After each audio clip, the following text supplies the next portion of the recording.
It is episode 211 of the longest running episodic, whatever the hell this is. There's 4 people on the screen. And there is the bro. I just don't understand why I get surprised with, this clown. I just, no one told me Brad was clown. I would never say that about you, and we'll get to your greatness in a moment. But wow. I just don't understand why, all of a sudden you pop the show on and what's his name's down there. No one told me, or else I wouldn't have shown up. Eric, you are contractually hold on. Eric, you're contractually obligated to show up. You literally have no choice. I would have called out sick. You're trapped in that room. You can't leave. Brad's kind of in the top floor. He should be above Eric. That's true. Everyone's above Eric. Brad, congratulations. Congratulations. You've been upgraded. You've been upgraded to top corner status. The penthouse. I love it. I appreciate that. So good. So good. As a guest of the show. Eric, we all know who he is. We'll deal with him shortly. But I think we'll quickly tat. So Brad, you've got a couple of things. So let's make sure we get in. Brad's going to hang out for a little bit. We're going to talk about a couple of things. I did put on the thumbnail graphic. So we're 13 days away from Expo. So it'll be a week Thursday. So we're getting close. So we'll talk a little bit more about it on the podcast episode. The podcast episode, more than likely, I'll share why on more than likely on Monday, because it'll be a live stream. So I'm going to do it as a live stream, and I'll explain why on Monday. There's actually a good reason for it. I'm going to have a little bit of fun with it. All right, can I imitate Brad at Expo? All right, everybody, this is Brad Hartland to his friends at Expo. Here you go. Ready? Here's my best. I remind you, Eric is no one's friend. No, I've seen him do it to his real friends. Oh. This is my best impersonation of Brad Hartland at the Expo. Here you go. You want a chair? He rolls in a chair? Brad, you got a chair? Oh.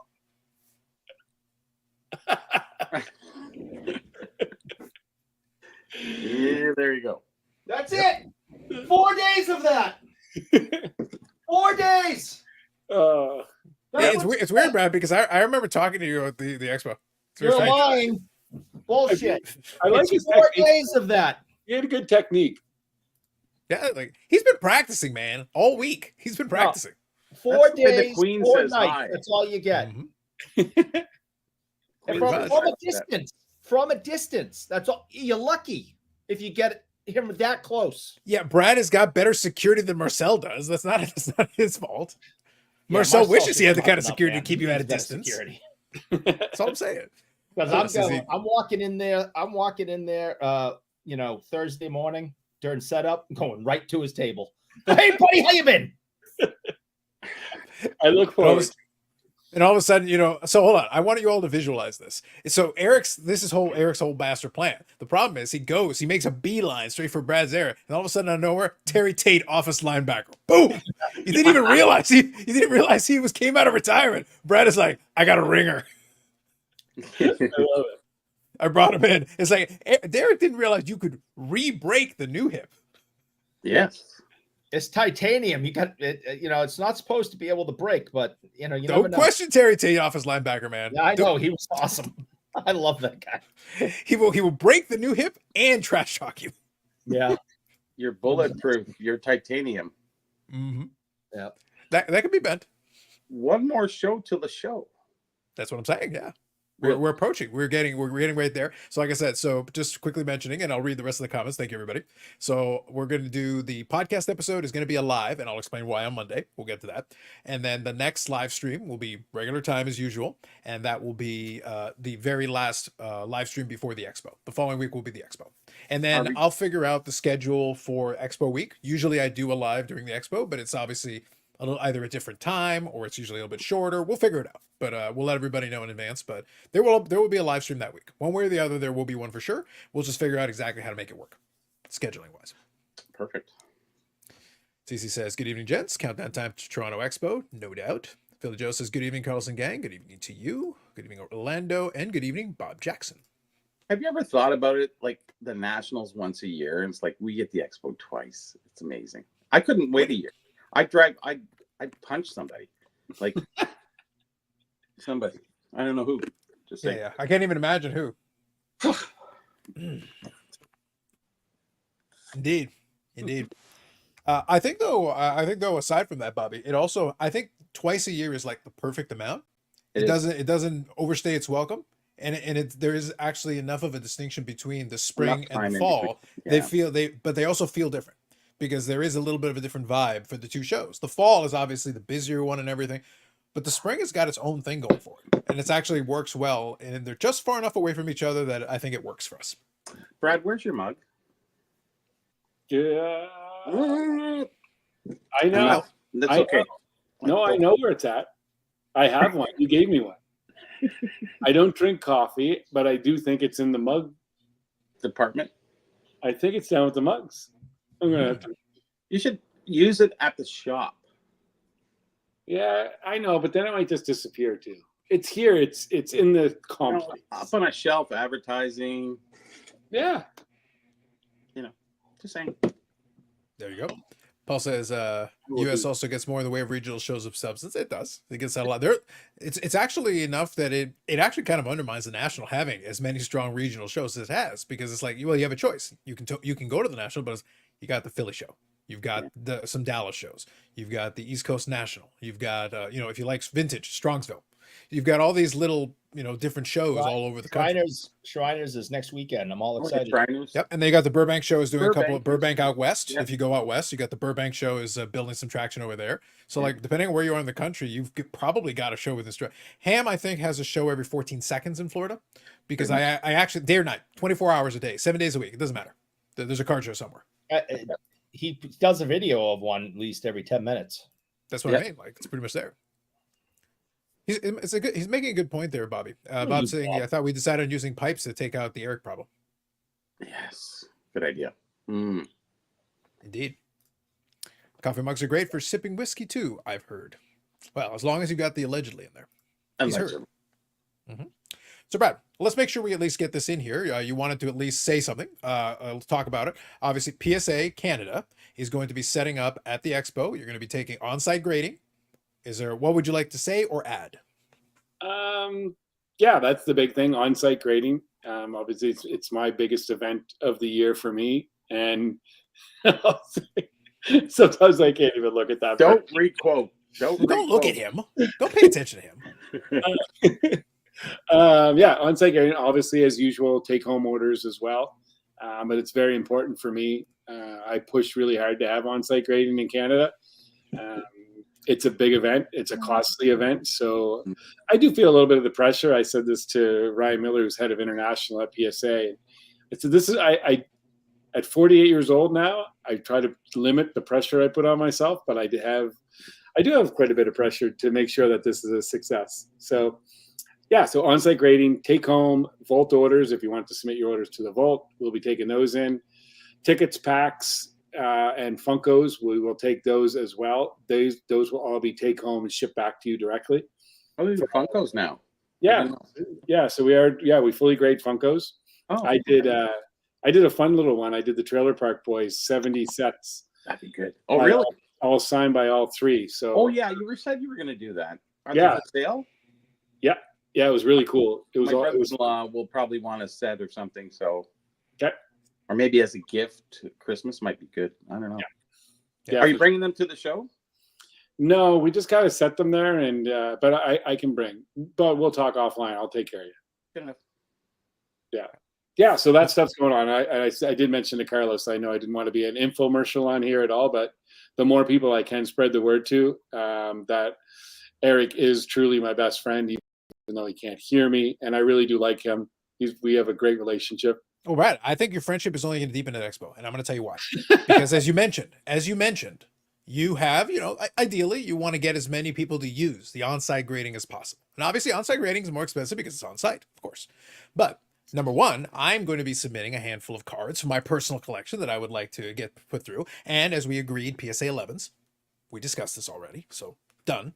But I happen to know for a fact, and Eric has already agreed to this, I think I'm going to send a third card with you, and we're going to, I need you to put like $50,000, $100,000, put like $5 million on it, whatever the most expensive is, because Eric's paying for it. So what I'm going to do is I'm going to put like the most prestigious card on the hobby, the Bobby Orr Blackhawks card, and I think that needs to be on-site graded.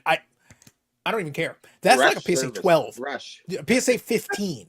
But again, I need you to put like $40 million on it and make sure it hits the full upcharge, and we'll charge Eric for it. I love it. Whatever it is, no cost is too great. Just add some more zeros to it. I don't care, Brad. Just whatever you need to do, just put some more zeros on there. Yeah. Brad, has Bubbles ever signed? My brother-in-law was saying, he goes, I really like how he says Sasquatch, Samsquatch, or I don't know. So Yeah.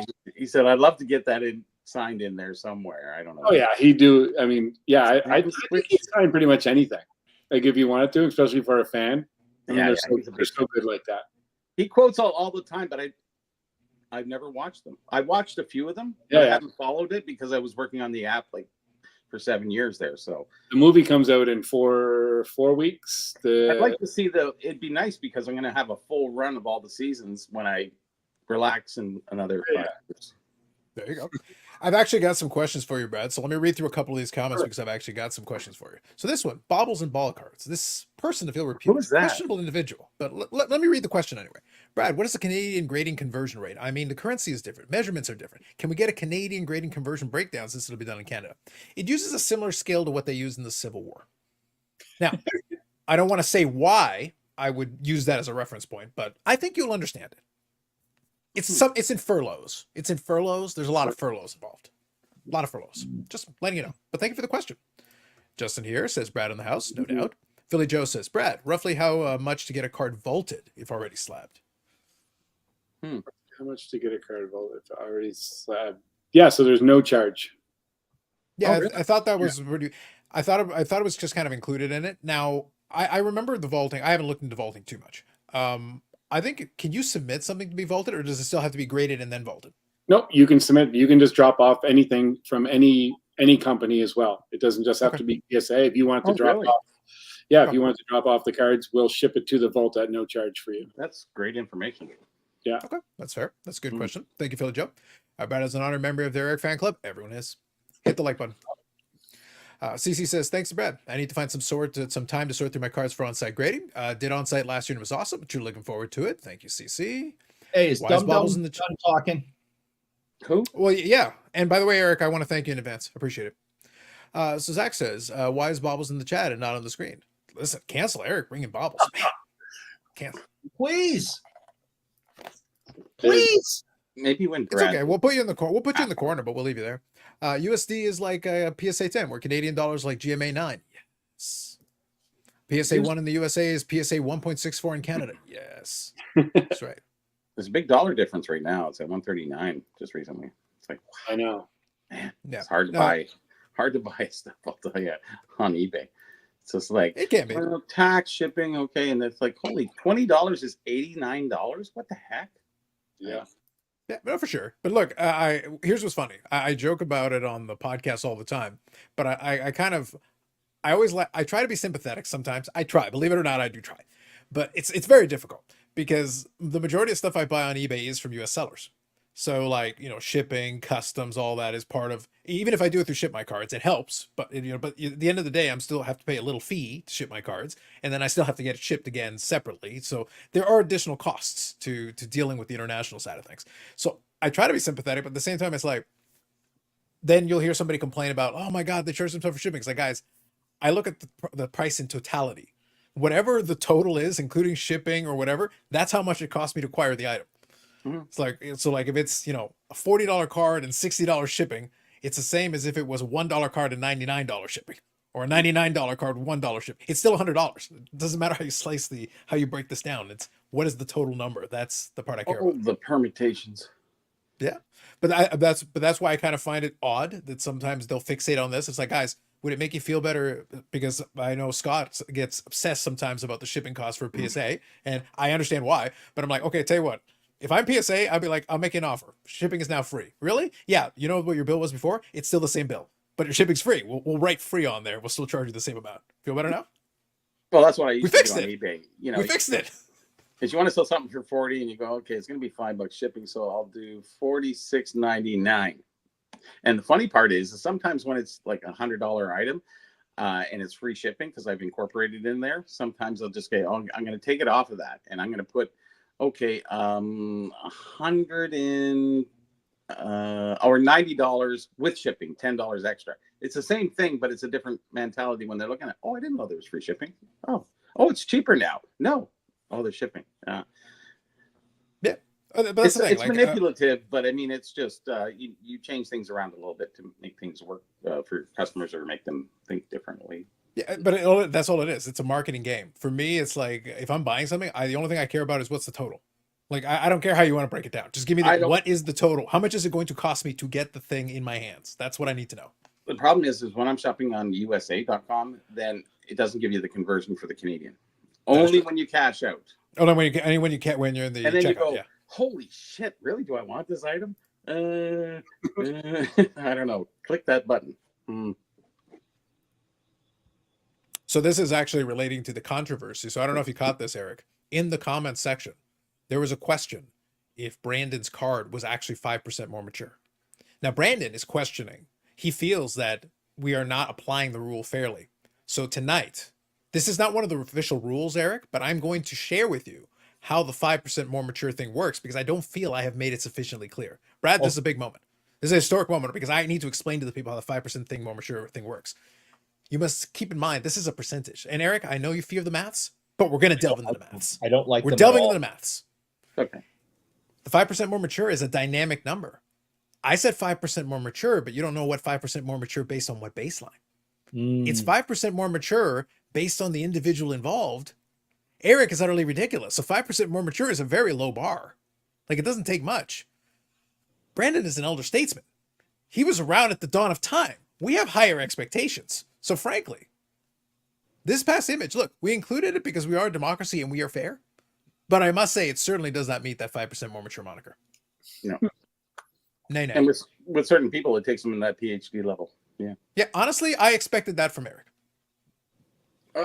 PhD? No. I have some others. No, I'm talking about the 5% more mature based on Brandon's card. If Eric did that, that'd be like 500. 80 percentile. Yeah, like if Eric had selected that card, that's 555% more mature than what we were actually expecting. He is the Emmanuel in space guy. So like we wouldn't be shocked. Like, oh, this is right on brand. Like the association is obviously there. And what the man does in his own time with jars of mayonnaise, I don't even want to speak of it. We would not only get demonetized, we get thrown off this platform. We get thrown off platforms we're not even on, Brad. I'd somehow get thrown off retroactively. They would call me to say, you're never coming on this platform. I'm not even on your platform. We're throwing you off. When I throw up live on this show, we're gonna get thrown off YouTube. So no, that's when the views skyrocket. Yes. That's when all the money's come in. Yes, that's right. If the like button server pays, Eric must pay. Facts. So yeah, so we can discuss it. We'll debate it on the podcast. The podcast will be a live episode. We'll debate it. But I gotta say, it's 5% more mature based on the baseline, man. It depends on what the baseline is. If we have almost no expectations of you, 5% more mature, that's not that hard to achieve. If he doesn't win this week, something's wrong.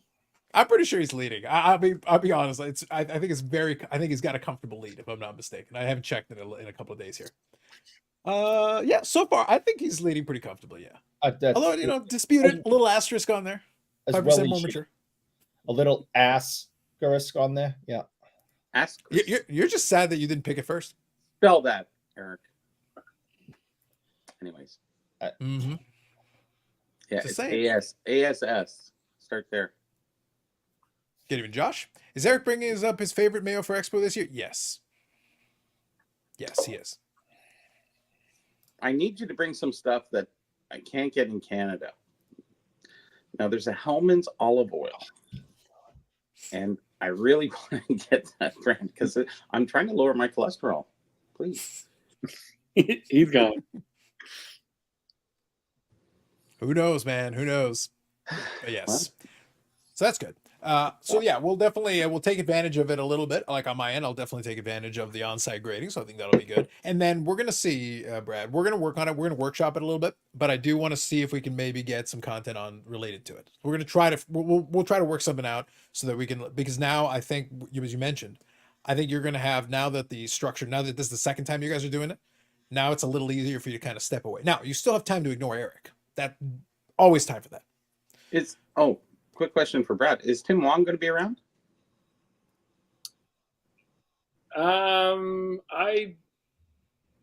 Is somebody of authority going to be around? Yes, absolutely. No, I want to get something added to a list of from hockey, from non-sports, like on the back of 1960 Parker's Indianapolis Speedways has the winners of the hockey contest. Now, I really want to shift that card into the hockey because actually the back of it is very significant regarding the hockey. It actually puts their name and address of all the winners. It's kind of silly. And the whole basis and premise of the 5960 was the contest, because on the back of all the cards, it had all that. So I really want to shift that into there. So when I submit the card, I want that to be added to the list in a weird way. Definitely. Well, it balances both. It's a very difficult thing, but I think I can justify it through, that it does have the winners, and that is actually a main key part of the definitely. That. I know who to connect you with, and she will be there. And she, yeah, I like she's. Yeah, no, they're great. My two go-tos are both. I like go-tos. Both ladies, and I like ladies. Yeah, I can't say enough good things. You're such an agreeable individual, Bobby. This is why you're truly the bro. This is why you're truly the bro. See, when you want something, you'll bend. Yeah, but I do say we do. I know Ryan Hogue, the president of PSA, is definitely, this is going to be his first expo, so he's going to be here for 2 days, maybe even 3 days. Wow. Brendan, you good? Nope. Oh, you're not good. This is a test, strictly a test. Yeah, you literally have got huge feedback. You got massive feedback over there. This is test. It's strictly. Yep, it is. I don't know if you got something I'm connected to him. we'll figure it out. Going back on. Anyway, so Bobby, so there you go. I think you'll be able to get that arranged, and it is interesting. It is going to be interesting to have Ryan Hogue there to offer a different perspective. There you go. Listen. I'll talk to him. 0.5% more mature. 0.5. Again, we're grading on a curve. We're grading on a curve here. We're trying to be nice.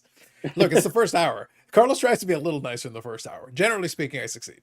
Generally speaking. He gets punchy as he gets along in the third and fourth hour. I could have started there if I wanted to. I try to give somebody an hour.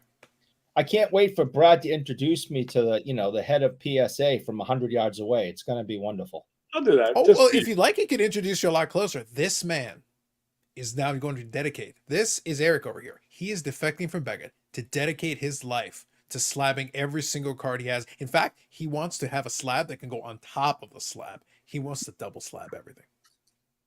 It should be pretty easy to introduce the two presidents. Ryan, meet the president of Beckett. Eric. Yeah, Eric, exactly. There you go. All right, let's try it again. Let's see. All right. Speak, This sir. is not a test. Strictly not a test. Is that better? Yeah, That is much better. There we Yes. go. I don't know. We could hear feedback. Nah, it was picking up my iPod or my AirPods and my mic both, so they were wanting to talk to each other. You got Yep, all that that makes fancy sense. equipment over there in United States land. I'm only going to be on for a little bit. The wife's finishing up work, and I don't want her sitting there all night. So Oh, he's got all the BGS ones. Look at this guy. This is my PSA. Oh shit! So I'm not sure what I'm going to do. These are all McDavid's, and they're all that's a brick. BGS 95 Connor McDavid. All So I of them? got 1, 2, 3, 5, 10, Like 17. 24. So I'm either going to crack them all out and send them all in raw, or I'm going to send them all in like this for crossover. I think you pretty much have to crack them out. It'd be too truthful. How is the subgrades on them? Are they okay? Most of them are either like all 9.5s. Okay. And some 10s in there. Oh my God, that hat's awesome, Eric. So anyways, that's my big, I got to decide what I'm going to do. I think crack them out. Carlos, you think crack them out and send them all in raw? I think if you're going to do it, you pretty much have to crack them out. Like, you're sitting there with, a slab that is like a half point above, AI. It's like a half point. They're borderline coasters at this point. Like it's not good. And I do always the cases are a little bit older and scratched, and that always makes it harder for the grader. So if he's not sure, I'm telling. Oh yeah. Well, if there's anything interfering with it, then you pretty much have to do it if you actually want to have a chance at a fair shake. Otherwise, they'll just leave it in the holder and take them. Listen, bring those to the show, give them to me. All right. I'll take them back to headquarters, and on me, I will reslab them in super, super clear plastic. The very best that Beckett can offer. Okay. And he'll eagle eye them to get the black 10s. Yeah, I'll bring them in on a Saturday. I'll bring them All of a in. sudden, all of a Listen, sudden, they're all black labels. I will bring them in on a Saturday morning. I will grade them myself. All black labels. That's how we do it at Beckett. Okay. Yeah, perfect. Those Thank are you for doing that. You know That's how it's done. how much cash? Highway number 4. How much cash do you take? Is like it's pittance. It's like no comment. He doesn't like to admit his like cash money. deals. I think you should do the transaction. Just slide a bag full of cash, in front of like the local police station, and then all the cops look at it. It's like, I knew something was wrong with that guy. Those slabs are sharp, aren't they, Brad? Like, I mean, in the sense The Beckett of ones. they're very square and you got to watch handling because you can cut a hand on one of those. Oh yeah, Because they're the old square, heavy, corner. Yep, I know. I do. So here's my honest take on it. I love the subgrades on the flip, but I do. Before I even started with PSA, I like PSA slab. Yeah. The BGS one, I always thought, because we had them, you could submit them for years here through Grosner. Grosner, the distributor, was the one who actually would take the cards and you could get them done with Beckett. It was expensive. It was pretty slow. And it was useful for what it was at the time because at least BGS had a little bit of cachet at the time because of the name brand. That's really what helped them. But I always thought the slab was clunky. But it's one of those situations where I try to be very... I joke with the guys about a lot of the grading because we have a lot of fun with it. But the truth is, I have my preferences for what I prefer, but it depends on what I'm trying to do. If it's just aesthetics, I like what CGC's done. I think the current iteration of it works for me. So I'm like, okay, great. And I can do it through ComC. That's convenient, especially for my wrestling cards. It works for those. And it looks nice in the slab. PSA serves its function for me for like 95% of the stuff. If I need something graded, it works for that purpose. It's not my favorite slab, but it's serviceable for me. I don't mind it. So it doesn't bother me. It doesn't it's not objectionable to me. Don't forget that it's ugly. No, the Beckett one is ugly. It's a clunky box. No, I understand. With a but broken label. Once, red and white and black letter. I mean, it's so stupid. So, I think SGC looks better. I think CGSSGGCCG looks better. But there's not enough going on. Nobody's going to convince me that looks good. Eric, we don't have to on convince that you. card. Yeah, it looks fine on that card. Eric, we don't have to convince you it looks good. The problem is you're trying to assign a strong opinion to a white label with a red border.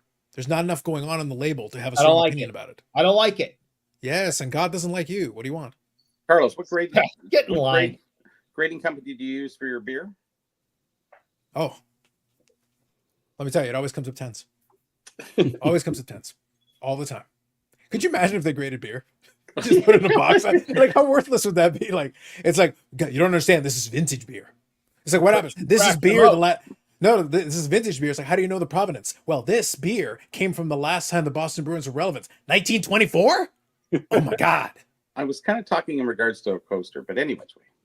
Well, I don't think that's an implement with the beer. Yes. Yeah. But it's at this point, I think you've already seen it. I think PSA is not the only one. I think a lot of the graders are going to go into a bunch of the categories. So they're getting into the comic books and magazines. So they're getting into that. They've done the Foncos now. So that's another one. Even Beckett in their infinite wisdom, they tried to do, didn't they do music or the VHS? They tried to get into VHS. That was one. I think they've tried a couple of other things, but the VHS one for sure. I remember the VHS one. That's definitely one that came to mind. Yeah, they're all trying to expand. They know that they can do cards, but they know they can make money in these other categories because people want. And then obviously collectors has PCGS, who's the biggest one in coins. Yeah. I got a question for Baubles. Baubles, when you come back, you probably still hear me. Right here. How have you found? Has everything been the same with you? With SGC since the collectors took over ownership? Yeah, everything's been the same. I actually I talked about it on the podcast. It was kind of interesting. So Chantilly was this last weekend, and PSA was there, and SGC's been going to the shows. This is the first time, because I've skipped a couple shows. This is the first time I've seen PSA up there in a while. I heard that they were there, I guess, a show or two ago. But anyway, it was interesting because PSA and SGC were literally right next to each other, and they had this equal amount of booth space, and it almost looked like they bought a space there and shared it. It was like Collector said, okay, boys, go to the show. You here, everything's set up, and they were right next to each other, and there was people at both booths, so that was, good to see. But yeah, they're playing well together. I mean, that brings me to a serious question then. Brad, do you know, is something like that going to be happening up at the expo? Is SGC going to be represented at all? From what I understand, SGC will not be there. Wow. Okay. And they just haven't been. They've never been there, so I don't. Yeah, I thought that maybe now that things have changed, that things would change. I honestly think for presence, maybe, but there's been always a big voice, especially from the international, collectors, of it being difficult to submit to SGC with the whole international part of it. So I don't know that it would make much sense for them outside of just representing themselves there. I don't think they would really get much attraction, not necessarily attraction, but I don't know that it would coax people really, because there's a wrench in submitting with customs and everything else. The cost for shipping, it's not very affordable for like the return shipping even. And that's why a lot of international people use bulk submitters, because, they can send to down here, and then I can send a package to the UK, and it's really not that excessively expensive. But the company, they would charge a hell of a lot more. So I don't know that it would make much sense. Brad and them are running the operation right there in Canada, and it's owned by PSA, so it makes more sense. Everything's included here, so yeah, you just send Brad and whatever the charge is. It's like, yeah, it's all done. Yeah, perfect, easy. So, I mean, it would be nice to see them get a little bit more international interest, but I just don't know that it would make sense for the cost to bring staff up there and everything else. Take it away from the office. I don't know if it makes sense. Move up here, Bobbles. There you go. We'll just annex the part of Virginia is in and make it part of Canada. I'll be honest. It's interesting because they have a bulk submitter that is like right there next to the office, and that guy gets, I would say, probably 8,000 or more cards a month. Probably more than that now. Next to the office, he just walks them over. Yeah, right. Literally, and it's literally like a cheat code. It's a cheat code, because even if he's like 50 cents less, or even if he charges the same price, he can offer cheaper return shipping. And so the people send to him. He has no overhead of shipping to them, because he just takes them and he submits every day because he's right there. And then they get them done. He drops off and then picks batches up and then ships them back out to people. So it's like a cheat code. And I don't know how I have been able to stay as, what's his name? Relevant. Do you have an address? I didn't get the address for that guy. Can you give me a name and address? I don't know his address. I could give it to you, but I don't know it. And SGC's in Unit 6. Okay, pretty much, yeah. They're like real close together. So yeah. So talking to Brandon's point though, is that was basically the issue, because I remember SGC used to have booths at the expo, but it was one of those things where like there wasn't much they could do with it. Like it was basically just they would tell people about the service. They would take cards, like they actually would take them, but the truth is there was almost nothing for them to do.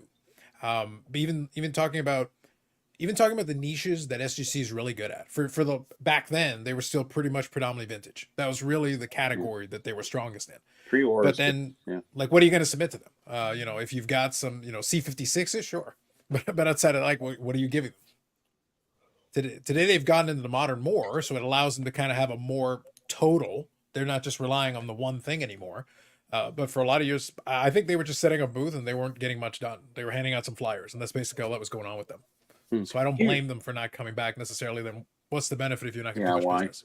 Yeah. Here is a fun question though, because you mentioned like all the companies, PSA's expanded to the comics and everything else, the Funkos, all that stuff. Yep. It's interesting that SGC has been able to stay relevant in the sports space without any audience in really anything else.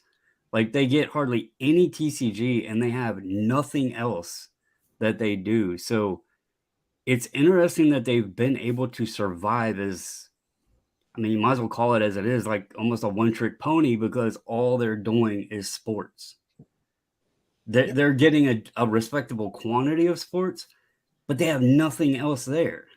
Like it's very interesting the way that everybody else is expanding, and they've been able to just survive on sports. Probably from your videos.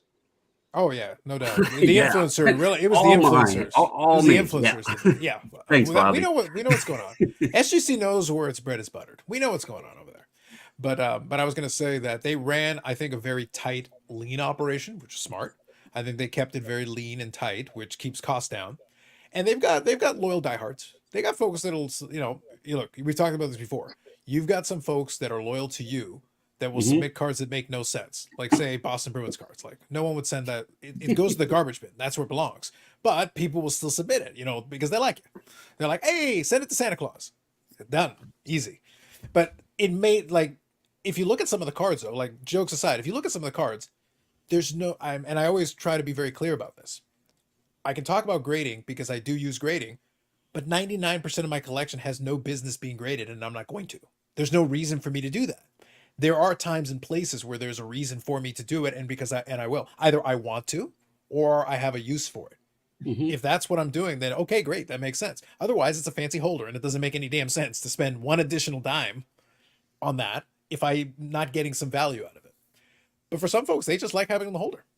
So if they like the tux, then yeah, man, put the 1991 Donruss card in the tux. Have at it. Well, They did a you're lot of hitting on a great non-sports point, with that. because I actually looked back, and I think it was October 23rd. So we just eclipsed a year since the last time I personally have sent any cards in for grading.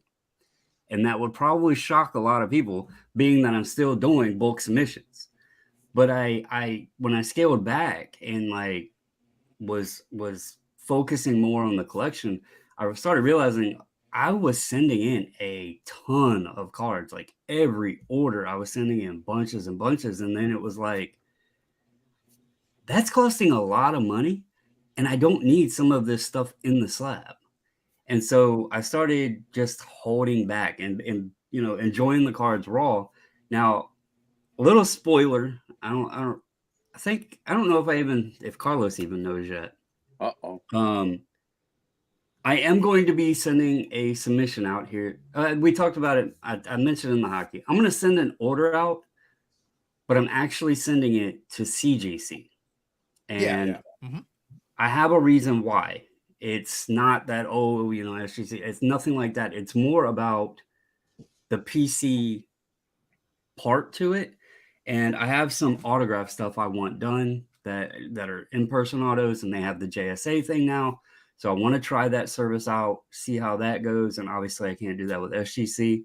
And then this is another huge factor in y'all. Everybody knows this. The cost to grading, if you're doing it on a personal level, it changes the game a lot, because the value of the card in the slab becomes a little less significant because it's a PC card, but the cost to grade it, as Carlos was saying, a fancy holder, when you start looking at the cost of that fancy holder, it puts it into a little, a different meaning. And right now, CGC has a deal going on.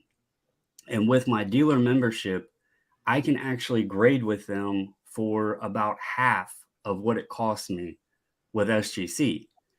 That changes the game. So, you know, I've used both companies, but if it's just stuff that I want in a slab or whatever, then why spend twice as much to get the holder kind of thing? So, yeah. And I want to try out the JSA thing. So, yeah. Spoiler that's alert. why the conversation. That's why the conversation. Though, look, I enjoy joking about it, but like if you really want, like, look on the screen. Brad literally works for PSA. Brandon is a bulk submitter for SGC. Eric owns Beckett. Like we've got this covered, man. Like so, like we've got a full spectrum here, you know, covered on this. And I also want to try the VHS. No, don't amazing fall into the trap. Sensation. Yeah, Sensation. Sensation. I want to try it. Yeah, but that's like it. But that allows us though to have the different perspectives. But again, I always defer back. Yeah, and we were joking about, because when Brad and I were doing the PSA Canada podcast, when we were doing the YouTube channel, we always talked about it. It's like, yeah, who wouldn't like Home Alone and Forrest Gump in a slab? Eric is like, shut up and take my money. Yeah. Oh yeah. Like he's on it right now. You can't watch it. No, those are for me.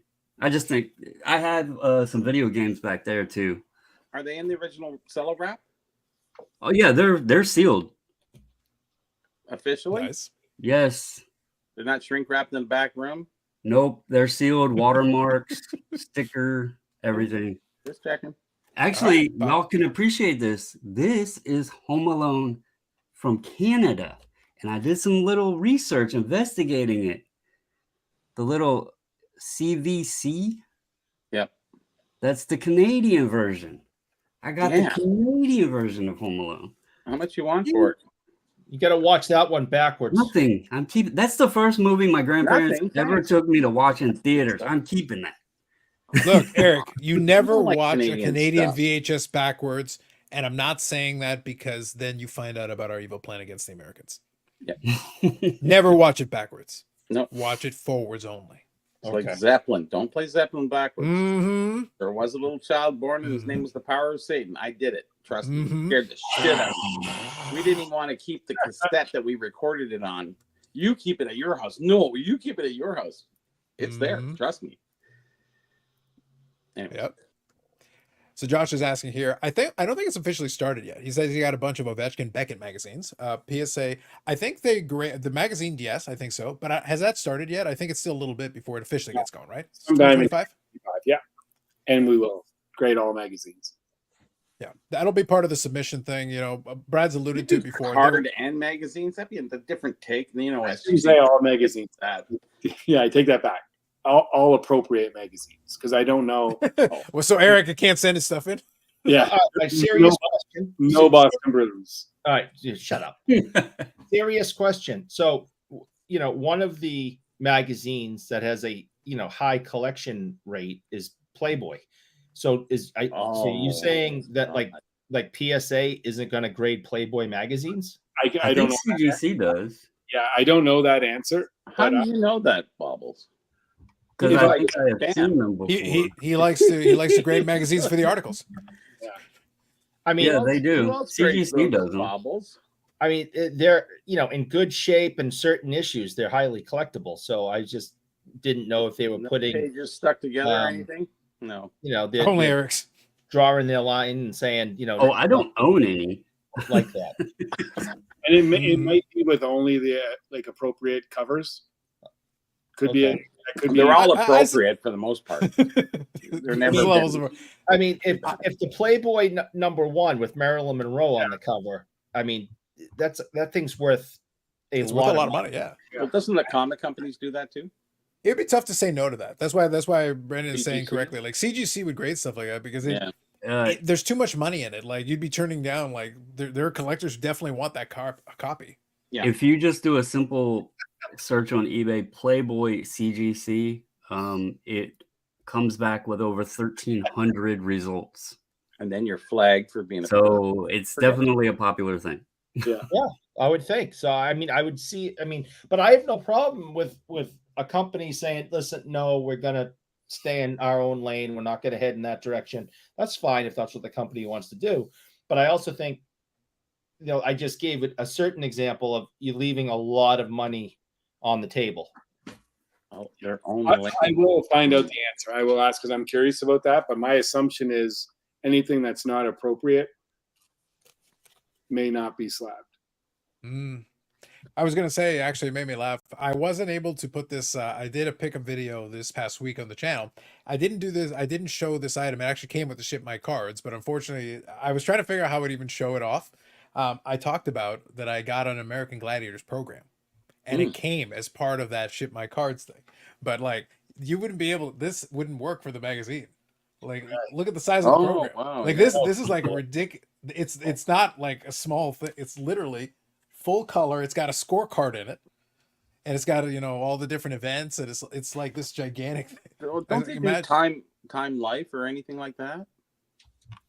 That's what I'm kind of wondering. So Brad, this would be something maybe to take away for later, because obviously this is an oversized. Like compared to a magazine, this is this would be on the larger side of it, closer to almost like a Time Life, to Bobby's point. But you got Mike Adamley on here. You got a profile from Mike Adamley. All right. That's hilarious. Hysterical. Hey, you can join the hottest show here. You can be part of the winning team. You can join the American Gladiators. I think this is the fan club here for only $3. Check or money order, Eric.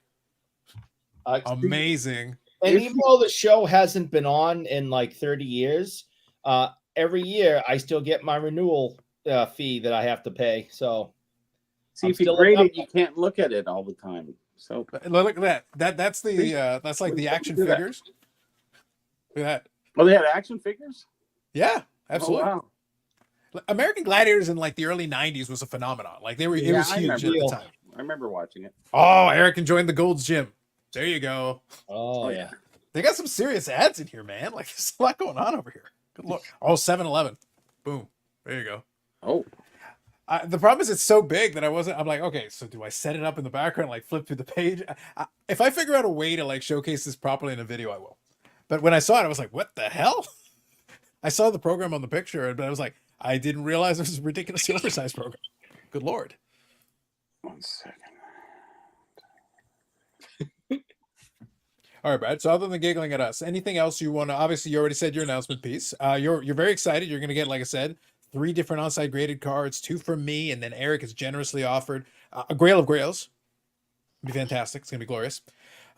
Anything else then that you're, I don't think you're welcome to come on, certainly. But next week will be like our official pre-expo one. Any last words then? Anything you want to tell us? Looking forward to the expo. We talked a little bit about what you're looking for yourself. Looking for a big card. We talked about that on the AMG podcast. Yeah. But anything you want to add in there? No, I'm really just looking forward to seeing Eric. Oh, obviously. All right, let me get you for this one. So let me give you this one. This one's a classic one. Like I said, if you want to pop on next week, you're welcome to. But otherwise, give us a tip. Give us a tip. Wear comfortable shoes is off the board. You got to come up with something else. Yeah. A tip for PSA is if you're going to be there for on-site, get your cards in early. Service levels could stop at some point. Don't know. That might not happen, but I'm seeing more and more demand. So I'm thinking it's a great idea to get your cards in early. Recommendation for you being there with a collector, when you see something that you want and it's there in front of you, close the deal and do not wait.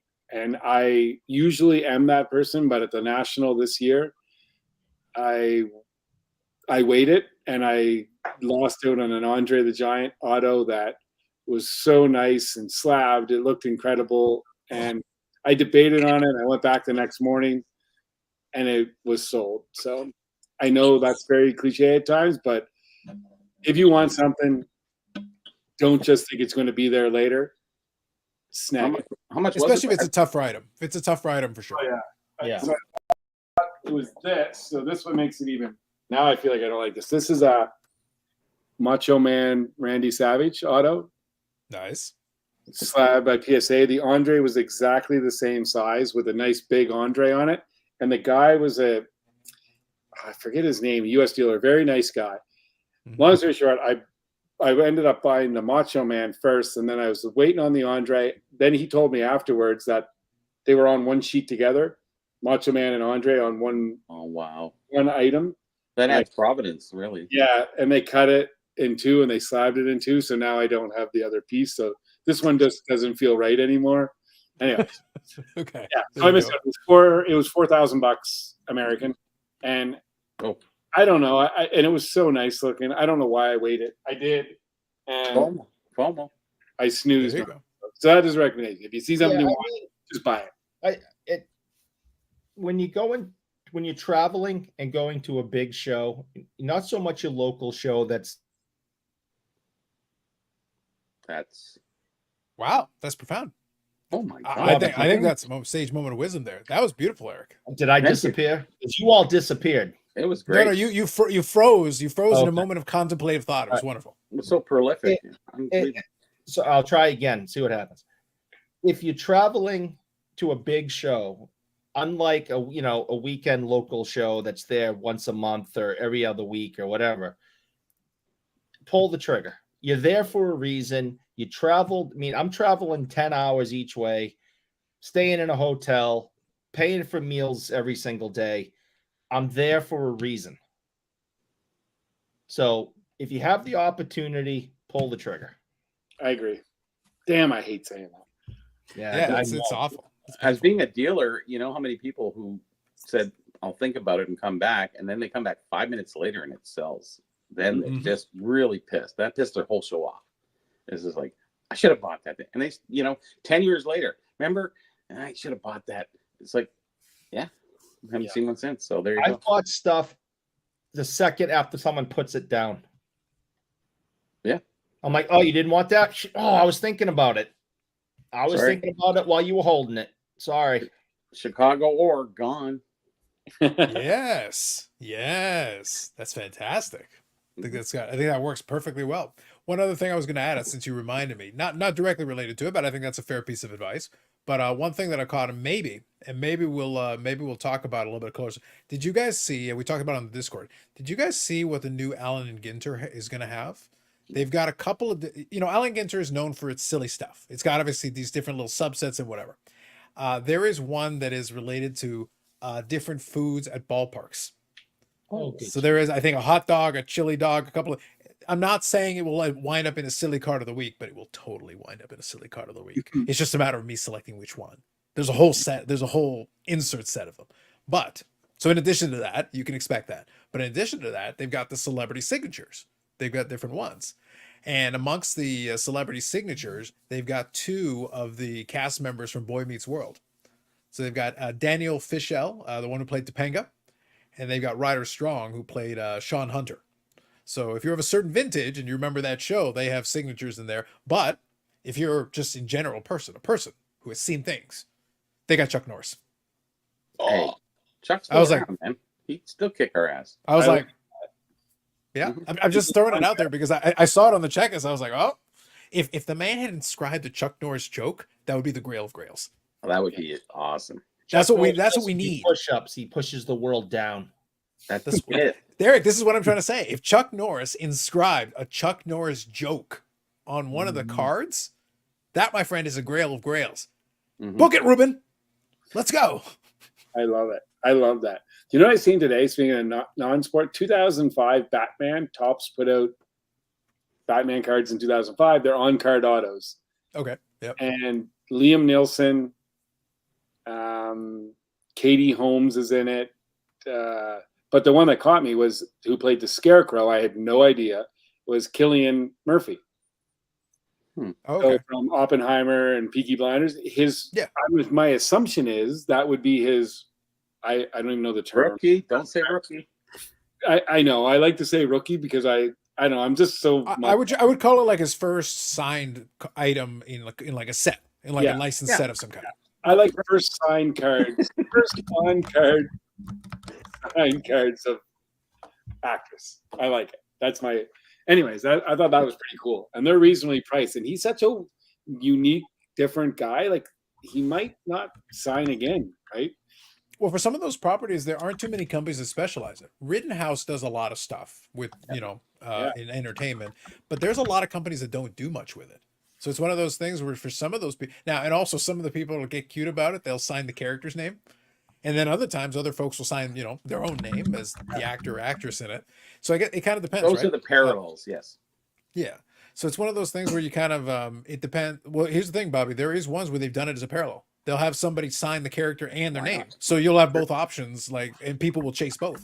So it's like because they'll intentionally do like a handful signed this way and a certain amount signed that way, and that way they split it and give you. If you want to chase two, you can chase two, or just grab one or the other, whatever you prefer. I officially designated them RS as rookie signs, so don't worry, Brad. I was just gonna say, what do you call, like, what is the proper, For signed, like, what's the, well, even not a sign, what's at someone, this point, we can almost get into an RS rookie sign, but but yeah. like the first card, say it's not even signed. Like, what's the first card called in non-sport? Like entertainment. well, they've been using rookie card, but I would really like them to see them use something else. I would almost call it first appearance, similar to comics. Like for First, Yeah, me, first card, Yeah. FC or FS. You know, yeah, I feel like first FA. appearance is almost. I think first appearance is almost accurate because it's like a comic thing. Because in comics, the reason they use it is because Spider-Man number first one. appearance. Yeah, But then there is I think it's Amazing Fantasy. Amazing Fantasy is the one where that's his first appearance. Yeah. The Spider-Man. But then he's got a comic series that came after Spider-Man number one, but that's not his first appearance. His first appearance is Amazing Fantasy. Yes. So I think that's a fair designation. That might be like a way, especially for entertainment, a way of distinguishing it. I think that would work. I don't know who's gonna put that forth in the hobby, but I guess if you talk about it enough, maybe it'll grow on people. Which is your hashtag influence? I bought Is that. that the Oh, that's the Walt Disney. Walt Disney? Is that a 7? Oh. Yeah. Screw you. I have one, but it ain't a 7. Who's the manufacturer, Brad?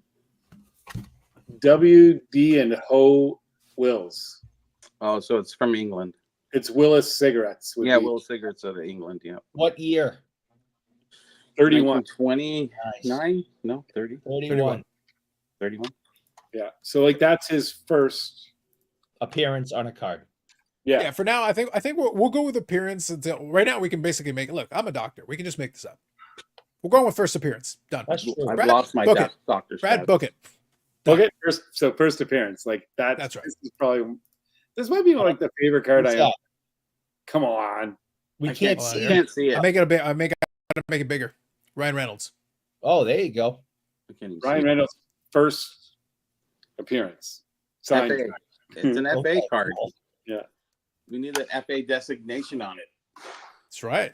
Definitely. Anyways, I'm really into the non-sport stuff. It's my new passion. I like the vintage non-sports stuff. I got a couple of John Wayne cards and Oh yeah. And Steve McQueen cards and some things like that. I think those are fantastic. yeah, you'll like this one. This is a Albert Einstein, 1928, greatest six. Wow. Who's that by again? This one is DeWalt and Builder, Germany, I think. It's like a German card. That This makes is sense. pretty cool. This is Bruce Springsteen's first card. Manufacturer? Yeah, that one is a Pop Builder, Punk TV. That's Bruce Springsteen. What year? Pop Builder. That Wow. one's 1980 80. Okay. Yeah. in Springsteen. But I thought Must be European, right? this one, I'm a huge fan of this. So this is the same thing, Pop Builder, and this is from Greece. I'm a huge musical theater guy, and I love Grease is probably my favorite musical movie of all time. That one's great. Wow. Now we learn about Brad. Ooh. Now, I absolutely love musical theater, musical movies, you name it. I love it. Did it Music, surprise you that that's my least liked form of entertainment? Yeah, it does. Oh, there's no doubt. I'll read a couple of comments here. Bob Jackson says, so how long until you get the American Gladiator figures, Carlos? I'm not really into the action figures. For the most part, I avoid them. Like when Brad and Sherry were nice enough to find that Britt Baker one, I've got it on my display. But the amount of action, guys, I'm not getting into action figures. It's too much room for what it is. What's It's a Bob's pain in got the going ass. on? Brandon, can you show it again? I was showing you all the ones I collected when I was growing up. So I have the Love it. Disney too. But then somebody mentioned my boy George earlier, Love that. and then I have. You can't his see the back. buddy- You can't see the back inscribed. You can't see the back. It's inscribed from George Washington. It says, "Thanks, bro. You were the best teacher I ever had." Who's the Yes, manufacturer? Who's the manufacturer of that? This is 1887 Halleck and Company. Okay, yeah. And then we wouldn't have cards without Gutenberg. Yeah, the press. There you go. Gutenberg Press, nice. Love it. Queen Elizabeth. Oh, she's young there. Look at that. What year is that, Paul? Who's Queen Elizabeth? She's young. This So it's gotta be is 1915 or something. no, it's 1935. Mitchell's. But she was born in Shirley 19... Temple. Oh, Shirley Temple, right? Oh, yeah. Yeah. Christopher Columbus. Oh, yeah. They Those. That's an couldn't English. get a real picture of him, huh? That's too bad. That's a Betsy Turing Ross. Oh, that's awesome. I Love Lucy. manufacturer. I always like This one is Peerless, but they made different backs to them. They were the store. They were in scales, and Gotcha. they were like the little scale cards. Yep. And then Die Hard's my favorite movie series of all time, so I had to get the Bruce Willis, and it also has Sybil Shepherd. It's the Moonlighting. That's Moonlighting. Moonlighting. Yeah. All right. So That was a good film. I Very do nice. a little non-sport too, Brad. It's fun. It's fun. It's absolutely. Yeah. It's starting to get more expensive now, but It used to be cheap. That stuff, I'll tell you, it was like throwaway for many decades. Now And it's you mentioned Batman. I don't know if you know about the '97 set, the Batman and Robin. There's several big name autographs in that set. oh, really? In '97, is that tops Yeah. too? It's Skybox. Skybox. Oh, okay, Skybox. Yep. So in honor of you boys, so this is not my card, although currently it technically is. I'll explain. We've actually shown this card before. It's been a while, but since you guys were mentioning it, I'll share this one. So here's a Walt Disney, 36 Mitchell and Son, a gallery of 1935. That's a Very good fancy picture. card. That's a nice one. Yeah. It's a very clean copy, very nice card, PSA 8, very fancy. This card actually belongs to Jay, so I don't know if you guys remember. Okay. There was that philosopher card that he sent. So that's in the Fanatics vault right now. So you can transfer between different vaults. So he actually generously offered to send me a card, and he did send it. But at the same time, I don't know if he hit the button twice, but he also sent the Walt Disney card. And I was like, Jay, this card is a little more expensive than the other one. I was like, do you want it back? I have to go reach out to him again. It's like, dude, give me the code and I'll send you back the card. But technically it's sitting in my vault. So technically I have the card. It's like, this is a very nice card, man. I'm sure you want it back. Anytime. You just have to say the word and I'll press the button and send it back to you. Guys, I'm taking off. Sherry's got supper for me down there. It's super late, but we've been going since 7 this morning, and I'm starving. So, Gotcha. There you go.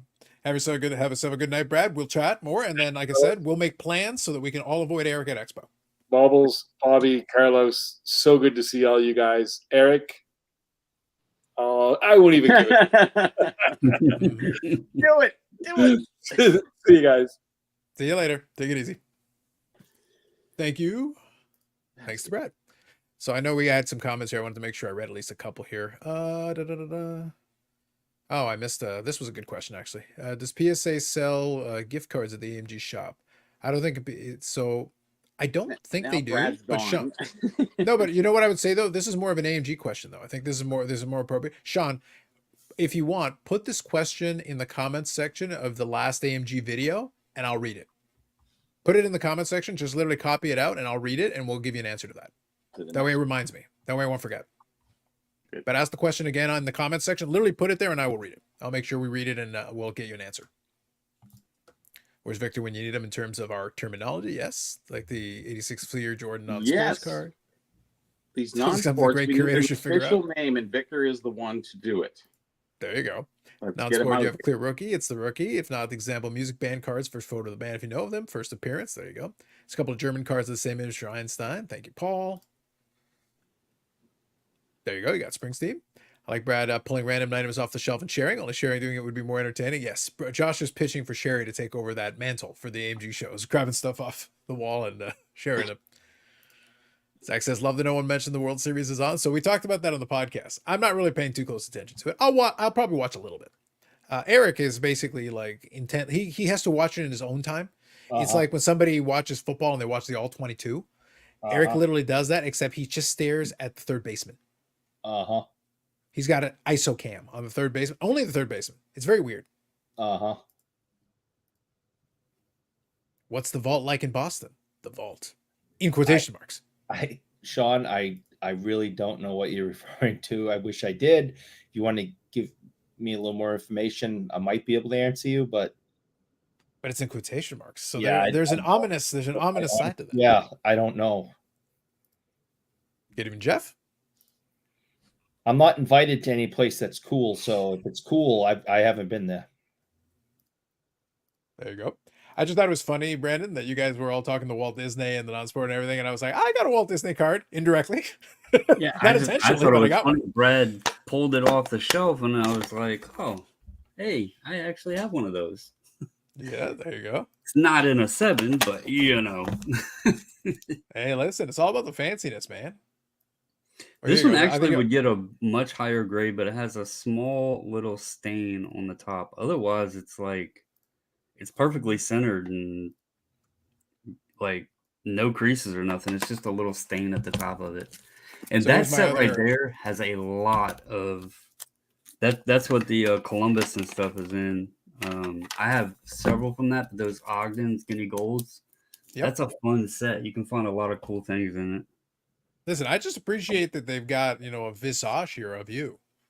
I don't know why you're going by So Crates, but you got that going for you. Hey, So that is 1901 Ogden's there. That was also that was the thing that Jay gifted me. So that was the actual item that he was intending to transfer. So this one is technically in my collection. So the next time I ship the stuff, I will ship this amongst the other cards that I'm getting. But I'll have to get back in touch with Jay and get it back as Walt Disney. what The grade thing is is, that? Because that is clean. it's a pretty good one. Yeah, I have to take a closer look at it myself, but it looks pretty good. It looks like a clean copy. What grade is it? A 5. Yeah. I think it's fair. They grade it's those a super little weird because like they have you seen them, any of those in person? I have not. That's why They- that's why I'm looking forward to when I do ship it. I'm looking forward to checking that one out in hand and seeing it for myself. They almost look like they're a thin piece of tin or something because they're so Oh. old in the way that they printed and stuff. So they're a little deceptive when you see them in photos because they look more like cardboard, but when you get it in hand, it almost looks like has like a tin finish to it. Nice. All right. I like it. Yeah, I'm looking forward to it. So Carlisle here keeping us posted. 0-0 in the bottom of the fourth, no outs. Man, should be like 14 home runs by now. What are these guys doing? Supposed to be home runs for Soto, home runs for Stanton, home runs for Ohtani. What are we doing? Oh, we talking baseball? Hold on a second. No. We're talking Boston Bruins hockey. No one cares. I did last night. I appreciated that the Stars didn't play them rough and put the backup goalie in versus the minor league team. I appreciated that. Yep. I listen, if you're looking for me to argue with you, the Boston Bruins suck right now. They have no grit, no Boston Bruin legendary heart. Some changes need to be made immediately, or by Christmas, this team is done. What So what did y'all lose though significant enough to make you that bad? I And think that's not joking. That's serious. no, I Like, think Marshawn, which is a huge part of the team's 36. He had major hip surgery on both hips this offseason. I don't think he's back fully yet. I think the holdout by Swayman really kind of shook the team up, and they haven't recovered from that yet. Not having Allmark on the team and knowing that, no matter what night it is, you had a shot at winning because both of the goalies were so good. I think you lost guys like Nick Foligno 2 seasons ago. That was, a huge presence in that organization. Who's now the captain of Chicago. And I'm not just saying that because, I know him a little bit. I mean, the guy is just fantastic. Hey, man earned it. He got promoted to a professional hockey team. Yeah. We've seen this before. Yeah, I know. We have. I don't know if Monty has changed the system this year and is asking something different, but the increase in penalties that the Bruins are spending most of the time in the box and getting scored on the power play, They're, they used to be the top team in the league. And I think Bergeron had a lot to do with it, with the penalty kill. Now it's like if the Bruins are in the penalty box, just rack one up. So they're absolutely horrific right now. They have like 7 points. They have a losing record of like 3-4 or something. There's nothing positive to say except their fourth line is their best line. And if your fourth line is the best line you have on your team, you are going nowhere fast. Yeah, I was just curious. I knew y'all had lost like one or two, pieces, but I didn't think it would be that significant to. Cause all jokes aside, when I cut and seen how, like, I think it was the second period, Stars had 3 power play goals. I was like, Right. what in the hell? Because I hadn't caught the game yet. Yep. I was like, what in the hell is going on? Monty is yelling at Marchand on live on TV, and all the reporters are coming in asking for that. And Marchand did an absolute fantastic job defending Montgomery and saying, players today are too soft. I screwed up. I deserve to be yelled at like that. I understand that Marchand is a rat and he's hated throughout the league, but he's also one of those players that everybody would want on their team, especially in his prime. Minus the last section there, you just described yourself. Pretty much. Yeah, I'm a rat. I was just thinking about that, like literally minus the yeah. wanting on your team. Like Right. I was like Eric. That's all I heard. So Yeah. And he's 36. I mean, he was on that 2011 Stanley Cup team. He just came off, big time surgery. They did who and what now? You're not gonna Paralleling Eric. Yeah. Surgery. Yeah, even the hip thing. It sounds to me like Marchand is trying to rip off your gimmick. I think so. He knows you. So interesting. No, I was just curious. I've been. I don't want to go too far. Carlos could probably reiterate this, and it's only the regular season, so these games don't matter. But the Stars have actually looked better than I expected so far this year, especially with losing Pavelski and everything. It's early. Yeah, it's early, but they're looking decent. They look more polished this year than I think they have in the past. Is what some of it is, but they're in a weak division. Sorry, Bobby's got all the barbs. He's ready with all the barbs. So anyway, they've got a lot of they've still got plenty of talent, but kind of your point, Brandon. Like regular season, I don't really care what any of the guys do. Yeah. It's that where my concern is going to be where the Pavelskis and those guys are very important. They become really critical pieces in playoffs because guys like that have experience that actually know what they're doing and can. Because that's why I say, like, look, we joke about the Jason Robertson pump, and it's prolific. Your pump is legendary on that. But Robertson still has to figure it out, and he has an opportunity. He's young enough; he can still learn how to do it. But his game can be neutralized when the other team gets physical in the playoffs. That's basically what they do. They get physical, and you bump some young players, and they struggle a bit. Now you learn how to fight through it. You get better at it. Well, then you become dangerous when you figure out how to flip that. Some players never do, but if you figure out how to flip that switch. There you go.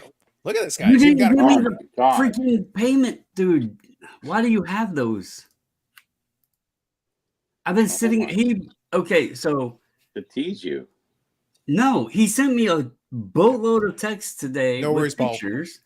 And I told him the cards that I needed from all of the pictures, and he sent me a price, and then I was like, "Well, where am I sending payment?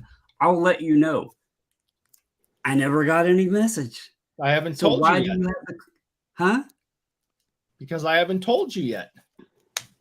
He stole them from I was gonna say he's got to figure out how far he needs to fence. He goes, hold on, I got to erase all the security footage what I first. Can get away with. Yeah, here.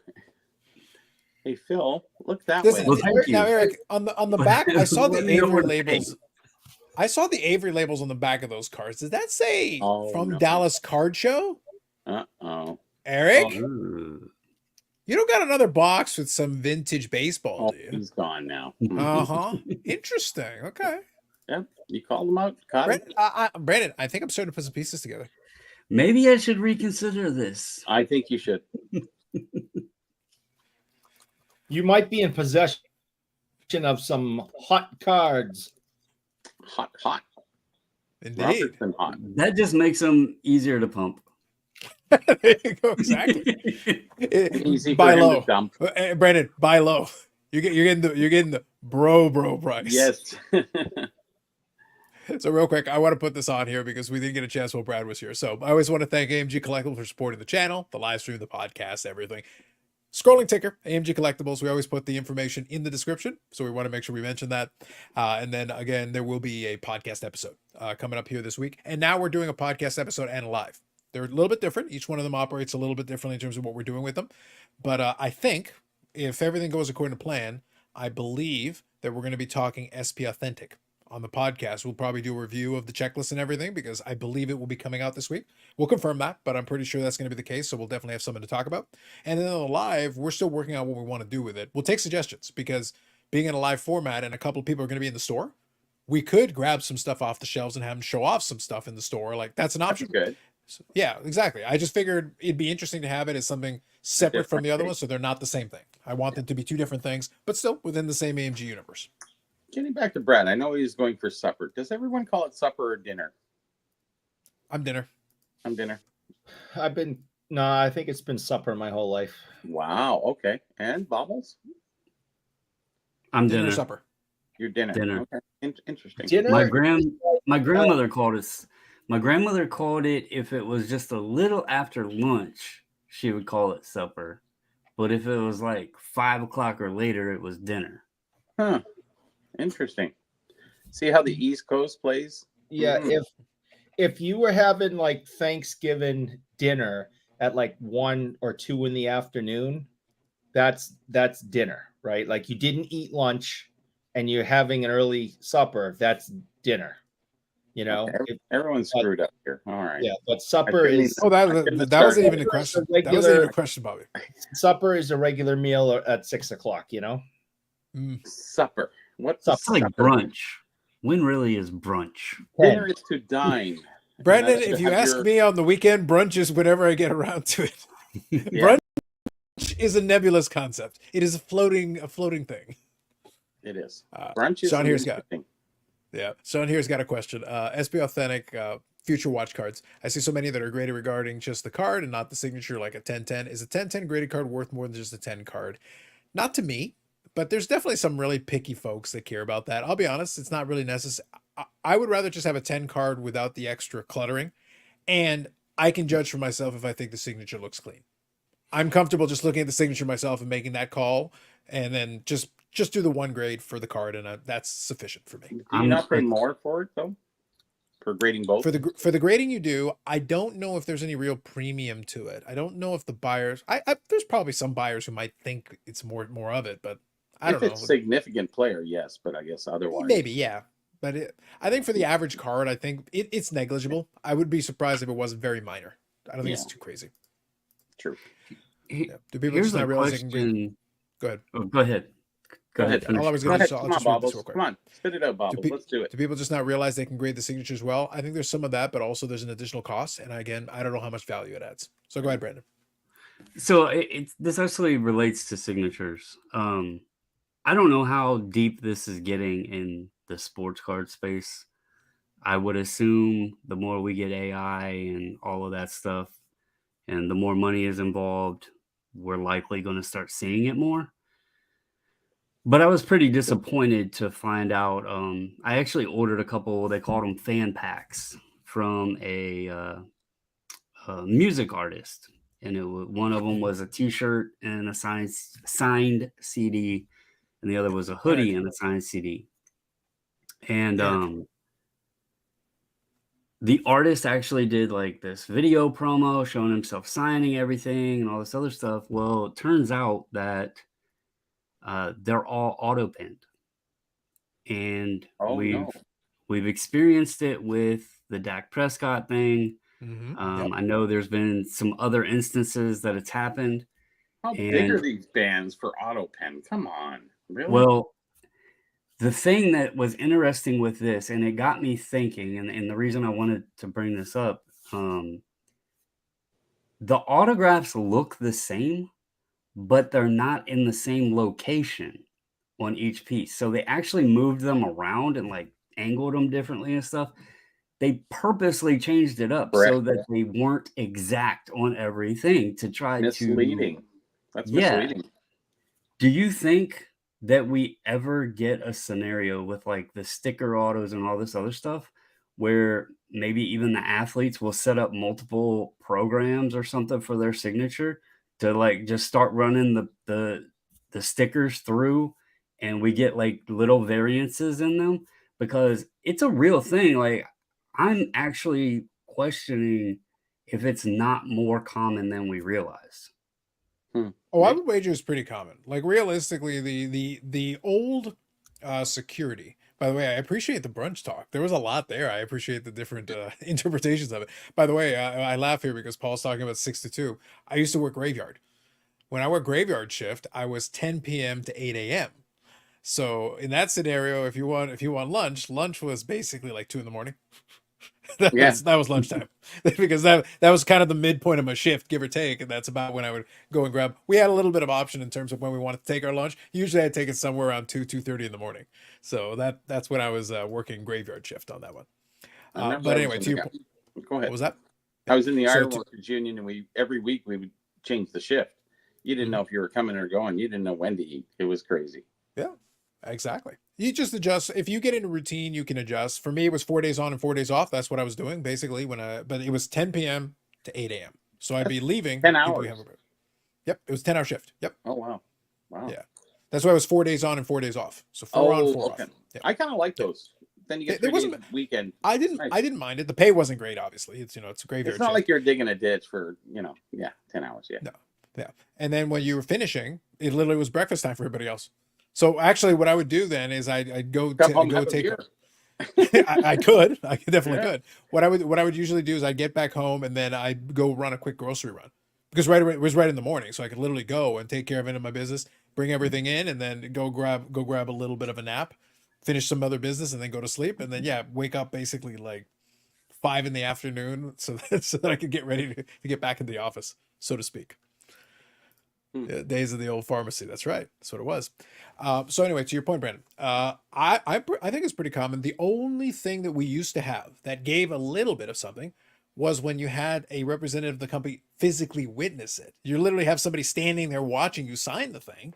Then at least you had that. But as soon as you got rid of that, then it's all bets are off because I think what people seem to forget, and I watched somebody have a debate with this. It's like, most of these athletes, like, look at the signature quality you're getting anyway. Horrible. Even if they're doing it themselves, it's shitty anyway. So they may as well be a rubber stamp at that. It may as well be a stamp at that point. Who cares? Like, it looks like trash regardless. So realistically, most of these athletes are like, this is a pain in the ass. I don't want to do this. It's like, well, how much are you actually paying me for this? No thanks. And that's a follow-up question because we see the prices of these cards today. And sometimes these guys have to be asking, I don't know what they're paying them per signature or what the contract relation is, but they're probably seeing some of these prices and they're like, why in the hell do I do this when people are paying more for this than I'm getting paid to do it? But do you think that if it continues to become a problem or become more questionable, do you think it could eventually lead to where in-person autos start having a little bit stronger value because then at least that it was confirm that though, Brandon? What's that? How do you confirm the in-persons? I'm not even just saying like on the resale market. I'm saying like, do you think people will start valuing them more, getting them themselves rather than worrying about paying $500,000 for something out of the pack that they don't know what the hell it is? Well, if it's $500,000, I don't think they're too worried about it in person or not. So yeah, I was gonna say a lot of it, and this is kind of an important thing. The value of, and we've seen this before, the value of the autograph, and Bobby and I have talked about this, and we've talked about it on here too. The value of the autograph item is not really based on the autograph in most cases. It's based on the presentation, the packaging, because you can take one autograph card from the same person, another autograph card of the same person, but if it's the right brand or the right design on it or whatever, you pay the super premium. Or the right number. The autograph is still the same. The autograph itself is identical. Like realistically, I use the example with Medano. I've got all the different autographs, but they've got that one with the little medallion, the Stanley Cup on the side of it from National Treasures. They've got that one. It's a nice card. Don't get it wrong. It's an on-card autograph out of 10. Yep. But the only reason is because it's National Treasures and it's got a little medallion of a Stanley Cup. It's not made out of silver. It's literally a little metallic medallion they glued on there. Yep. And because of that, it's worth $1,000 as opposed to my regular on-card Medano auto that I could probably get for $50. I completely understand that. Maybe I'm not presenting the question right, because at that point, you're looking I get at what you're saying.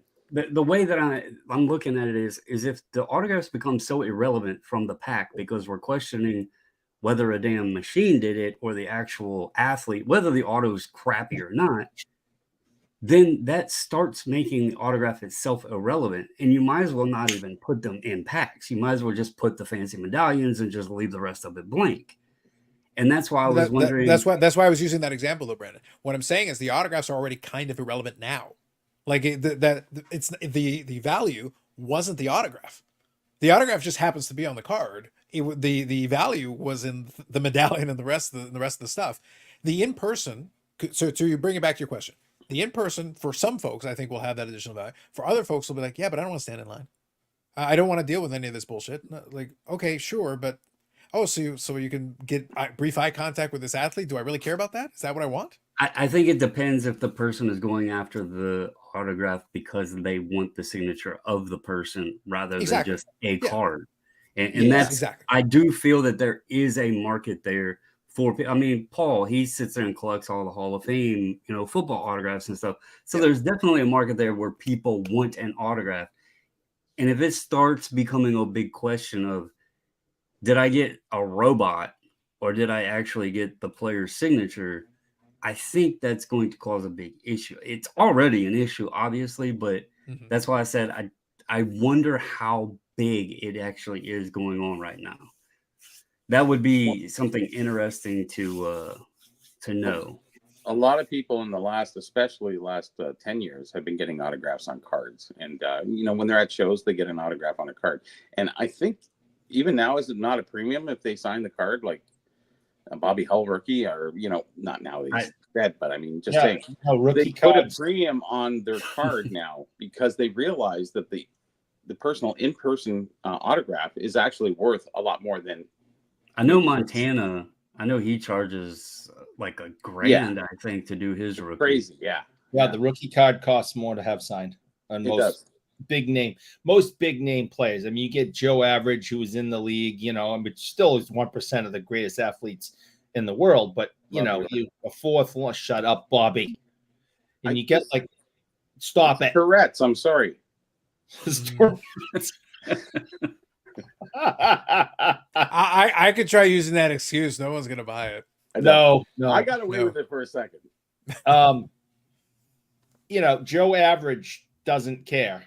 They'll sign anything. They're spending, they're $15 an autograph. They're just happy that somebody cares that they know who they are and they're making some money.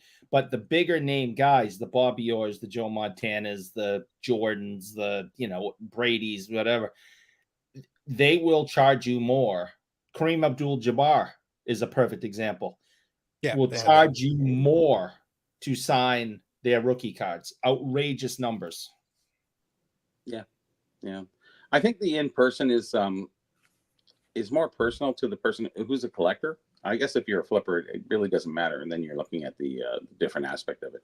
But I'd rather get to meet the person, shake their hand, I get their autograph. That's a bonus on top of that.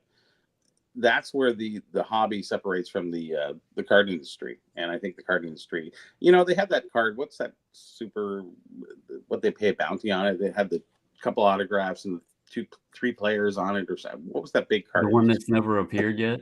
Yeah, the one that's never appeared yet. Yeah, you're talking about the LeBron Curry Kevin Durant, yes. the triple auto. And I'm sitting there going, oh, and it's signed too. It's like, your autograph's worth $100, dude, each. And then you got a picture of 3 dudes squeezed in on a card, and I'm sitting there going, how can that be worth so much money? It's just, that's gotten beyond the point. If it wasn't signed, then it wouldn't be so. It's like, where does the precedent start with, being signed opposed to not being signed, opposed to, you know, being numbered one of ones, it just gets a little silly after that. You know, honestly, if you just want to get an autograph, meet the guy, get it signed, get it in person. You know, if you're the collector, you know, do that. And you'll really actually, you know, I appreciate more shaking the hands of certain stars that are long gone now. You know, Gordie Howe was a typical one. I got to meet him. I got a picture with him, shook his hand. That meant more to me than anything. That he signed the bobblehead, that was great too. But I'm just saying, you know, I was there. I got the signature. I met him. I shook his hand. You know, we got a picture together. That's everything to me. You know, this one of one, whatever is just, there's no personal feeling to it. It's monetary. It's kind of like this. Yeah, that sucks. Yeah, No, I don't know what it is. Sorry. it's Larry Fitzgerald and his brother. He's such an asshole. Keep going, Brett. Bobby's No, continuing his Tourette's gimmick. I have another picture of him back there, but I'm gonna rely on my that a point little to bit more. that, Bobby, before he said it sucked, is I actually made the pictures and then was able to go have dinner with Fitzgerald and get him to sign it. And so I used to actually that used to be kind of what I would do is I would create custom pictures that only I had, so I knew nobody else out there had them, and then have players sign them. And that was cooler to me than the cards and everything because A, they were signing it for me. B, I knew nobody else had it, and I designed the image. So I don't know. It's just something to think about. When I bought the little package deal thing, I did not. I didn't expect it to come in autopen. So when I started hearing the rumors of it and everything, and then got them in the mail today, and I was like, damn, Nothing should be auto-penned anymore. It was, yeah. And that sucks because how big was the band? How big is the band? It's not like it was AC/DC, and now, like, you know, it must be. He is possibly one of the most, in all genres, he's one of the most popular artists today. Come on, Taylor Swift. Yeah. No. Tell us. Who's the band? So who's the band? It's Or Jelly who's the Roll. band member?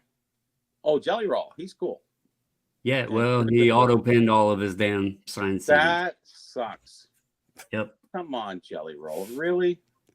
I don't know what a jelly roll is. Well, you're a big fan of your other musician, Chocolate Stick. Chocolate Stick would never auto pen. Chocolate stick. Chocolate Now, Stick, Jelly Chocolate Roll. Stick has integrity. I Chocolate love Stick cares about his fans. Exactly.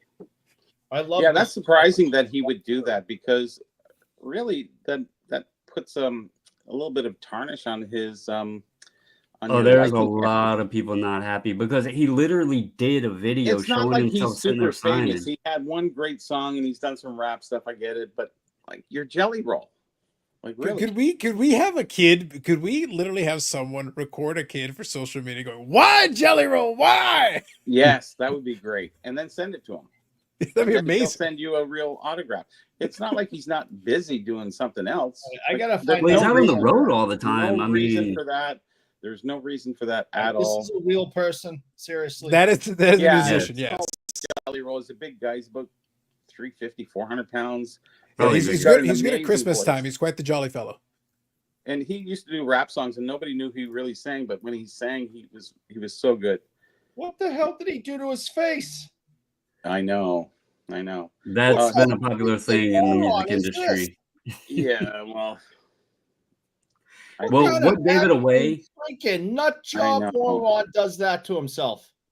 Well, he's been to Actually, prison, if you hear his so song, that you'll tells you wonder a why. lot. You But won't wonder why. hold on. On a serious note here, I'm gonna be mature on Friday since everybody said I wasn't on Monday or Right. Tuesday. Oh, you definitely weren't. We've already discussed this. Based on the curve, definitely not. Definitely not 5% mature. But go on. Okay. So Eric, as a rehab counselor, the man did serve time in prison, and that's kind of the whole story behind his music and him, you know, where he's at today. Listen to his Because song. he- He's got one big song, and I think it explains it all. He's got a lot more than that now, but No, but the that point one big is song. he screwed up a lot in life and then has changed himself, which is why it surprised me that they would allow something like this, because that's a bad look. Like, that's I think it's a promoter. perception, which goes back to what you were kind of doing before, but that's what bothered me the most about it. But you know, it is what it is. It was just something that I thought was a good topic, and for anybody out there, I learned this off of this, so it kind of gave me something to look for now on autographs. The way it was identified, obviously, outside of the fact that the autograph is not how he normally signs, it's got a little added to it. But there's dots, and what I mean by dots, it's pressure dots because they did it in Sharpie. And as the machine starts and stops, the ink of the Sharpie will make it a wider dot. And so you could see where the machine was actually writing the signature. Yep. So that was the big giveaway of it.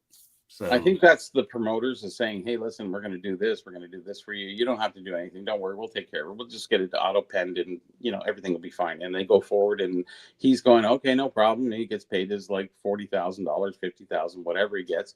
And you move on. And I don't think he's thinking about that. But if he did hear about that, I'm very sure, especially the type of person that he would be, I'm assuming he would be, that he would rectify that. Yeah, I mean, I guess we'll see. Because he needs to know the dismay of the collector on that point, because that takes away from his persona, I guess. You know what that gets me to thinking though. Exactly what you just talked about, and exactly what you're just saying right now. And good evening, name. But this thought makes me think about one thing and one thing only. Brandon, I think you'll appreciate this. Jelly Roll did nothing enough about his fans. Unlike Chocolate Stick, he did not think enough about his fans to sign it properly and not do an auto pen.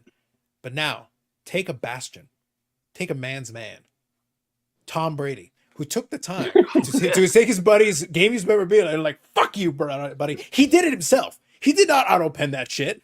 No. He wrote a shitty signature all on his own man. He signed it for the fans. I think and made it unique. That's right.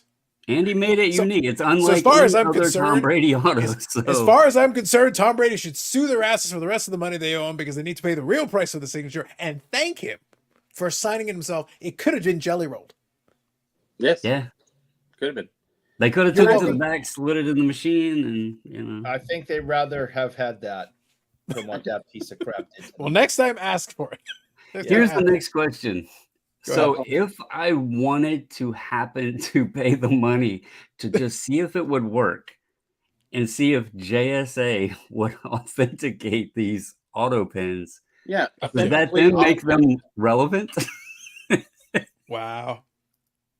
You know, I think I would send that to Jelly Roll. I would send it right back to him and say, listen, you know, can you really sign these things? Because I'm very disappointed.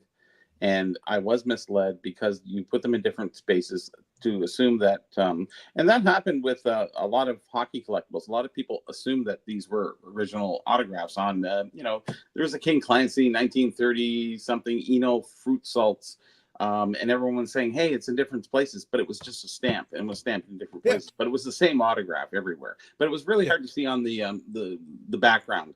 So a lot of people didn't know. So everybody called it when they listed it on eBay. It was, you know, a real autograph, but it wasn't. You know, it was the same autograph, but it was just a little different spot in every time. So, you know, going forward, I think a guy like Jelly Roll would actually go, "Hey, listen, sorry, fans, I didn't know," and I think he would. I think he would rectify that. You could. So, you know, in all seriousness, to Bobby's point, you have to step up. It could be a really good PR thing for him. It would be to do a make good, and go out. They could go out of their way to be like, okay, look, I'm going to sign everything. I'm literally going to record myself signing all this stuff, and it's going to go straight in the box, and you guys get all your stuff. Here's your stuff. I'm going to sign it right now. I do want to make one disclaimer though, because like it sucked because you were purchasing it under the assumption it was said it was signed and this, that, and the other. Sure. It wasn't expensive for what it was, so what did you think? It was going to get a free? Well, come on. No. It was actually listed on the merchandise site. He actually did a video promo showing himself signing and said signed CDs. Wow. That's the problem with it. Wow. And people went and bought it. The price was irrelevant because it was actually said and shown that he was signing, right? How much was it? That's where the issue is. The cost, like, you know, it is. What do you want for $3? Oh, it wasn't $3, but it wasn't like break the bank either.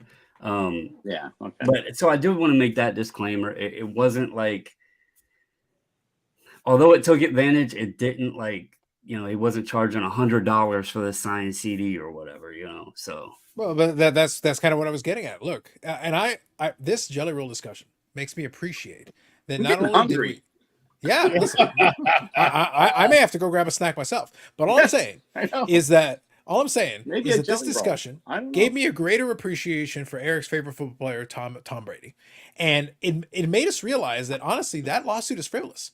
This man is. did these people a favor, and truth be told, in the same vein as you said, it's not as expensive as it could have been. In comparison, like Tom Brady charged him like $3,700 for a speech, and then it should have been a signed book, but instead it was this other thing. That's like 37 cents in real dollars, because these guys are from Massachusetts, so we all know they're not using like fake currency. So it's not even real money they use for this. So as far as I'm concerned, Tom Brady should sue them back and get the real money. Counter. Wasn't there something about the the Major League Baseball or whatever, NHLPA and all that they're getting money back? So shouldn't they be a little bit more attentive to the fact that having autopen, it shouldn't happen? If they want to invest and get money back, they should all be signing, and then they have to get better signatures. Like that has actually been a topic on a lot of different podcasts that Are you talking about like with the Fanatics and the Players Association thing? That one? Yes, exactly. And they got to get better with their autographs. Like all this scribble and all this short form. Like I got to sign 500. So I agree with that. I agree. I think the first part of it, I think, is something that has been discussed now. I think we're getting closer to that, because I think where has it been discussed? Because in some of the sets, they're specifically doing things where they're getting the players to do other stuff above and beyond just the signature. Now the problem is when you're talking about making the signatures nicer, that's a different conversation. The players are just lazy. It's not nicer. It's just more legible, like not a stroke. Yeah, no, I get it. But some of the players literally don't have a real signature. Like it doesn't when they got matter. around to it, they just learn how to do the scribble. Yeah, and that's actually, I think that's told to them. I think it's learned. Everybody wants to say, hey, listen, you're going to sign 5 million of these things, so just get used to doing this. Get used to your quick signatures so you can get them in and get them out. And it's wrong to the collector, and that's where the collector, I grew up through the era, you seen your Gordie Howe autograph. It was beautiful, right? On your bobblehead. Yeah. And he actually went through the whole. No, but even on the bobblehead, he put his goals. I'm just pointing at it. It's right there. And everything. Yep. Yeah, exactly. Well, I'm just saying on your bobblehead. Mm-hmm. He went through every little thing, and it took him like a minute or two to do each bobblehead. So it was really nice. And that appreciation is lost today in a quick scribble. It's not right. I'm not trying to make the older part of the hobby better than the newer part, but they do have to step it up a little bit and maybe there's no governing body in this hobby, and people just say what they want. Realistically, things of days of old are so much better than they are today. And you end up with stuff like this with Bobble with Jelly Roll, not being a super famous guy, but he's pretty famous in the sense, for at least one song. He does autopen? Like, why would he do autopen? It's not like he signed how many 5,000 he had to sign or something. Like, honestly, come on. I don't know how many. What do you do most of your days? Come on, like 2 days done. Okay. Well, if you see his physique, he was probably eating jelly rolls. That's probably what happened. That's how we got where we are. So there's a lot of that. But you should listen to his song, Eric. All right. What's it called, Brandon? He has a few good ones. I have diabetes. The best one, the one that really stands out. Listen, Eric, you will change your tune when the latest rapping sensation comes out of there. Something Boston about Cream. himself. Save Me. Save Me. That's it. Yeah. Save me from my diabetes. No, Save Me is actually a really good song, because you'll understand it a lot better once you listen to it and what he says about himself and stuff like that. So it is a very good song, and I really like Jelly Roll in that sense. And he's got an amazing voice, just surprisingly amazing. But to get that, I would be very disappointed, because we're collectors here. We want value. We don't mind paying the extra dollars. Like you said, you got a discount rate. Okay, that's fine. But I don't mind paying the extra dollars to get him really sign it, Yeah, I'm actually not the type of person that usually orders stuff from musicians and No, stuff I like was that. good. Yeah. But it was a deal where you got like a shirt and a CD and stuff. And my wife, there's a couple of songs that really hit on this new album. One of them is "I'm Not Okay," and I really like that song and the meaning and the That's Eric's message behind anthem. it. And no, Obviously, Bob it's really a good song. And He's the really words not okay. behind it are strong. But I liked the shirt, and I was like, oh, well, this isn't, breaking the bank, and you get a signed CD and the album and Right. all that. And so I Yep. ordered them, and then it was just like disappointing that it wound up being autopen. I wouldn't have even wanted it if I knew that. So That makes But- sense. I get that. anyway, fellas, I'm gonna hop off so I can make sure that she is off of her work computer, or she'll sit there and work until I'm done. And I don't Come want on. What are you on, Brandon? Yeah. Listen, we appreciate you bringing Jelly Roll. We have vindicated Tom Brady, so Eric's friends are wrong. Now we know as a people, so that's important. We did learn that, and now Eric will have to rebel against it and take up with his new favorite rapper, Boston Cream. Yeah, there you go. But all right, guys, y'all have a good night. Chat, have a good night. Keep them straight. Sounds good. See you, Thank Brandon. sir. Take care. Later. Catch you See you later. later, buddy. Thank Paul here God. says agents telling him to shorten up. My favorite is Barrett Hayton on the Coyotes. His early release autos have a nicely done auto. By the end of his rookie season, it's all BH. Yeah, pretty much. A lot of these players basically convert over to it. I'm kind of of two minds on this. I think we've talked about this before, but I do get it because it's one of those things where if you sign enough things, you're like, do I really want to spend a lot of time signing this thing? If it's like, you're in the game and you're signing for a couple of folks in the arena or whatever. Okay, sure, whatever. That's fine. But then somebody comes to you with like 5,000 stickers. You're like, hey, Eric, sign these. How much? Yeah. Okay, $5,000 for 5,000 stickers. Go. But isn't it not your innate responsibility to do that for your fans? Are you that high above people that you cannot see that your fans are your most important part of you? It makes you. You're nothing. You're nothing without them. Nothing. If no one nothing. If Whitney no one Houston? comes to the games, if no one buys your jersey, if no one stands in line to get your autograph, you True. have nothing. And I think we've lost that point where Beliveau would sign everything. He'd answer every letter. Gordie Howe, Johnny Yep. Bauer, Bobby Holt, whatever. Everybody, what is texting crazy today? Jesus Christ. Like, I think it's interesting. where were they Thursday? Nobody. I don't know, man. I think it's an interesting. So I get what you guys are saying, and you're not wrong on this. But I always look. I have to look at it from the other perspective too, because I'm sitting there like, okay, fine. But if they're not doing it, you're staring at your wall. When you buy a ticket, you're paying for entertainment. You expect the players to entertain you. You get good players because you like to win. This is the theory. So the theory goes. John Beliveau and Gordie Howe make the equivalent of what I think we make basically between the time we leave the house to the time we get to work. Like they made no money in relative terms to the time period. So yeah, Right. so fine, sign 5 million things. Well, the problem is they didn't value what you were doing anyway. You had an extra job in the off season because you were not making a living from hockey. I somewhat disagree with Beliveau because he did make some good money, and Gordie Howe made great money. Honestly, these guys made probably 5 times what the average person would make. And then they had, they could go eat anywhere and they would eat for free. Okay, in the grand scheme of today, we look at it and go, hey, they were only making this much. But at that time, they were making 5 times the average It's all salary. relative. It's all relative because the guy that's making 85 million a year, still without the fans, you have nothing. True enough. It doesn't matter if you're making $5 or $5 million or $500 million. Without the fans, you don't make that. No one's paying the ticket price to get in, cheering you on. No one's buying your jersey. No one's, buying Sprite because you are in the commercial. No one cares. Therefore, you're worthless. Great, but you got in reverse. They are getting it because they are watching and they are paying for it. And tell me on your ticket, you got a Boston Brew ticket, go find it. Show me where it says players must sign an autograph for you. Oh no, not that. I'm not saying that. I'm saying No, but we're talking about an autograph. That's literally what we're talking about. no. Yeah.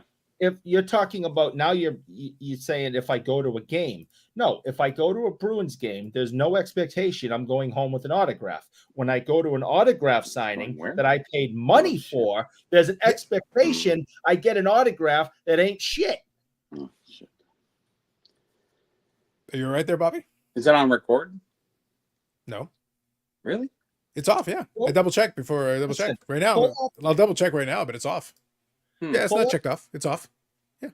Well, Carlos, actually, Eric froze up, and now I froze up. So, well, whatever. Go I don't know. Go online and pull up the whole Conor McGregor signing stuff. That's what these bastards are doing nowadays. It's horrible. There should be a little bit. Do you think those Conor McGregor pictures were being sold for? A lot. Yeah. Mm-hmm. And it's the most egregious thing I've ever seen in the autograph business. That was disgusting.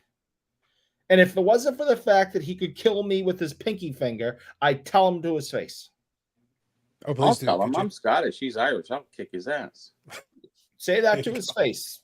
Yeah. Well, if he watches this podcast, Conor, yeah, I'm sure Conor McGregor's at home drinking his whiskey, watching this. No doubt.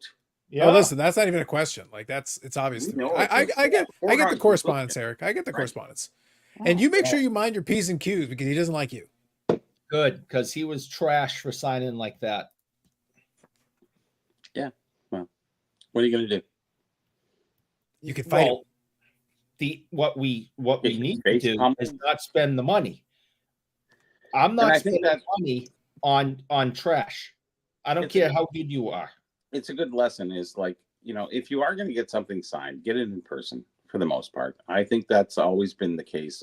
If we go back to the hobby, 20, 30 years ago, getting signed in person was actually a key thing. And you know that, Carlos, because you got the Gordie Howe. It was actually fun meeting them. It was fun standing in the line. Like maybe it was 40 minutes or something like that. You didn't mind because you anticipated getting to meet the person and you would get it personally and signed and inscribed on top of that. Well, in fairness, Bobby, full disclosure, because I think you're making a valid point. But sure. When I got that bobblehead at that show, the one you're talking about, that expo, actually they had a pile of them on the side, and I was like, "Oh, yeah, I don't get that much time." I literally, can I just grab one of these? And yeah, great, thank you. Oh man. Well, okay. I stood in line for it. I did not. But I took the express line. I'm like, yoink, thank you. Have a good day. Okay, so I did. I went through the process. They were beside Gordie Howe in the pile when I grabbed one. If that helps. It was the same thing. I literally, the man was there. I didn't even make eye contact. I just want the fucking bobblehead. See you later. Well, I got to meet him, and it was nice. And his handshake meant everything to me. Yep. Honestly, it was one of those moments that when you meet somebody and you finally meet him, and he was so funny, and he was just the nice guy to everybody.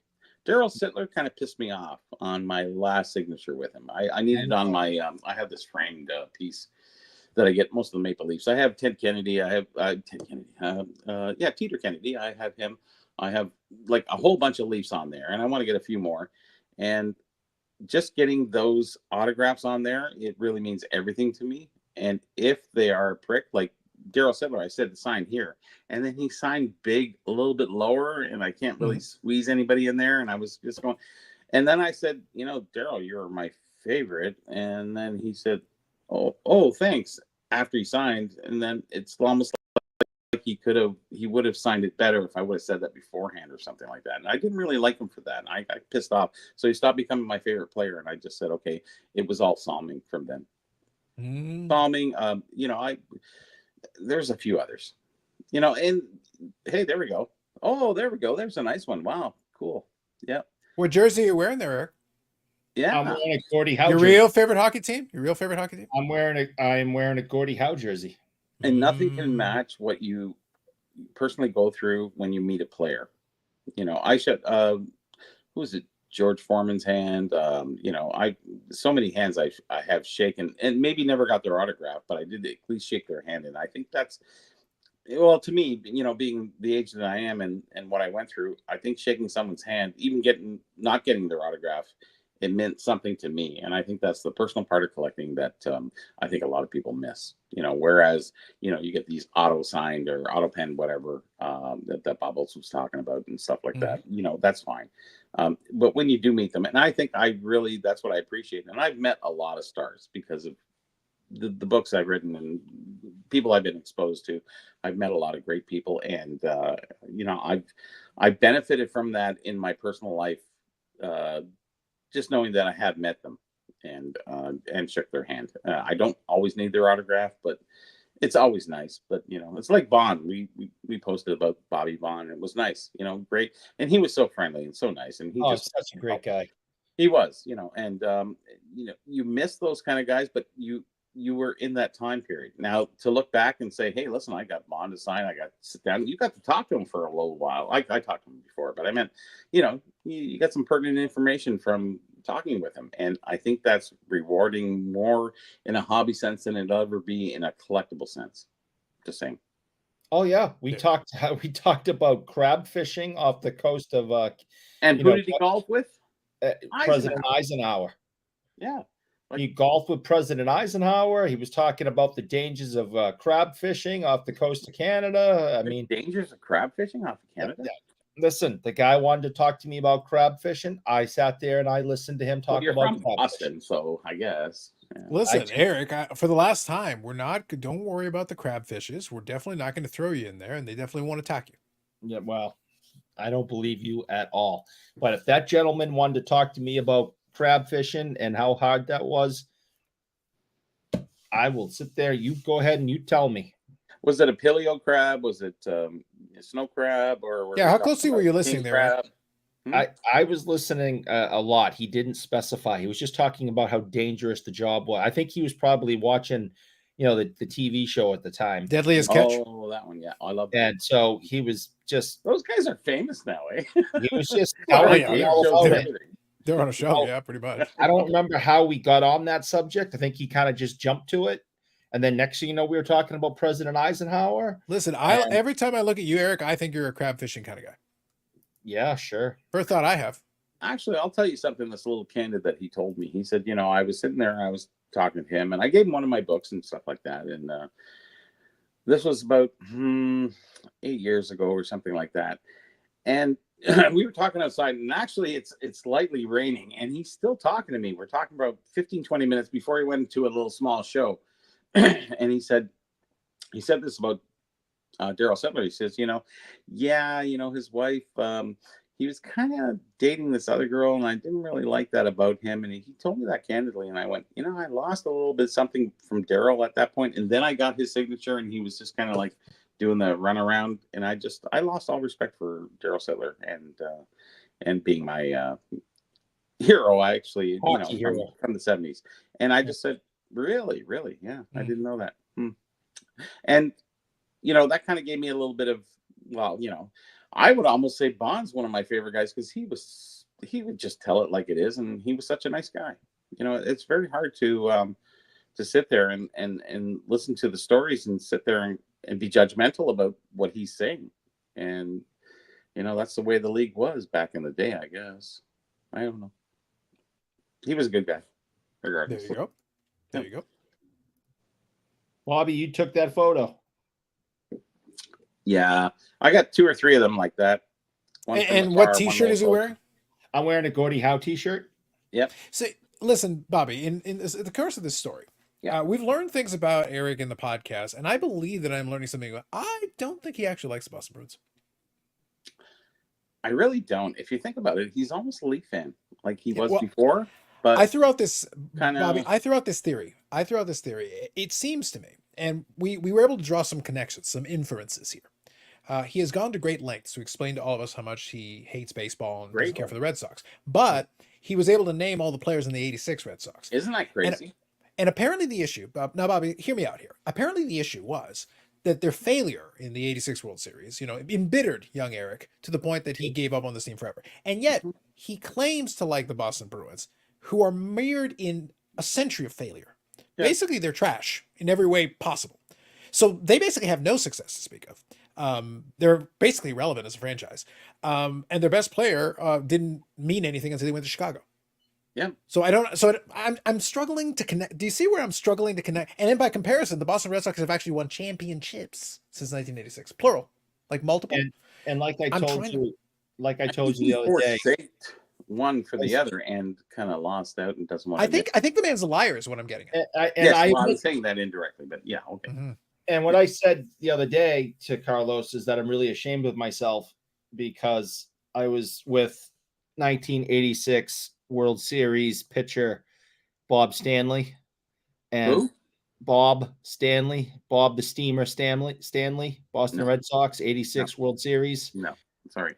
And I didn't Oh, so okay. I didn't say bad things to him. I was actually nice to him and took my picture with him. And I instead of me That's saying a contradiction in itself. instead of me saying, "Listen, you ruined my childhood, you son of a bitch," I just was like, "Hey, Bob, how you doing? Good to see you."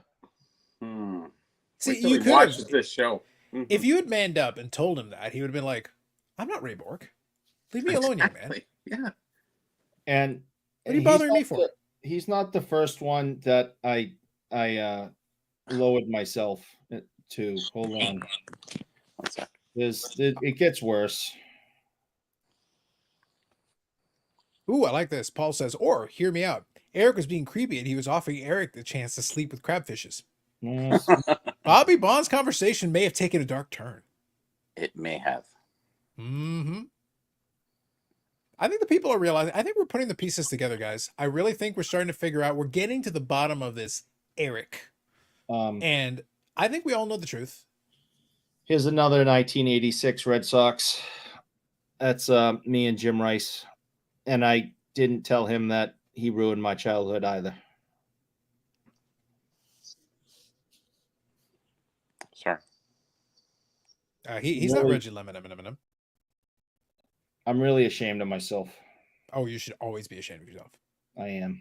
I would just by default start with shame. I should have There's no told shame. him that he sucked and that he ruined my whole life. Sorry, I got 6 messages here, guys. There you go. Popular man today, I see. It's stupid. Like, why are you talking to me? They know it's Friday night. Yeah. Well, Bobby, I don't know if you caught it. So before we hit live, we were a couple of minutes late to start. But Yeah. that's because we were finishing up a conversation. But then, literally, Carlos Sr. calls me right at 8 o'clock. Does And he not I'm like, know? I've done this 100 times with you, sir. 100 times. Friday Yeah. at 8 o'clock. It's the same thing.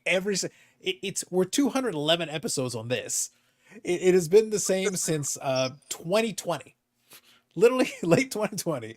Every single Friday, basically the whole time. Wow. Oh, Another I freeze quick up. picture that Boston Red Sox legend Louis Tiant passed away last week. Oh, my sister now too. Shit. That was a sad loss. But Louis was a great guy. Very funny, very personable, Red Sox legend. We lost him last week. That is true. I've actually got I think I've still got it here. You don't want to be give me my age and realize how many people were really losing. It's like Yeah, I know. horrible. Yeah. Holy shit. Come I was on. pretty sure I had it, so I don't know if you've seen this one, Eric. There's a Louis T. baseball. Oh yeah. I don't have that many. Like, truthfully, I don't collect Okay. a lot of autographed baseballs. Not really my thing. But the Ferguson Jenkins Foundation used to do things at the expo. So they have the Ferguson Jenkins Foundation. So a lot of classic ball players would be there, and they'd have them for that. Hold on here. Yeah. So there you go. I think I picked that right off the table. Nice. Louis T. Now- baseball. I have a Louis Tiant hockey puck. Oh, as well, no. Louis Tiana is a noted hockey player. Again, every time you say somebody ruins your life, they were a Boston Bruin. So, did you think Jim Rice played for the Bruins? Is that the confusion? Is that the struggle we're having here, right? I thought he was Willie O'Ree. I got confused. Well, Billy O'Ree ruined your life. We know that. Oh, So- Willie's coming back to the shop soon. To ruin your life more? Yeah. So Are you just gonna punch him in the face now next time you see him? no, I'm not gonna punch Willie O'Ree in the face. All right. Here's the puck he signed for me last time he was in town, though. But he's coming back like next month. So we'll be hanging out with him again, which is a pleasure. And what I told him was I've had the pleasure of meeting a lot of famous people and athletes over the years, but it was the first time I ever had the honor of meeting somebody. And it was an absolute honor to spend, 3 or so hours with him. Well, after the bro. Well, after the Burrell, Obviously. he's a whole different category. But to meet the, what he's been known as the Jackie Robinson of hockey, and to know everything this guy's gone through and where he is today at 80 something years old, and what a class act. I mean, this guy, class, absolute class. I'll add it to his honorariums. Honestly, I knew Willie O'Ree personally. My most famous moments of Billy O'Ree were ruining Eric's life and getting the first NBA 3-pointer. But I suppose we could add, the Jackie Robinson thing sounds cool. That sounds cool too. Yeah. We'll add it to his accomplishments. That's another one.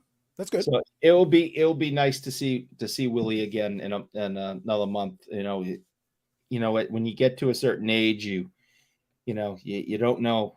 You know that you have less days ahead of you than you have behind you, and hopefully he'll be around for a few more. But last time I saw him, his health was really good. So I hope when I see him next month, he will be equally as healthy. I think at this point, maybe you should drop the puck gimmick, and I think you should go for inscriptions.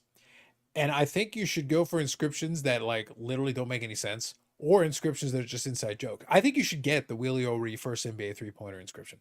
Oh, okay. Just go for it. Maybe we can get Marcel to do some interesting inscriptions. Well, Eric, this is what I want. I want everyone you meet going forward to give you a first NBA 3-pointer inscription. All of them. Marcel, Willie O'Ree, right. The janitor you met that you think was Peter Forsberg. Peter Forsberg. All of them. It was Peter Forsberg. Whatever you say, man.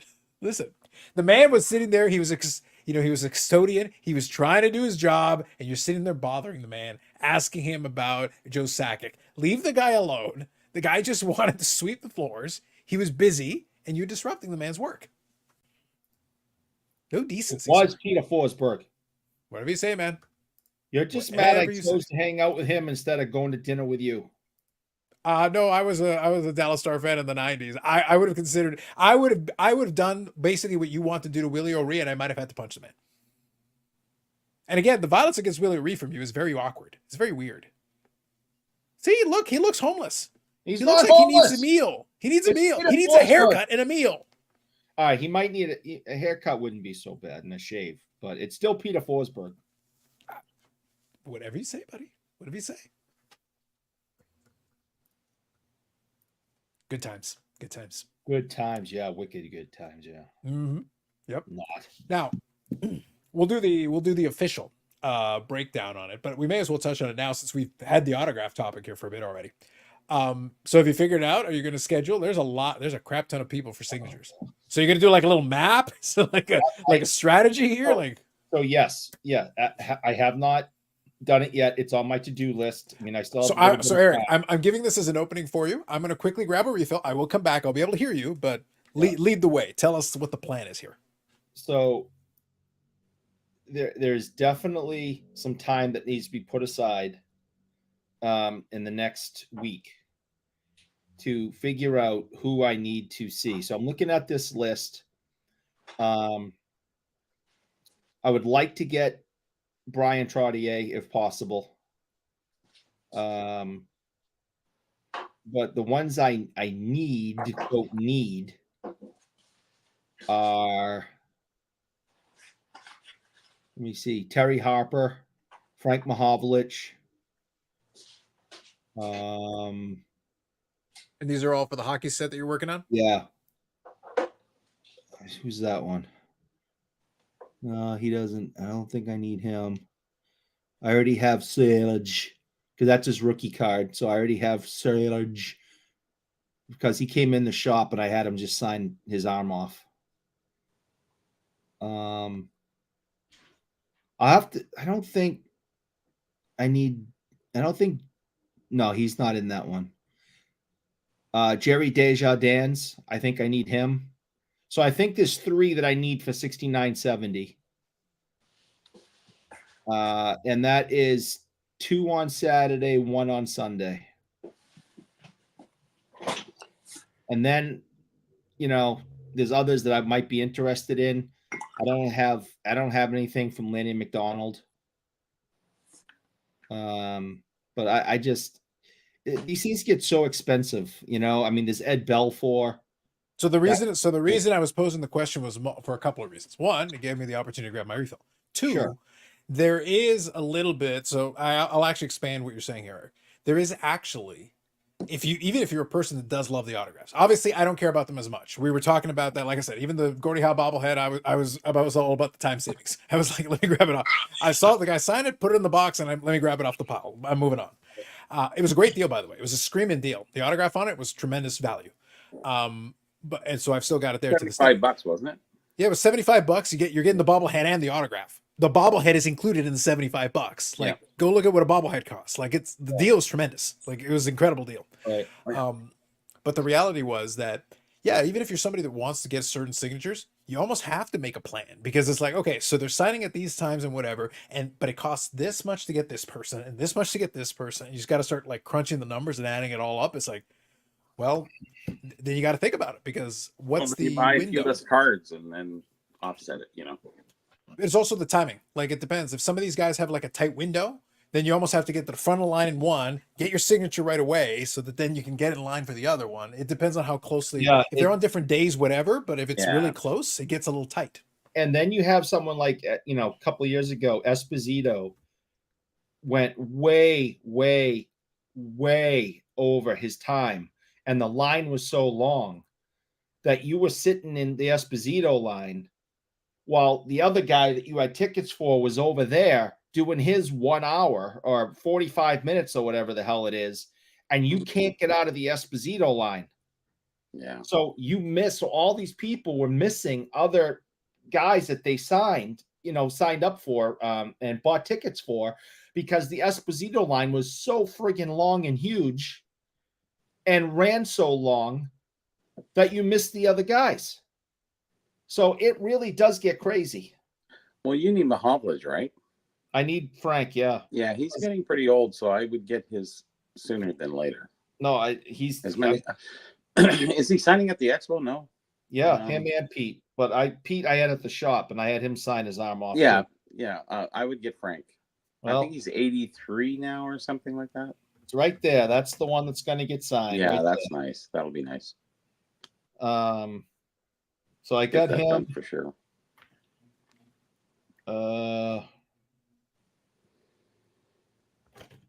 Who are the other ones I said? Anyways, that's why I figured, Bobby, for some of the folks, that's where some folks get like a friend or a partner to be like, can you get in that other line, so that way we make sure that for sure it gets signed, because if it is that tight, if there is a tight window with them, it can get problem. I've seen people come up with whole elaborate plans and solicit a bunch of different people to help them out with it, because it's the only way they can manage. They can't be in multiple places at the same time. It's impossible. It was funny. Angelo Savelli, he's called the king of cards. He's been around since the 60s doing collecting, and had dealers, and he was a dealer and had a shop and everything like that. I stood in the Belleville line for 2 hours waiting for him to come in and get the autograph for Belleville. At least I got to meet Belleville at that time, so it was kind of nice. But the things you do for autographs at that time, you just wanted to get them. And Belleville was getting a little bit older at that. Well, yeah.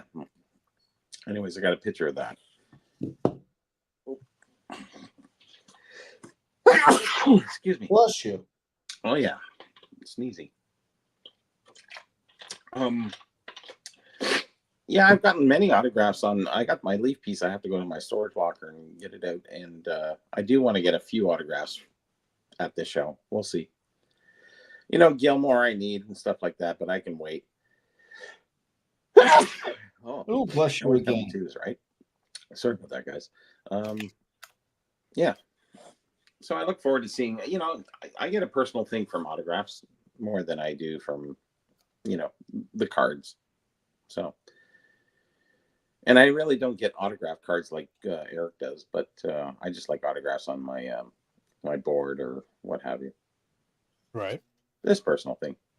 It's just Yeah, that for sure. to know that you met them and got their Mhm. autograph is it's personal. It's nothing to do with the directly with the hobby. It's just more of a personal. It's a Oh, good yeah, thing. that's fair. I like See it. here. So I have to get an O-Pee-Chee Terry Harper Why? because he doesn't have a Tops one. I'm gonna Oh, look to see if I have one or if I'm gonna buy one. oh, there's a lot of cards. Yeah, that didn't fit that second series. You're Yeah. right. Yeah. So I need a Terry Harper 6970. So those two right there will get signed.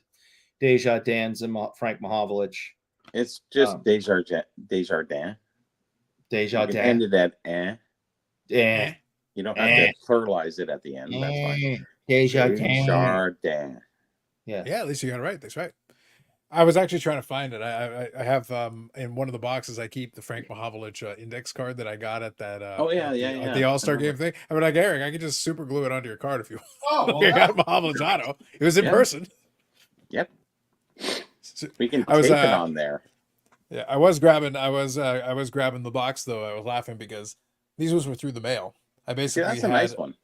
yeah, I went in, but what I would do is you get the index card, but Yeah. I had a color printer at the time, and I would just grab an was image smart. of the guy. Yeah. Yeah, and at least it makes it look a little nicer. It frames it a little bit. There's a Joe Carter. Yep. See, those are really nice. That you did a good job. I see people do them on index cards, which is kind of boring, but because they have all the lines on the index cards, I'm going, why would you get a line thing? Why would you get an autograph on that? There's a Jose Cruz. Yeah, perfect. It was nice. It left the guys plenty of room to sign, and it made it nice and clean. And these are just like for me, so it was Yeah. it worked out at the time. Yeah. I've got a couple of other ones, but those are the ones that I pulled out at the time when I was doing the joke, when I was explaining the joke about how tricky autograph authentication is. The Frank Yeah. Mahovlich was like a perfect example. If I find it again at some point, I'll probably send it into like PSA or whatever. I would love to see, but I was explaining to the folks, I was like, I bet you there's a good chance it fails. And like I know the guy signed it because I was standing right in front of him when he did it. Mhm. Like I couldn't be more sure, more positive. But I was just laughing because like yeah, the problem is you don't know because he literally did it. He did it quickly. He still signed it clean. It was still a clean He's signature. got a nice But he autograph. he literally just grabbed my index card of the pen, signed quickly, and then ran. The man moved. Yeah. I like Robert's theory here. Maybe Forsberg hired the homeless guy to stand in for him at these signings. Yes. Hey, that's a cheap way of doing it. What are you going to pay him? Yes. Like a meal? Mm-hmm. Yeah. You give him a jelly roll. Boom. It all comes together. It comes full circle. It does. Paul here says, Bobby, how would you rank Gilmore in the Leafs pantheon? Where do you put Gilmore? He's top tier for me. I would have to Dougie. put him, Good old Dougie. watching, 92, 93, 93, 94. It was just amazing watching him and Clark play together. Dougie was at his absolute best. Yep.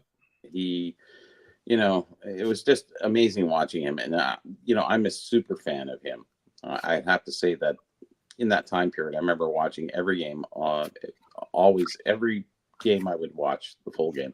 But in that playoffs, it was just amazing. And we just came from behind so many times that I thought it was over. And Dougie would come through and pass it to somebody and and he was forward. He was playing back. He was playing everywhere. He was just everywhere. He was awesome. A little bit of a dirty player, I understood. But I really like him. player. So I'd have to put Gilmore right in the top 5 of my Leaf. Bauer first, Salming second, and or Salming first and second. It doesn't really matter. And then you got Clark and Gilmore in there. I almost skipped the 70s. A lot of the stuff that I grew up with because, I put Sittler way down there. I don't care now anymore.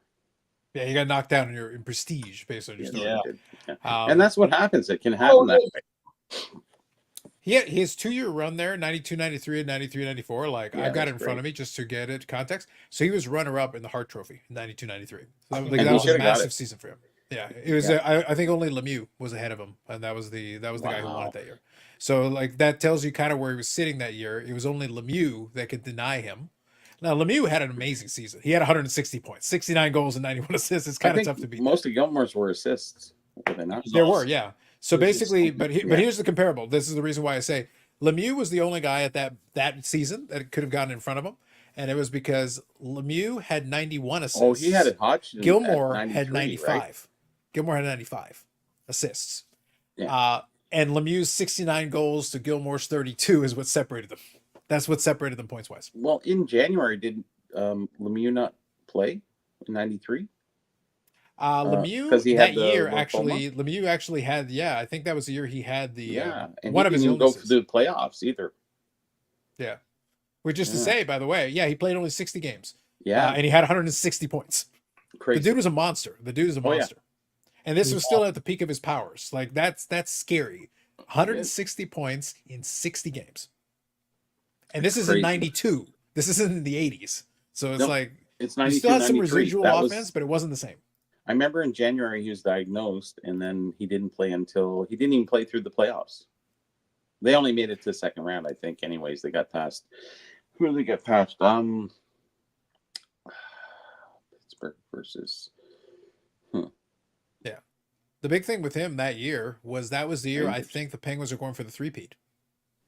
Mm, Because they had the back-to-back, and they were actually, you know, obviously they were favorite because Lemieux was there, Yager was there. Like they looked at it, They and go, had- on paper, they these had a guys have team, got a yeah. shot. Like they should, yeah. and they played well. But it's one of those things where like, but Gilmore had 127 points. That's fantastic. Amazing. That's very strong. That's very very strong. strong. And then the For a following guy year, who came in 111. at 84, 10 years later. Yeah. And the right? following year, 111. That's amazing. And then he Back blew to his back. knee. Then his knee got crapped out. So those were actually his two biggest point seasons of his career. He did have a 105 point season at age 23 and 86, 87. That's with St. Louis. Mhm. That was his only other 100 point season. But he had some nice 90 point seasons and some high 80s and stuff. And he but- was always good, but he really came to fruition when he played with the right players. And then he had Clark with him. And, you know, it was just amazing. It was a, you know, match made in heaven, really. It was just those guys would pass to each other, and it was amazing watching them. Robert here says Gilmore in his prime was as good as any Leaf in my lifetime. Maybe historically Bauer and Keon for longevity. Fair. Okay. Yeah. But he was on a good, that 2-year run was massive because he was right at the top. So the 1 year he was second in the Hart Trophy, and the second year he was fourth. So still right there, top 5, you know, for the MVP of the league. Well, So- he's still in the Hall That's of Fame anyway, so it doesn't oh, he's matter. in the Hall of Fame, yeah. And He earned it. should Like be, he played well. He played very well, and he still racked up good stats. It's one of those things where I think you get credit if you racked up good stats, but you also had some clear, really great signature seasons. 127 did. points and second only to Lemieux is pretty good. That's There's no amazing. shame. There's no shame for a in being guy who's second. 10 years in, right? Mhm. Into his career. You know? Yeah. Yeah, it was 29, age 29 and age 30. So those were his two biggest seasons. when I think about just, you know, spectacular seasons of a player in my lifetime that I got 76, 77, Bobby Orr. Probably. No. I always go to Gilmore. That season, that went all the way up to the, you know, semifinals. Mhm. I just Bloody what a Gretzky. dominant. He was just a dominant force in those playoffs. The season, I mean, it's one of the best individual performances for He you was know, controlling the game. He was almost like in a Gretzky mode. He was Yes. just, you know, That's all- dominating that's- behind the yeah. net, throwing it out in front. He wasn't scoring the goals, but he was getting the assist and making the plays and back checking on top of that too. he was doing everything. He was flying on the ice. He was just Yeah. incredible. Yeah, when I meet him, I'll be happy. He's going to be at the show, so I'm going to end up meeting him somehow. I didn't officially meet him. I said hi to him in last year as he passed by me when I was As he over the ran? autograph thing, and him because they had a whole bunch of guys, like they had him, Wendell Clark, and a couple of other Leafs, last year, Mhm. and he ended up walking like right by me, and I just height, and he went height, and that was my Dougie Gilmore stretch. That was it. The official meeting, eh? That was it. But hey, he didn't have to say hi, so he's nice enough, right? Well, I went to one of the alumni lunches, and I sat beside a guy who, a very, very good friend. He said, "Oh, I was just at his house yesterday, whatever." This guy owns a chocolate company or something like that, and it was really kind of cool. And I said, "Yeah, I got to get to meet him." He goes, "Yeah, sure, anytime. Don't just let me know." Sure. I said, anytime. "All right," but I'll meet him somewhere because I get some privileged access sometimes to certain Right. things. Sometimes. Yeah, you do. You're the Burrell. That is true. Who? Oh my God! Would you guys stop? See, Okay, I'm gonna have to stop. put a Very do not loved disturb or Gilmore. something. Yeah, I mean, Dougie Gilmore is a Don Cherry type of guy. Oh yeah, he's Oh. the kind of guy that he salivates over. Yeah. Him and Bobby Orr and a few others, right? Yeah, he's got certain favorites that he wouldn't shut up about like endlessly. It's my goodness. Yeah. Oh, But yeah, he would definitely qualify as one of those ones. It makes sense. Just taking a look here. I'm looking through this list again to see if there's anybody 2024 new. Upper Deck Fall Redemption program is here at the Sports Card Expo. Yeah, whatever. Yeah, I saw that one a little earlier. Yeah, I just got it. I was just checking because somebody sent me something I'm supposed to respond to. All right. I don't So like the deal. I just bought the Ted Harris that I needed. Ted and, Harris. I got The Ted Harris. Oh my Yeah, gosh. that's what I needed, babe. No, Terry Harper. I was thinking of Ted Harris, who I already have. Sorry. Terry Harper. And I got two. I don't like the condition of this Desjardins. Desjardins. I just got two more. One for the set, and one to get signed, and this one will just go in the junk pile. This one's beat to crap.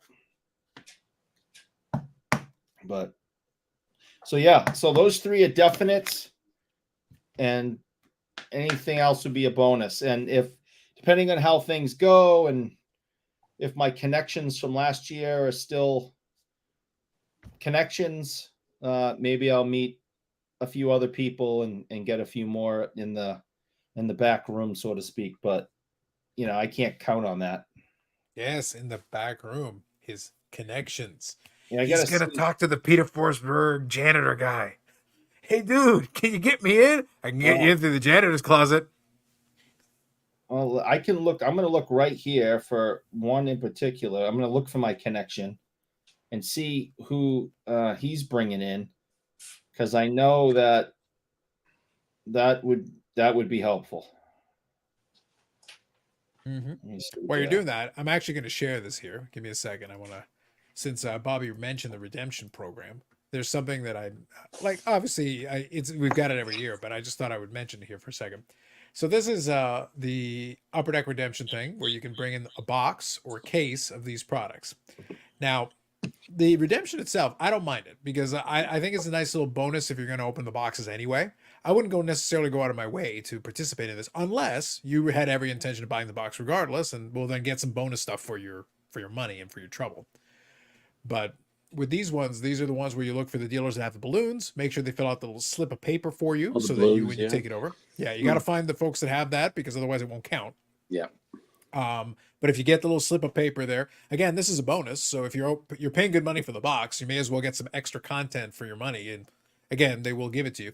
But I will say, every year the little redemption has gotten a little bit weaker and a little bit weaker, a little bit Really? weaker. Like right now, looking at this. So I can't see it. I'll read it out. So to put it in perspective, there's a list of boxes that you can bring in that will qualify for this. Amongst them are 24-25 Upper Deck Series 1, so flagship, SP Authentic, O-Pee-Chee Platinum, Metal Universe Hockey, SPX Credentials, and Ice. All those latter ones, other than the 24-25, are all the ones that have Connor Bedard in them.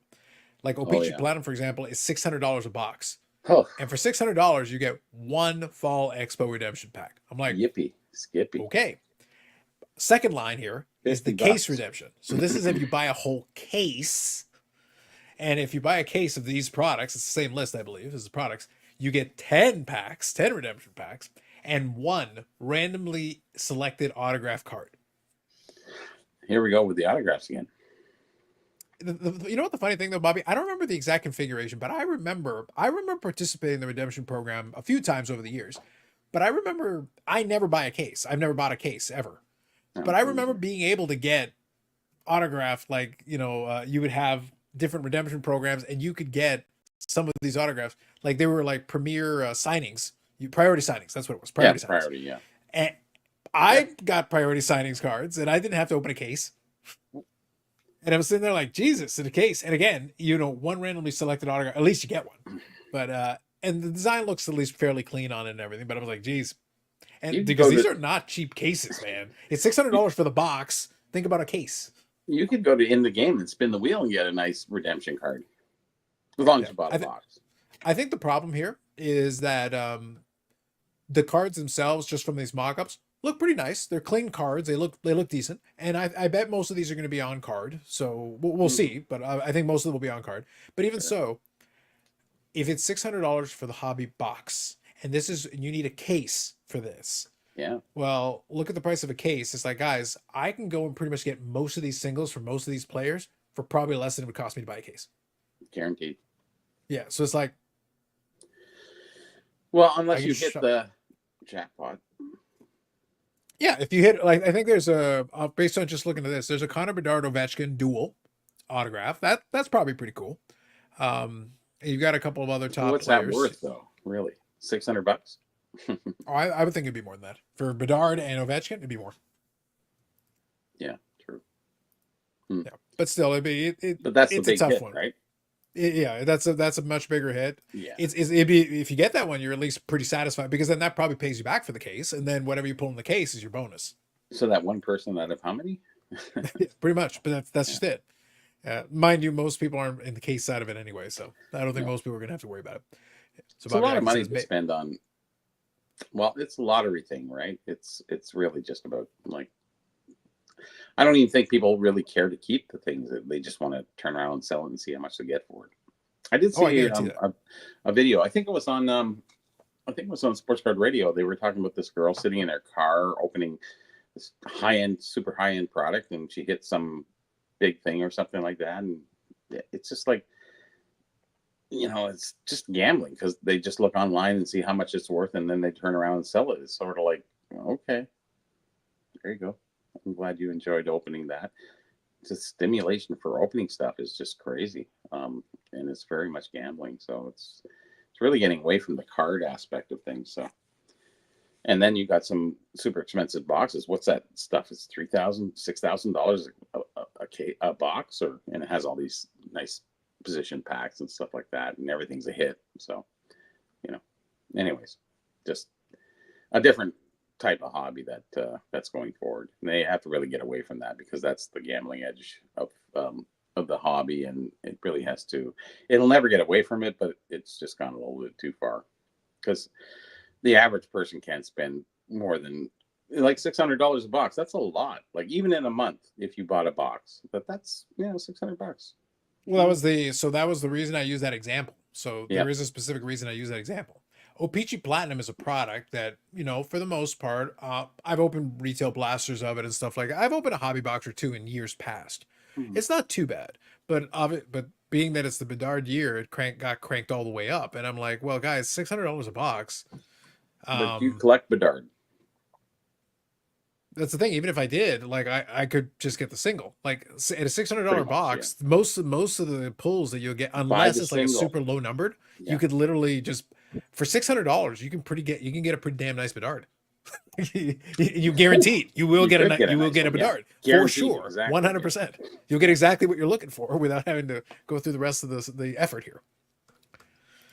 So Bob Jackson will say, maybe Eric can tell you the tale of him at the expo. Oh, there's many tales with Eric at the expo. Lots of tales we could tell. Oh, many. So Carlos, the metal insert you showed in your pickup. We're gonna tell. It says, Carlos, that metal insert you showed in your pickup video is very cool. So that was the Martin site. That was this one here. That's some nice shine to it. It's actually pretty nice.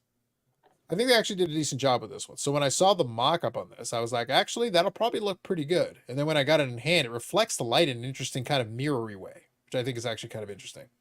It kind of loses his legs a little bit in the fleck. Yeah, with the logo and everything on the bottom. Yeah, yeah. But I do like the fact that it's got kind of that mirror thing going with it. And these are 1 in 160 packs. Wow. And it's a 50 card checklist. So it's actually a pretty tough pull for the individual card. I think these will end up being, somebody could put together a set of these and it'll actually look really nice, but it'll actually be a little bit difficult to come by because with the amount of packs in the box, 1 in 160 packs is multi boxes to get one. And then you got a 50 card checklist. So that'll be a challenge for somebody to put together that set. But it'll look pretty nice when it's done. So I give him credit for that. I actually think that one is kind of my sleeper from the Metal Universe that year, this year. I actually think that's a really nice looking insert for those. What about the head ones? When are they coming out? Oh, that's part of the Metal Universe. That's part of the Metal Universe. The constellations. It makes a puzzle, you know.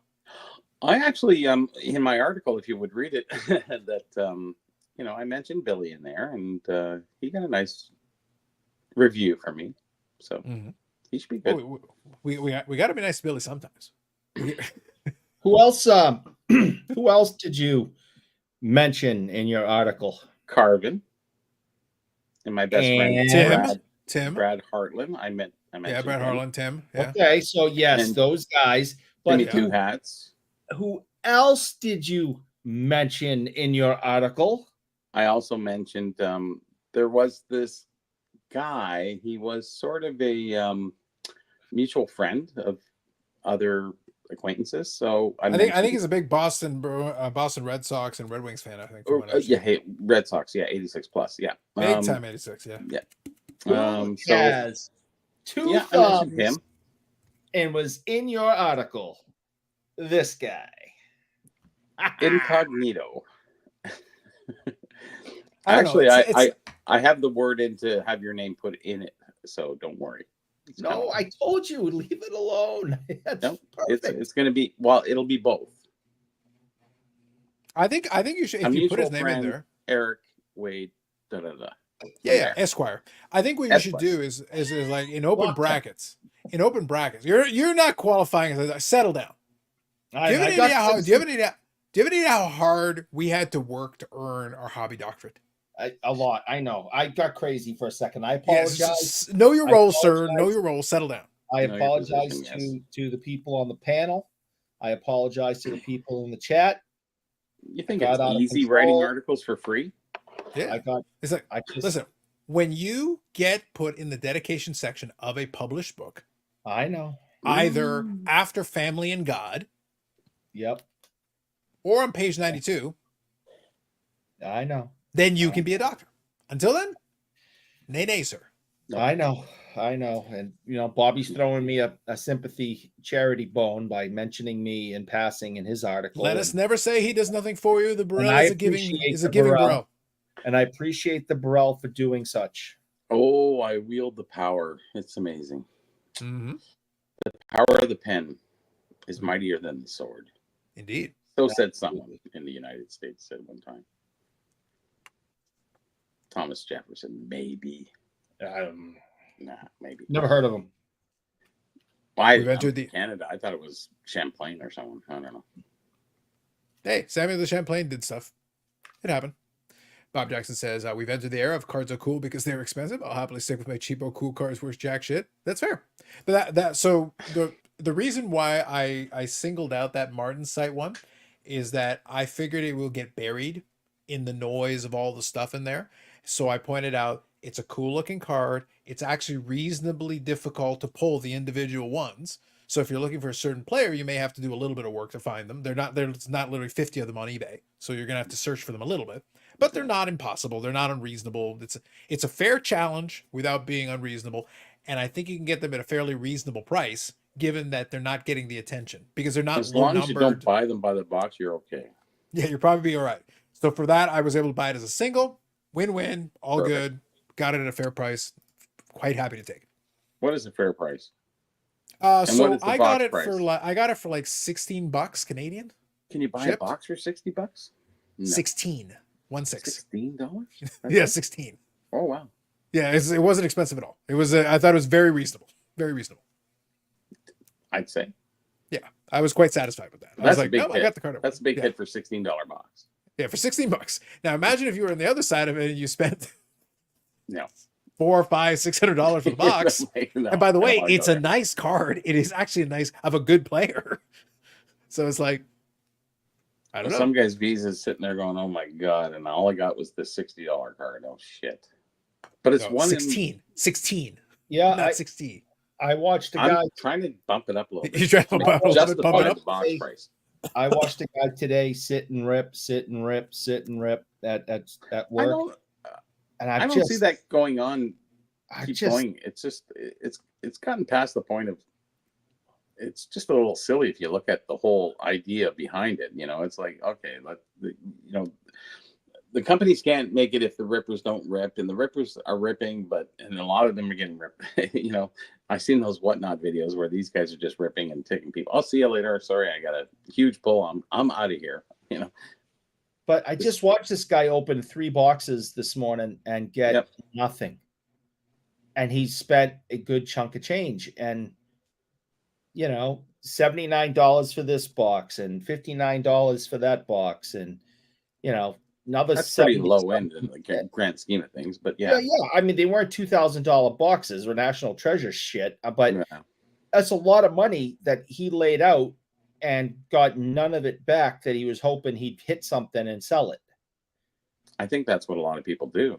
That's the new mantra, is it not? It's not my mantra. No. Yeah. I think it's the new way of I don't get it. It's called, you know, jack up your Visa as much as you can. You'll eventually hit the big one. Yeah, but pay it off. You'll never make up the money that you spent to get it. If you buy, you know, in a 30-year period. If you're an influencer, maybe you do. Buy, I was going to say, plant it. Yes. In a 30-year period, if you're a gambling addict and you spent, you bought 1 million scratch tickets, and on your for $1 a piece, and on your millionth one, you won $200,000. You're still behind. It's called a long-term investment. Yeah. It's called. I have to question Eric. I have to question Eric here because Eric seems to be invoking maths. No, that was common sense. I would never. No. You threw numbers. No. I heard numbers. That was just numbers. Yes, there was math in there. Mm-hmm. No, that would never happen. According to your maths, how do you know that they didn't come out way ahead? Mm-hmm. You'd have to do the maths to know the truth. I refuse. So it sounds to me like Eric is advocating. He's saying go buy all the boxes because you're making money the whole way per Eric. Yep. I don't think that's what was said at all. So like I said, for me, when I do those previews for the different sets, my goal then is to accentuate the positive. And part of that is to look for cards where I think there is some value. Hey, there's a cool looking card that I think you'll be able to get reasonably. That's why I advocated for the Martin site. And again, I put my money where my mouth is and I bought the single because I thought it was a cool looking card.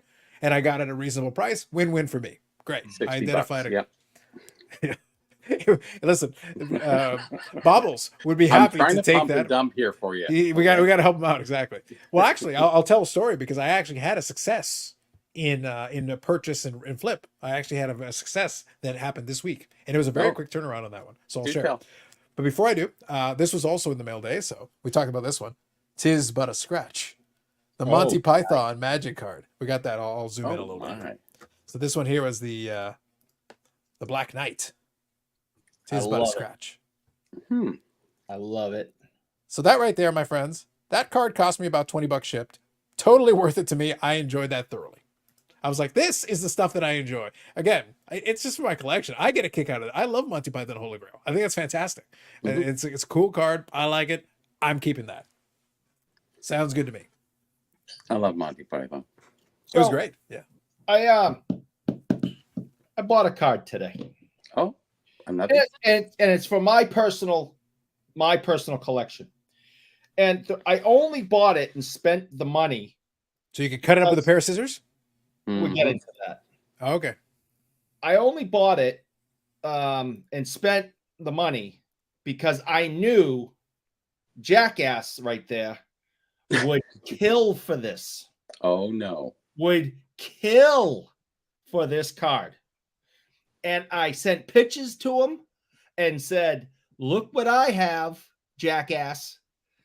And here I am live on the Because I'm Carlos show with my brand new Gino Orja card autographed to 10.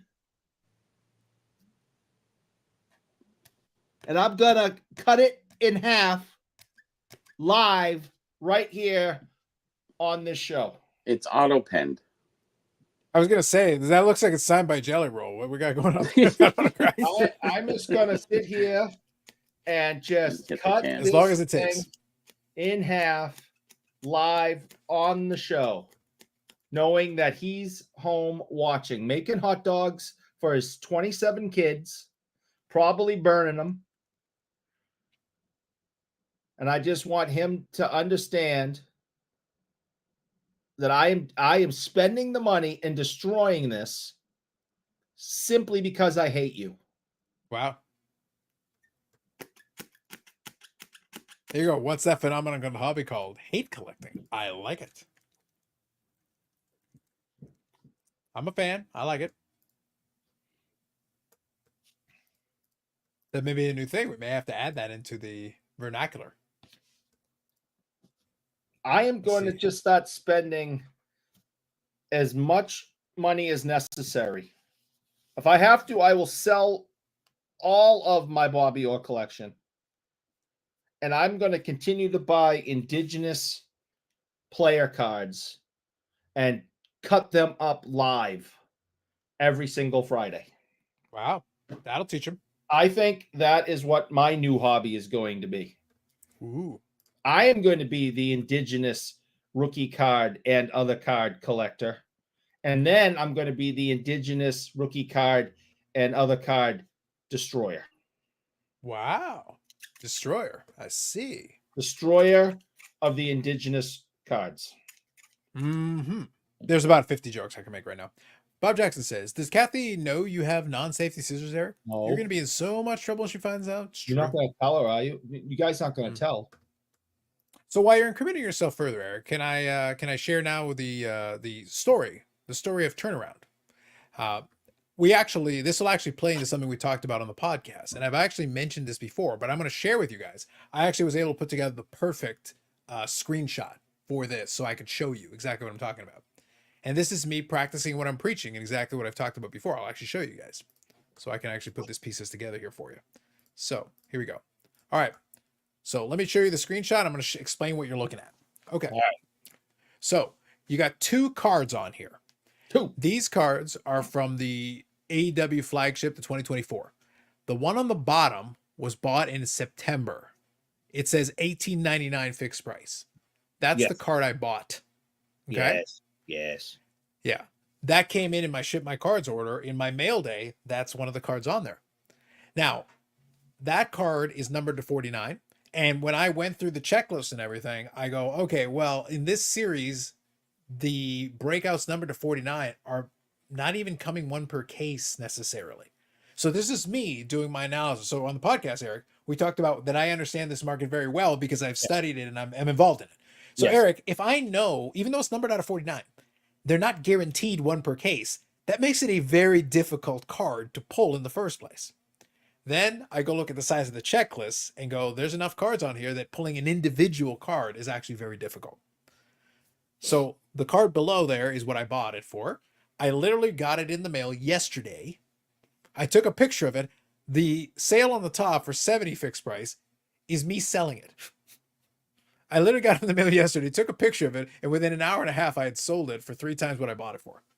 That is some good business right there. Yeah. It's already, the envelope's already made. It will be in the mail tomorrow.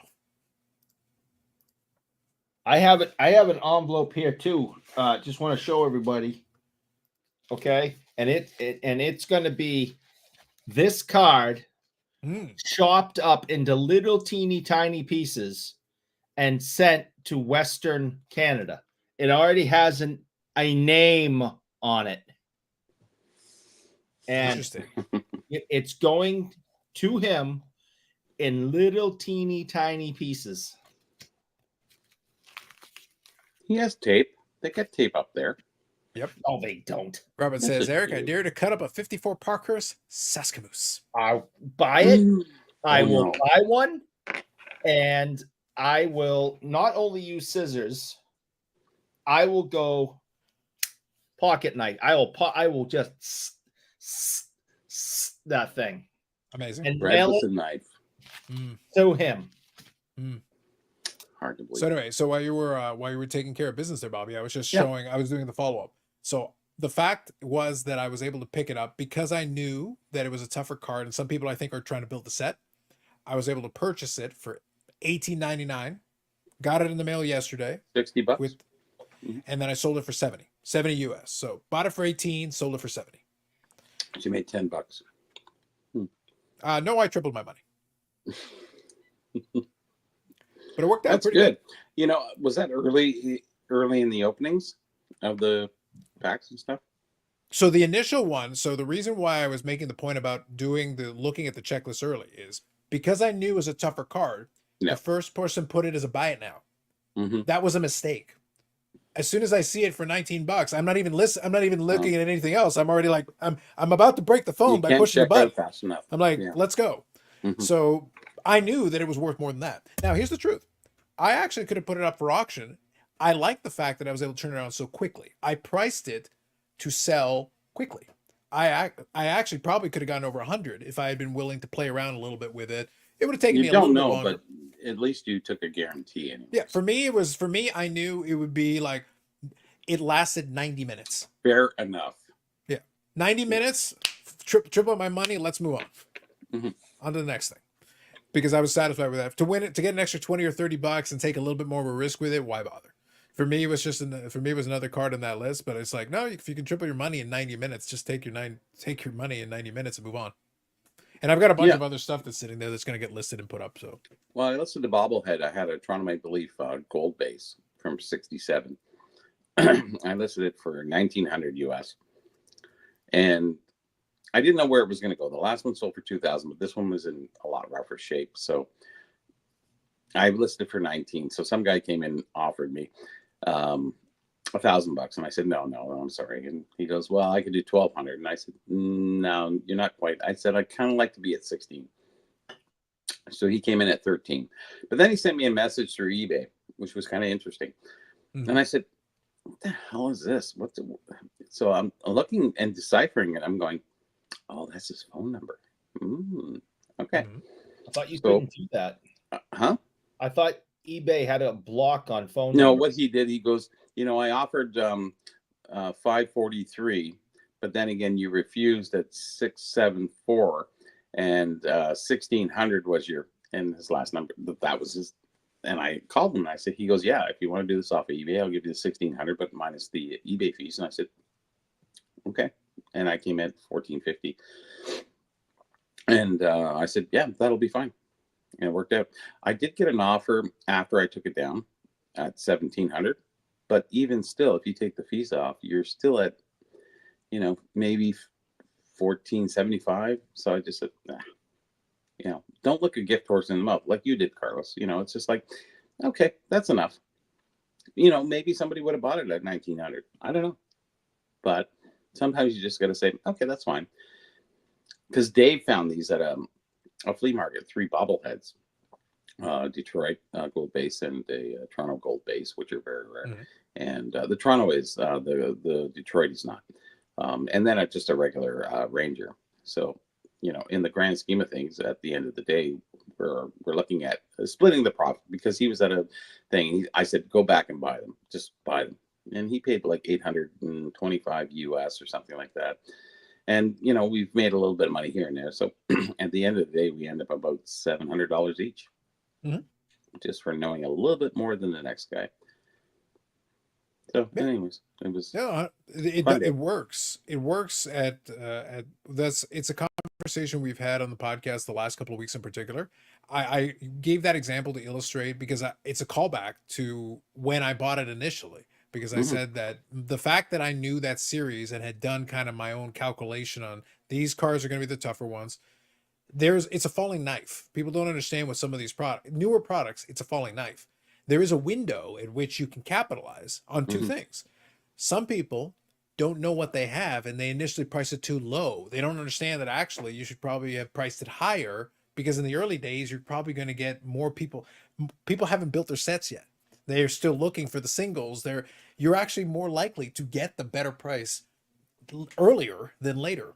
And I see that play out even on the Facebook groups. So we talked about the Facebook groups and everything. Yeah. Well, I saw one person post on there some nice cards. I looked at them. I thought they were very interesting. Nothing I need, but I like to look just to see what's going on. Sure. And they had one on there. There was a tougher card. It was an autograph out of 10. It was one of the nice ones for one of the better characters. I think you had it for $170. Which so is getting not... into that, just the Facebook thing is that sometimes you find something exclusively there that you might not find on eBay. Yeah, which is for sure. Great. And you can And make if some you're good deals. in a group that is Minnesota, you'll have more opportunities to buy Medanos that are rare that people really don't even know or don't even check eBay, and which is good. And very much I was just reinforcing exactly, I took that offer. It was good enough. Even though the other guy offers a little bit more, you still have the eBay fees and stuff like this, but we went on the side and it kind of, maybe I lost $60. But I did the deal. I said that was enough, just like Carlos. Yeah, that's enough. If I would have let it go, might have got a little bit more. But, that's marginal stuff. It's in, it's out, it's gone. And then you're not guessing afterwards, right? Like Carlos sitting there going, yeah, I might have got 100, but he might not have. So, it's best to don't look a gift horse in the mouth, I guess is the thing, right? Yeah, the money was there if you were willing to just take it quickly. $70. In the example that I was giving, that item, I had actually pulled a copy of the same card. So that was the out of 10, that autograph in particular. I sold it in January. So they had it for $170, which is not unreasonable. I think it's fair. But they haven't had any takers yet. They will have a taker at some point. They'll probably get close to it, give or take. But they're trying to sell it for 170. More than likely, someone will offer them. Maybe they'll settle it for 150, 140, whatever. But without eBay fees, I think they'll do okay. I think they'll be fine. Yeah. I sold it in January for 300. Yeah. There you go. Because that was the moment. The product had just come out. So I had to pull, take a picture. So that was the same thing with this card. There are people that are building that set right now. It is a tough enough pull. Again, if you want to try to squeeze every penny, then you can try to play some games. For me, it was like I can literally triple my money losing at in the end 5 seconds. I can triple my money in 5 seconds. The worst part is a lot of guys try to prolong it and they try to wait to get the big bucks, and then eventually they're going to have to backpedal. At least you got in, you got out.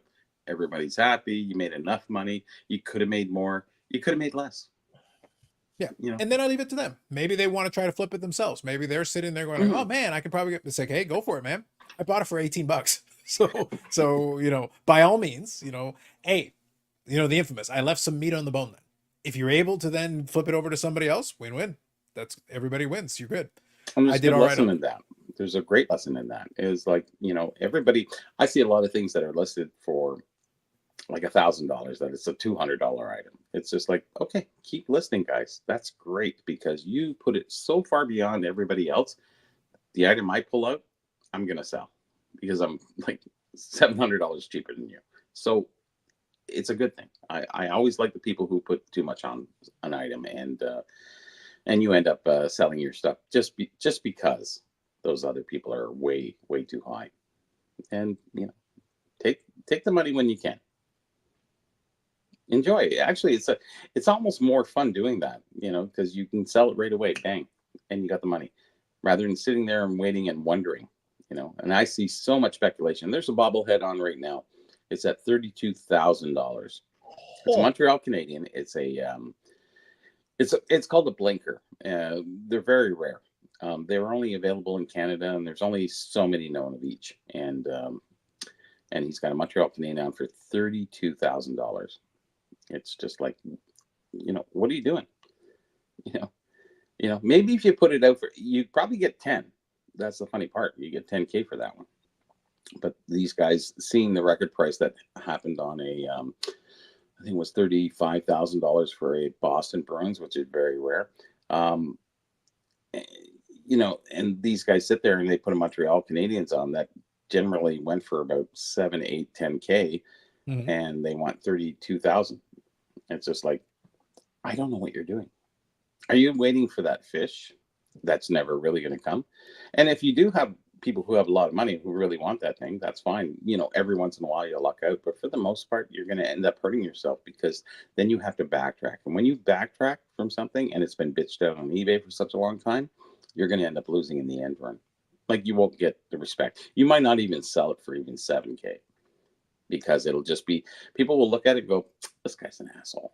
You don't even want to deal with the asshole at that point. You don't even want the item at that point. Oh, yeah.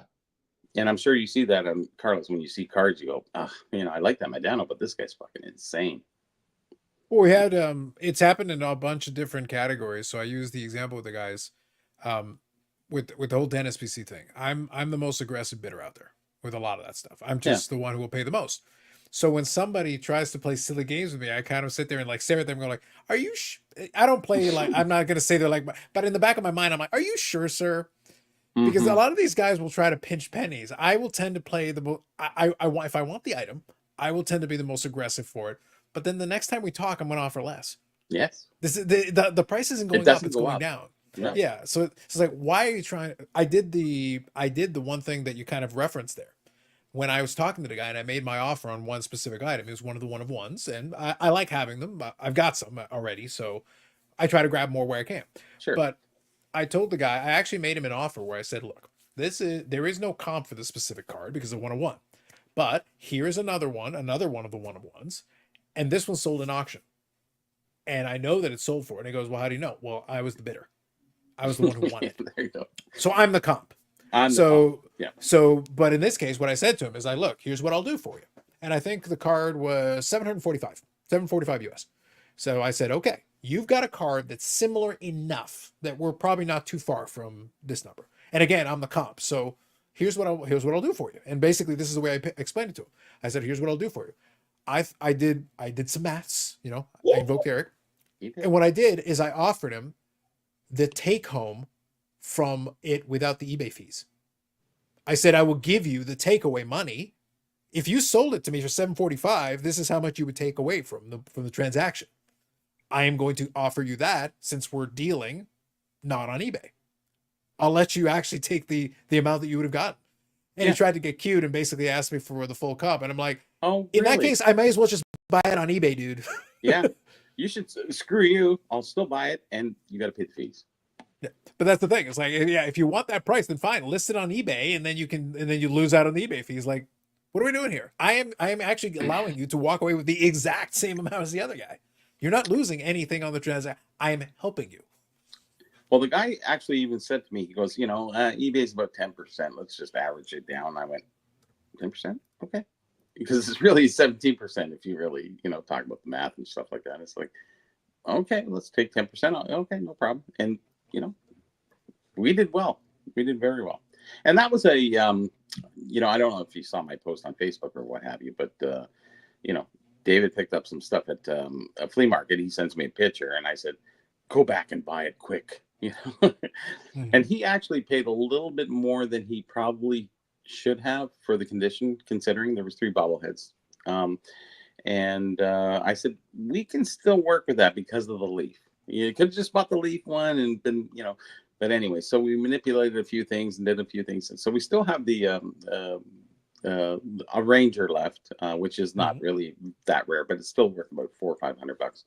And so, you know, we're going to end up good at the end of the day. And in the grand scheme of things, it's just like, if you know a little bit more than the next guy, like Carlos, looking up the list and seeing what is rare, education is everything in this hobby. And the more you know, the better off you are.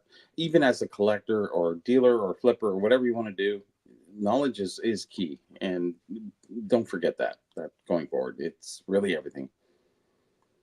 Yeah, I think it's fair. And the other thing I'll add to that is it kind of plays into exactly the theme of what we just talked about. Sometimes it's okay to just take your profit and move on to the next thing. Because if the opportunity presents itself, kind of to Bobby's example there are people that will put an item up on eBay or wherever, and they'll put a ridiculous price on it. And their hope is that one day, years from now, but there is a value to getting your profit out of it now and moving on to the next thing. Because if you're smart, well, then you can parlay your profit into purchasing something else. Yeah, but Yeah. you can parlay that into purchasing another item that may yield you a profit, and another item that may yield you a profit, and rinse, repeat, rinse, repeat, rince, repeat. Instead Everybody of sitting wants there the trying to end hit a game. home run every single time and just Everybody sitting. wants the end game. That's the problem. Is they want the maximum dollar. Oh, hey, this was comped at this last time. It's like, actually that Leaf doll sold last time at $2,000. It was in really nice shape. This one wasn't as good as. I would say it's probably about 3 tiers down.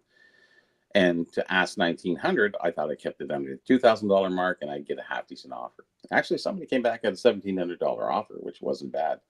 And I think I could have got him up to the 19, but I just took what was there and I said, and this guy offered once, twice, and then he, gave me his message, and then we text back and forth. And he goes, "I'll give you the 16 that you wanted, no problem. Away from eBay." And I went, "We're good, we're good." And take what you can. Sometimes you wait too long and then you lose out, and then you end up sleeping with the item.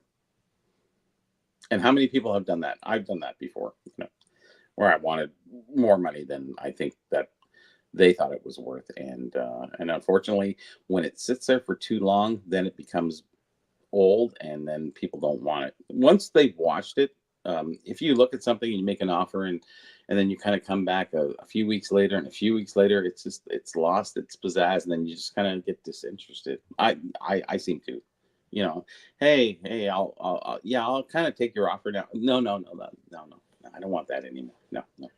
I was willing at that beginning part, but now it's been about 3 weeks. I've gotten used to not owning it. There's that part, and then there's I also. I like that. I like Yeah. that. I got used to not owning it. There's also, and Yeah. Eric, we can kind of speak to this. There's also the part where sometimes if you try to get too cute with it, then the person will find another thing. Because they may still have interest in it, but now they've already allocated the budget that was available at the money was there and available for this offer at the time that I made that offer. But when you decided to walk away from it, okay, but now I've picked up this thing, and I like them. Am I still interested in the thing? Maybe. But now it's like, well, I'm not interested in putting more money in. Like, I've already allocated the funds elsewhere. Now this is what's left. This is what I can offer you, and it's less than what you thought. Well, we kind of give up on that thought that we could possibly get it, and we kind of get out of that. Oh, okay, I really didn't want it, and that happens a lot. There's a guy I wanted to trade something, and he goes, "Well, I'm just going to try it on eBay first."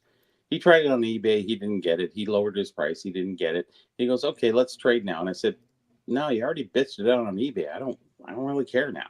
I can't trade it because you've already put it out there. It's nothing to me now. It's been 2 months. Like, come on, It's dead to you now. It's dead to me. now. Yes, exactly. And Carlos, that is so true. It becomes dead to you because you lose interest in the item, because you see it out there and you see it's way too high, and and people are disinterested and nobody's offering. And you just go, okay, move on. And you move on to other things. And I'm talking about a different scenario because I'm not dealing with sort of cards, but other things that are really rare. It's just like, what are you going to do? They're rare, but they haven't got the interest level because they haven't read my app. If I had, wow, there you go. If you had one, hypothetically. I think the other thing, though, is it kind of plays into what I was talking about, is that there are some items, regardless of what they are, items. We'll just say items. There are some items that have a market, that have interested parties, but if the market is thin, even if the people that are in it are willing or have good pockets and are willing to pay for it, but if it's thin, all you got to do is alienate a handful of them, and you basically shot the market for your item. Because as soon as you piss off the wrong person or get on the wrong side of them, and they were going to be the top bidder, your guy. Yeah, the game ends, because the other guys, they're interested, but they can only afford to pay half as much, and that's about as far as they're going to go. So you just lost the gap between the top bidder and their second. And so many people do that. Yeah, I think I've been guilty of that a couple times over the years, but for the most part, I keep it somewhat reasonable, and I keep it open-ended. I don't put a buy it now without an offer. That's getting a little bit obtuse. I always put an offer in. I always put a little bit higher than, well, like I said, the last one sold for 2,000, so I put it at 1,900. It's not as good condition, so it's a little bit lower, but we haven't seen one in about 2 years. So assuming that somebody's going to go, hey, I'll buy it at 1,900. And, I just played with the numbers and I said, yeah, that's good enough. And it's nice with the with the US dollar because 1396 is what I got, and the exchange rate coming back was 1,900 Canadian. Well, that's So that Dave's one got used lots to be of money, Canadian money to play with when he comes up. Yeah, exactly. That one used to be my favorite thing. So I'll read Paul's comment here and then I'll share a thought. So Paul was saying, as dealers in my local store I refuse to deal with, and they might even have stuff I want because of the shit. We're basically Yeah, playing those kinds you've of been games, and that happens a disinterested, lot. yeah. It happens a lot. Yeah. And this one's always kind of a fun one. So this one will play for you, Eric.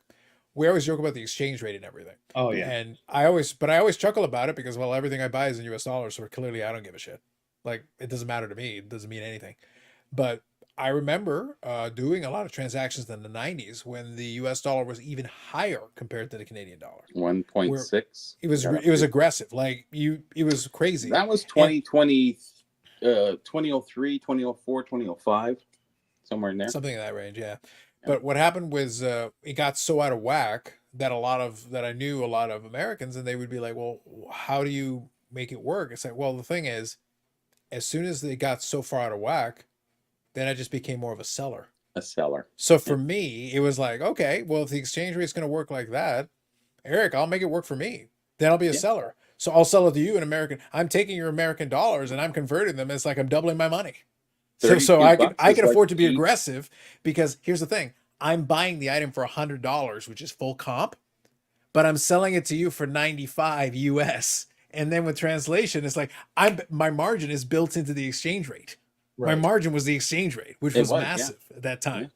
So I remember selling things for $500 and I'd get like 900. It was like, wow. Yeah. So holy shit.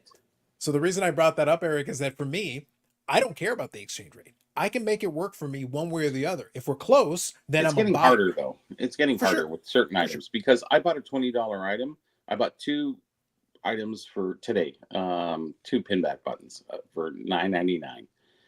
So it's $20. By the time I cashed out, it was 40 Canadian, 40 Canadian. I went, yeah, geez, what happened? Because I have the tax that I have to pay for that, Missouri, whatever tax, and then I have the shipping, and which he charged me state tax. Yeah. He, one pinback was $4.95, and then it was $6.95 for 2 of them. It's like, oh, I gave you a discount on the shipping. I'm going, it's still costing you the same 2 pinbacks, man. Fuck, but you can't complain about it because pinbacks are rather cheap for what they were. And I'm just sitting there going, all right. And then it's $40, and I went, Jesus, how did that $40? How did $20 turn into 40? Really? Yeah. That's why I say but that's why I've talked about this a little bit before. I think it's funny because when we think of comps, we never think about the actual cost of acquisition. Yeah. Because when we think of comps, we think about, but I'm saying in general terms, when people are talking about comps, they're looking at what the sale price was. They're not sitting there, sale price plus shipping, plus this, because that's the real price out the door to get it into your possession. Whatever that number, that's the real number. That was however much it cost. True. So then if your intention is flipping or whatever, you have to you have to make sure you remember the real number. The real number is what it actually costs you to get it into your possession to then flip it or do whatever you're going to do. So that's what you have to do. A lot of guys run into the problem where they don't do the maths properly and they sit there and go, oh, okay, yeah, so I did this, I did that. Okay, yeah, that's good. Okay. And then they realize they only made $37. It's like, oh shit, what happened? Yeah.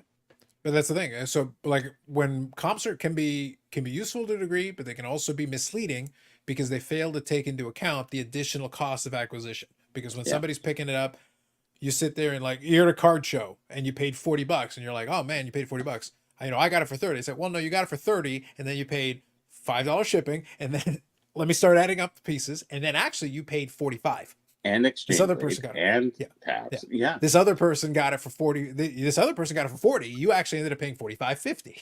You actually paid more than they did, even though it seemed initially that they were paying more. And that's I said prior in the last podcast is that, eBay is the new, and Facebook is the new eBay, where a lot of people are turning to eBay, turning away from eBay and going into and Facebook, where they have more specific intent rather than being a big dump bin. You can go into certain groups and find those certain items that you're really looking for, and you're not paying the fees.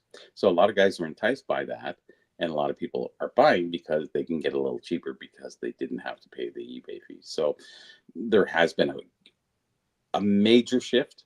I'm talking about a very major shift in the last 4 to 5 years in that rate. Where marketplace or wherever. You said you were looking at something in marketplace. I've seen some things. I've seen this. I don't know. They had a Dave Keon towel from 1972 and a bunch of other, other stuff with it. And it's $50. I'm sitting there going, oh my God, like, where do you get that? You can't get it on eBay, and you can drive and pick it up in 15 minutes. It's like, wow, geez, So it is it's really a benefit, but you have to be quick. Where eBay, you have a little bit more time sometimes. You do. I think that's fair. So they both have benefits. It's just that, I think more people are looking, more specifically at things in their groups than they are in the grand scheme of the whole hobby, because there's Facebook, there's Instagram, there's Worth Point. What's the other one called? I can't remember. High Bid. There's all these other, and you don't have enough time to do all of them. But when you will log into your Facebook, it's like, okay, bang, oh, this is my group. Okay, I'm going to that group because that's where hey, this is listed there. It's very focused, and I find that people aren't branching out to every different available selling platforms, and they're really concentrating on. And I found this with sales. If I concentrate on where it would sell best in a certain group, because there's hundreds of groups on eBay, on Facebook, sorry. And I think the dump bin of eBay is really taking people away, because you have to search so many different things, where, in smaller groups, I think it's more concentrated, and I do make better sales. Something I had on eBay for 2 months, I listed on Facebook, gone. It's just like, wow. And you really have to bring the item. It's Muhammad has to, the mountain has to go to Muhammad at that point. I think it comes down to the you offered people appetizers, and that took care of it for you. I think that's what happened. A lot of apps, a lot of appetizers. Yeah. Well, I wish I could get some of those. You should get some of those.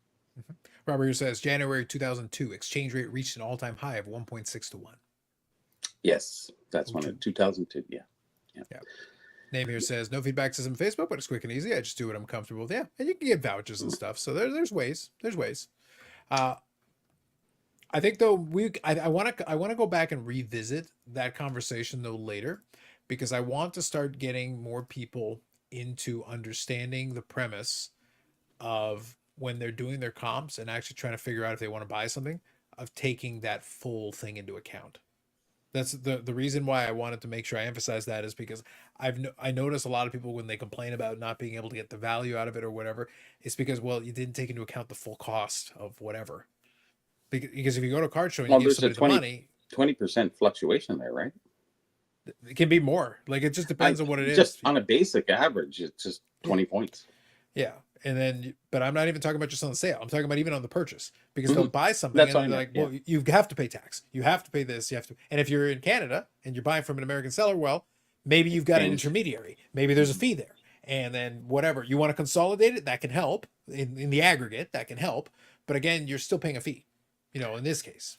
And what I've been finding lately with Facebook, FedEx, I got a bill and I said, listen, it's under the $60 value, which you're allowed free. You're allowed free duty and taxes, but you're not free from the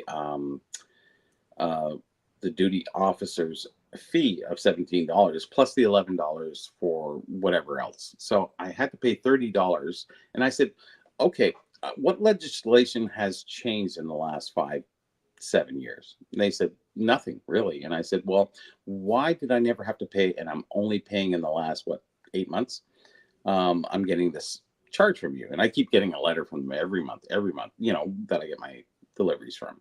my friend, and they said nothing's changed. Everything's the same. I said it's not the same because you send me a thing. Look through my history. You can see every complaint that I'm under the $60 mark. It's not 60 Canadian, it's 40 Canadian. And why are you charging me? Because they're going to charge you every time. So I have to stop using FedEx now because they're going to charge me $30 on top of the $40 I'm paying for shipping in US, which is like 60 something dollars. So I'm like 80, $90 for a shipment. It's not worth it anymore. So I'm going to go through Canada Post from now on, and I'm just getting away from FedEx and UPS or whatever. It's not being beneficial. So as much as we have deals with the US on import, you're abridging the tax. I understand that, but you're not getting away from the fee of the guy who's who has to pass it through him, which is the duty officer, and they have one on site. So this guy is running. He must run 40 through an hour. Oh yeah, okay, charge him. Okay, charge him.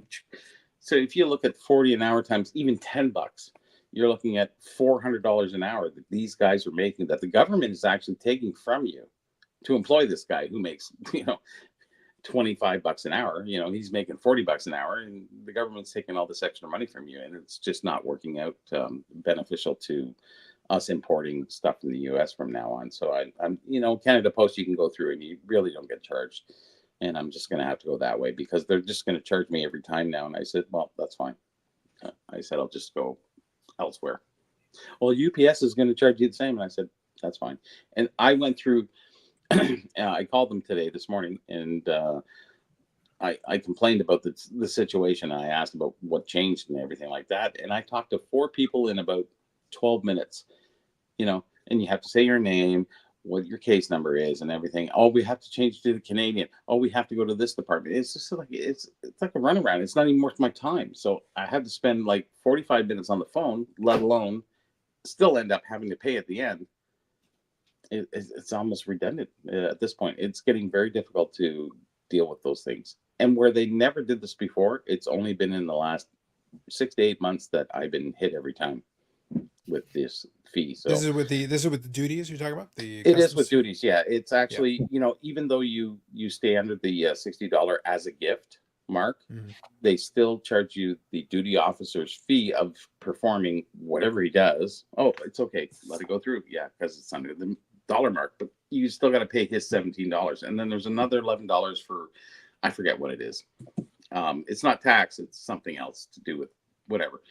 So I'm sitting there going, it's going to be $30 on top of the $40 US, which is $60. So it's $80 every time I get a shipment. And, you can't average down your cost enough to really get the stuff in anymore. Canada Post is just, you're fine. Or USPS. And it's just, and nothing ever gets flagged there for some reason. But it's UPS. And because FedEx has their own duty officer online or on their payroll, everything gets charged. So somebody's making the government is making a lot of money for doing nothing. And all these people, how many people I see at the post office, they show up and they go, oh yeah, that's $180 duty. And they go, what? Like the thing was only like $75. It's like, yeah, well, you got duty, you got this, you got the tax, it's like, holy shit. And I see them, they go, fuck it, take it back. I don't care. Most people will pay it, but a lot of people just go, screw it, send it back. I don't need it. They take Eric's stance. They say go screw. Yeah. Yes. But in the US, you guys don't get anything really come back to you because I've insured things for high months and they never come back as getting hit with duty. But then again, that's not FedEx, it's UPS or USPS. Sorry. Yeah, I guess. Yeah, it kind of depends on that one. It's been very difficult in the grand scheme of things because you're taking extra charges here that I don't even want to get. FedEx is fast, which is great. They lost my parcel for about 5 days. Regardless of that, I think I'm gonna offset that by charging them back for losing my parcel. It was caught in a loop or something, they said. And if I didn't call them, it would still be in the loop right now. Yeah. So I'm gonna try to get my money back through going through that to get away from that.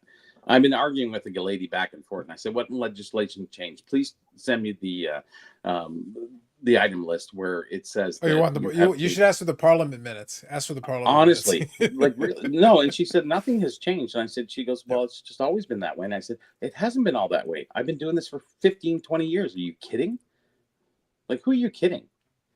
You know, I know it's their I think the job. problem is, Bobby, you may have a personal exemption in the garage of knowledge because Canada Post has no problem charging me duty. They don't care.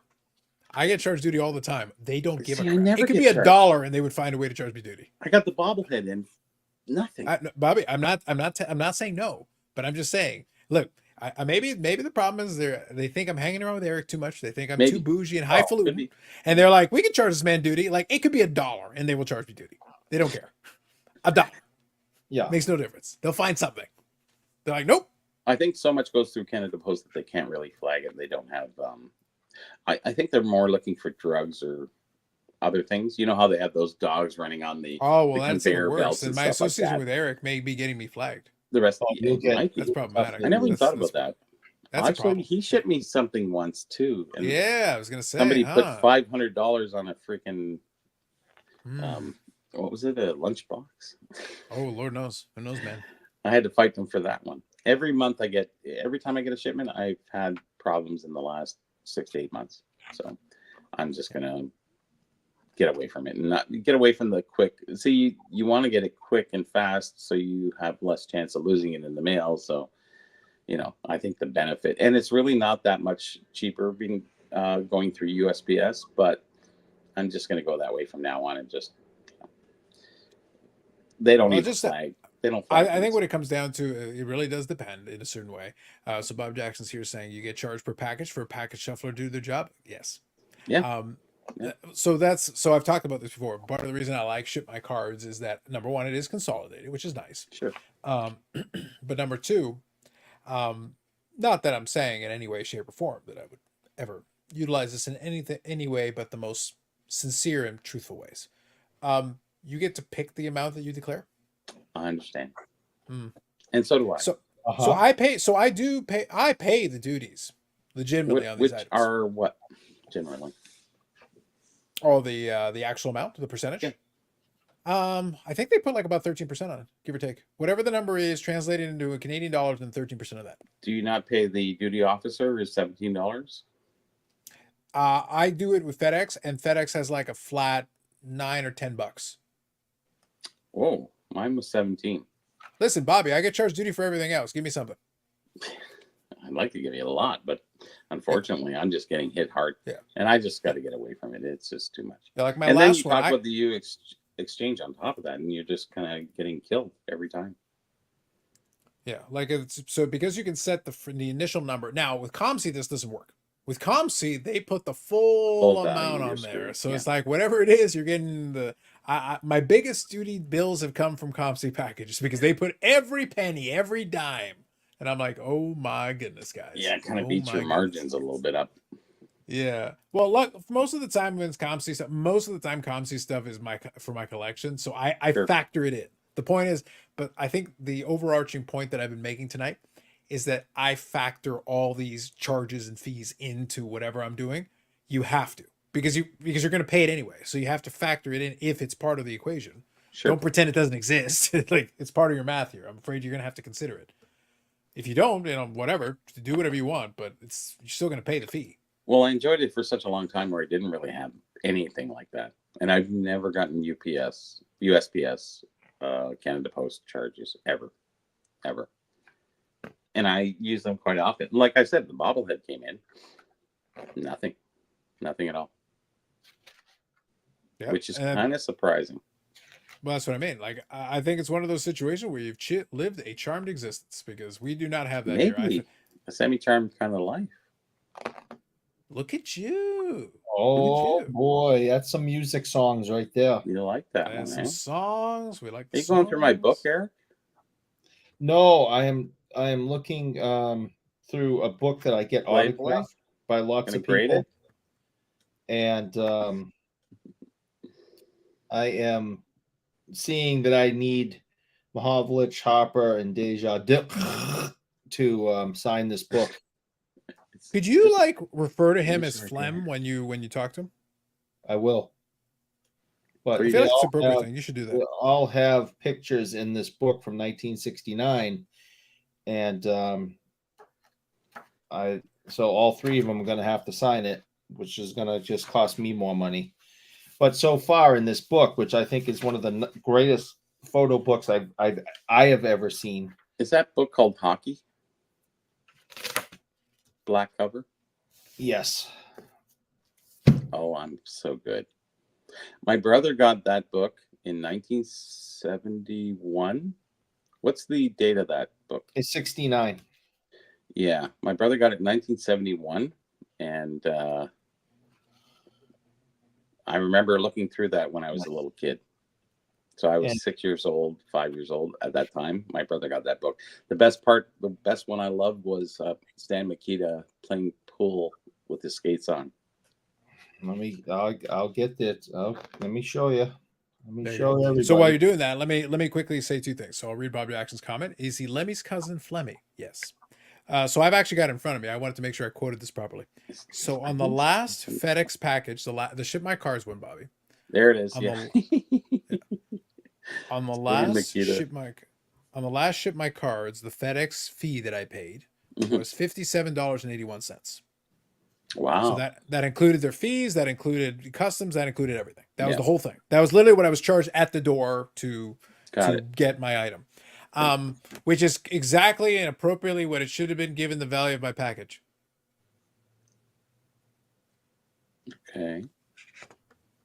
For legal purposes, that is my statement. No, I understand that.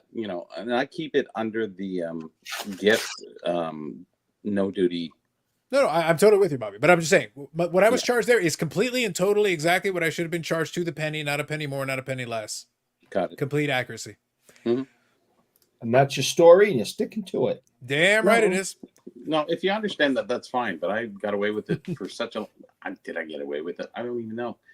There was nothing before, and now it's, like I said, in the last less than a year. It's just been every month, and then I have to call in. And they go, "Oh, okay, sorry, and then they would let me off the hook, like many times in that last 6 months, and then this time it's like, no, sorry, it's this.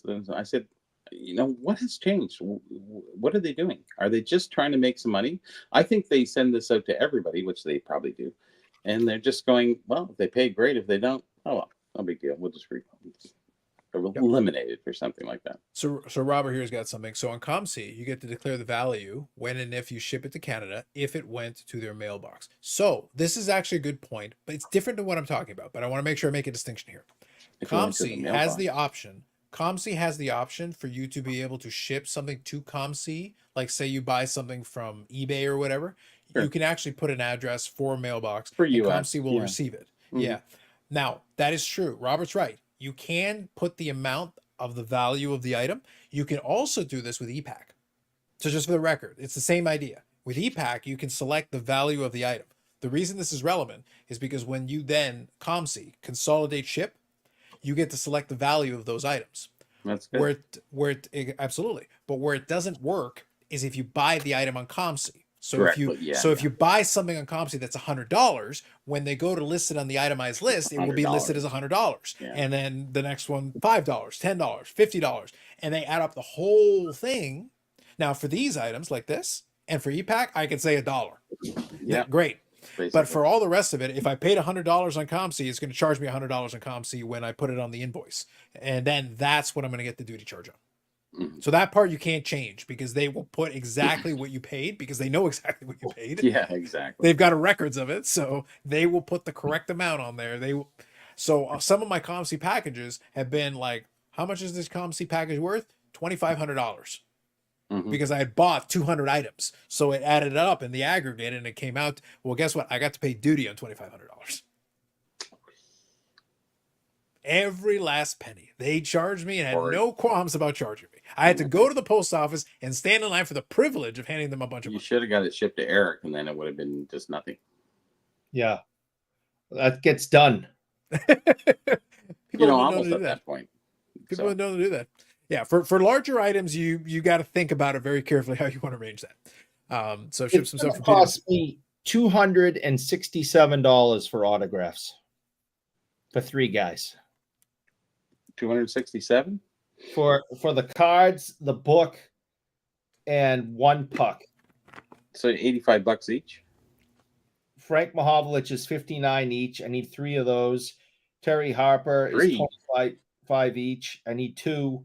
And Deja is 2 at $20. So that's 40. That's pretty cheap for Deja. $267 I gotta pay.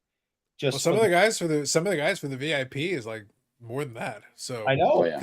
All this considered, that's not terrible. That's not terrible. It's just so actually that gets taken out of the the budget. What you might have to cut. You might have to cut back on the chocolate sticks. So anyway, Shut your mouth. We'll have to talk to Michelle for you. Yeah, do what you got to do, man. Do what you got to do. Thank you. She likes you way more than she likes me. She'll listen. I don't know about that, but anyways, she is Canadian, so. So it looks like based on this, it looks like they're saying that the Dodgers won. If Freddie Freeman hit a grand slam. Oh. Yeah, 3-6 Dodgers. Yep. Okay, so that sounds to me. So I'm guessing they're in LA for game 1. So it sounds like. All right, fair enough. I struggle with it because I really don't have a rooting interest in this. I've got players that I like on these teams, but I hate the Yankees and the Dodgers are annoying. So I'm like, I kind of don't want either one of you to win. So I'm struggling with that. But so when I was looking it up, I actually was checking my credit card bill so I could figure out that FedEx thing so I could give you the real number. But that reminded me when I was flipping through it. So you want a quick, fun, unrelated story? I was having a chuckle this week.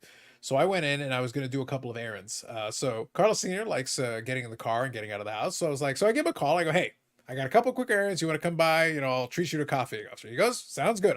I'll come right over. Great. So we go. So what I decided to do, I've got a weight that I keep here. So when I'm on conference calls, I'll have to lift a free weight. I've got a barbell. Mm-hmm. Yep. And it's one of those like one piece like barbells. I like them because then they don't shake around. There's no rattling. It's just one solid piece. Yep. But I've been using the same 25-pound weight when I'm just sitting here curling. After a while, it gets to be too easy. I'm like, let me get a heavier one. So I go to Play It Again Sports. I got one near me, and I'll just pop over to go grab it. Yeah. So now that shit's expensive because they charge by the pound. It's actually kind of expensive. How I know. Yes, yeah. It's crazy. Weights are charged by the pound. Yes, they are by the pounds. Yeah.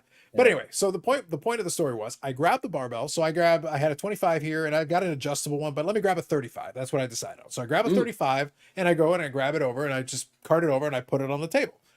They got a young guy there who's got to be somewhere in his teens. So anyway, he can't scan the barcode. He's got to punch in the barcode. So what he does is he has to slide it towards him. And this guy might be 120 pounds soaking wet. And it's a 35-pound barbell, which isn't crazy. But like, to be fair, it's to be fair, it's decent. It's decent. Yeah, but comparatively to his body weight, it's substantial. I'm walking around 220 pounds, so for me, it's like I literally just put it on. Again, I'm going to use it for multiple curls. I'm doing that. So, but he literally is like, it's like dragging towards himself. He's literally using body weight to pull it. And I'm sitting there like trying not to chuckle. So he finally punches it in, and then he punches it in, and I pay for it, and he's just like looking at me. It's like I got it. Thank you. I pull it towards me, and then take it out. I had, and then I told my dad, and we had a good laugh about it. It's like, yep. No, it's like my young friend. I'm afraid maybe you need to get one of these too, and you're gonna have to work on it so you can drag it towards you. Yeah. He was literally just dragging it towards him. It's like, all right, do what you got to do. I used to have these Chrome 50s that I used to use all the time. And as I got older, I went, yeah, I'm going to get rid of these. We'll use these ones here. No, that's my wife's. But I mean, mine are a bit bigger than that. Oh, yeah. No, the 50-pound dumbbells that I used to lift when I was in college, that ain't happening. I blow my 50 pounds is still okay, but I mean, it'll blow my elbows out if I try to. I'd kill myself. You're not building muscle now, anyways. You're actually losing muscle, if anything. Right. So you just want to maintain. So actually, he does chalk and sticks for reps. He does chalk and sticks for reps. Right. What's that? He does chalk and sticks for reps. Yeah. Oh, yeah. How many of those? Yeah, exactly. Yeah, it's like it's a lot. So I think Robert's right. It's a dumbbell. I might have said it interchangeably, but yeah, it's just literally. So here's the 25. Yeah, yeah. It's There's one no of these. way It's I'm just lifting 50s it's in. basically like a you got the self-contained okay, piece. yeah. So I've got this is the one I had previously, and I got a 35 over there. So that's the one I used to replace it. This is the one I've been using before. So it's just one solid piece. I've got an adjustable one that goes to 50. So, but it's different things for different times. I know the adjustable ones. Yeah, those are kind of cool. They're actually pretty good. I like them, to be honest. I think it's called Power Blocks. I think they're called Power Blocks, and it's actually very nice. So that one goes up to 50, which is useful. So when Are I'm you just doing curls, or most of the time, yeah, just doing. you should do behind the back, and then you can work your triceps. Yeah, with this one, I can that's definitely an option. Then I've got the heavier one when I just want to do some curl. Well, but I'm literally when I'm on a conference call, way, and then go change arms, and then go behind your back. You know, whatever. Yeah, just make it a compound movement. Just make it a full compound movement. Yeah. So I like to do that when I'm on a conference call, because rather than just sitting in the chair, I'm listening. Most of the time, I'm listening. So I'm like, well, I may as well do something. I can walk around. You did it, and then you go, oh, okay. Yeah. And then that's already done. Then I don't have to separately. But then I've also got the adjustable weights upstairs when I'm literally, my intention now is to specifically lift weights as opposed to something casually while I'm listening on a conference call. Or you can look at Anatoly and go through his thing, and there you go. Bobby warms up at the 50s. Facts, man. Yeah, I was a power lifter for a long time. Did a lot of heavy weights. Did a lot of squats. Pretty heavy squats. And then I gave up. There you go. I'm definitely done. I can't lift heavy weight anymore. I'm all done. You giving up on your powerlifting career? Before? What was that? Bobby, what'd you say? Did you lift heavy weights before? Yeah, I was able to, sure. I used to bench press, 200 something, squat, I in high school I was leg pressing over 1,000. Yeah, leg presses are a little, whatever. But it's like I don't want to lift anything heavy. No. Actually, you're better off as you get older to do reps opposed to, a heavy weight. Like a 35 and you do 10 reps on each arm 3 times. That's amazing. It's great. And if you can do the back too and do your tricep, that's really good. But now it's like it starts messing with the ligaments in my elbows. So instead of doing 35s, do sets of 10, I'd rather get like Carlos's 25 and do, set of 20. His are 35s, aren't you, Carlos? So there's two. The one I just grabbed a moment ago was 25. There's 25. A 35. You got a 35 foot too, yeah. That was the one that I had the young guy dragged. So 35 for curl and 25 for the back behind the neck. Yeah, you can. I've got them both here. So I can switch from back and forth between. I like having them within arm's reach, so I can literally just switch. So when I'm sitting here in the office and I'm doing that, and listening to the thing, I can be like, just lean over, boom, just there you go. It's convenient. And then the other weights are upstairs where they've got a dedicated space for that. Because at 60, when you wake up, you never know what you turn the wrong way that you might, Well, it's funny. Part of the reason that I'm pretty good, but I mean, part of the reason that I did that is because I was trying to make a point to my younger brother, because I was trying to because he works retail, and I told him, it's like, I work a desk job. I'm in a desk all day, and your job is literally to be in the back. Yeah, but here's the thing. I told him years ago, my suggestion years ago was like, look, I used to work retail, and I told him that I used to intentionally lift weights in addition to, you got a long shift, it's a long day, I get it, but it was beneficial because you're working on muscular endurance. Because the problem is you're not lifting one heavy thing once. You're clearing out entire pallets worth of stuff. So it's like you're grabbing weight and doing it again and again and again. For you, it's muscular endurance. You need to be able to keep going for hour after hour. You're not doing 200 pounds worth of stuff. You're grabbing like a 40, 50 pound thing, but you're doing it 300 times.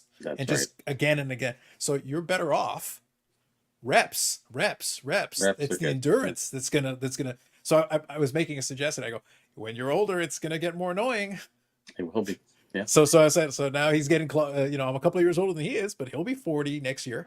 And I was like, this is not going to get easier. It's going to get harder. I don't want every time you go back there, like it's not the same as it was when you were 25. It's going to get harder as you keep going. Yeah. When I was that young, I was really into Arnold Schwarzenegger. And I would do the heaviest weight you could possibly do. It was all about that. 3 reps. That's it. You're done. You're toast. Now it's just like, we'll do a bunch of reps. But that's what I was saying. I was actually, my advice was actually functional. My advice was based on like, no, like I understand the nature of that job. You're going to be better served, but you actually have to take your time to do that separately, because I go, you will actually benefit, because then at the end of your shift, you're not dead. If you take the time to build that up, then you still have a little gas in the tank when your shift's over, and you're not just keeling over dead. Yeah, exactly. Yeah. It's a helpful suggestion that I was trying to make. And I go, well, I'm going to practice what I preach. I don't even need to. And I'll practice what I preach just for my health. Yeah. So Robert here saying, Bobby, what was your max deadlift? Big Um, powerlifting numbers. What do you got? in powerlifting, man, we'd have to go back to about probably about 350 pounds. I know I squatted 300 and benched, I don't know, about 275, something like that. Yeah. I was younger, and I can't really remember the numbers, but that's pretty close. Yeah. And I think you covered names questions, so I think you got that there. Tell Name to mind his own business. Lightweight baby. All right. There you go. There you go, Amanda. Good evening. You know, if we Eric. did 400 pounds once, maybe, yeah, but I didn't do the one thing. I would do 3 usually of everything. And I wasn't really on, like, we were hitting as much as we could do, but, you know, it wasn't really about the numbers. It was just about stimulation. So, Speaking of Amanda, we need to take a vote. again, Yes. Are you saying democracy?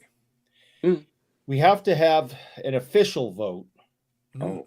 over whether or not Amanda, now I got to remember sure I get this right, will be the official correspondent for non-sports related cards for the Because I'm Carlos show.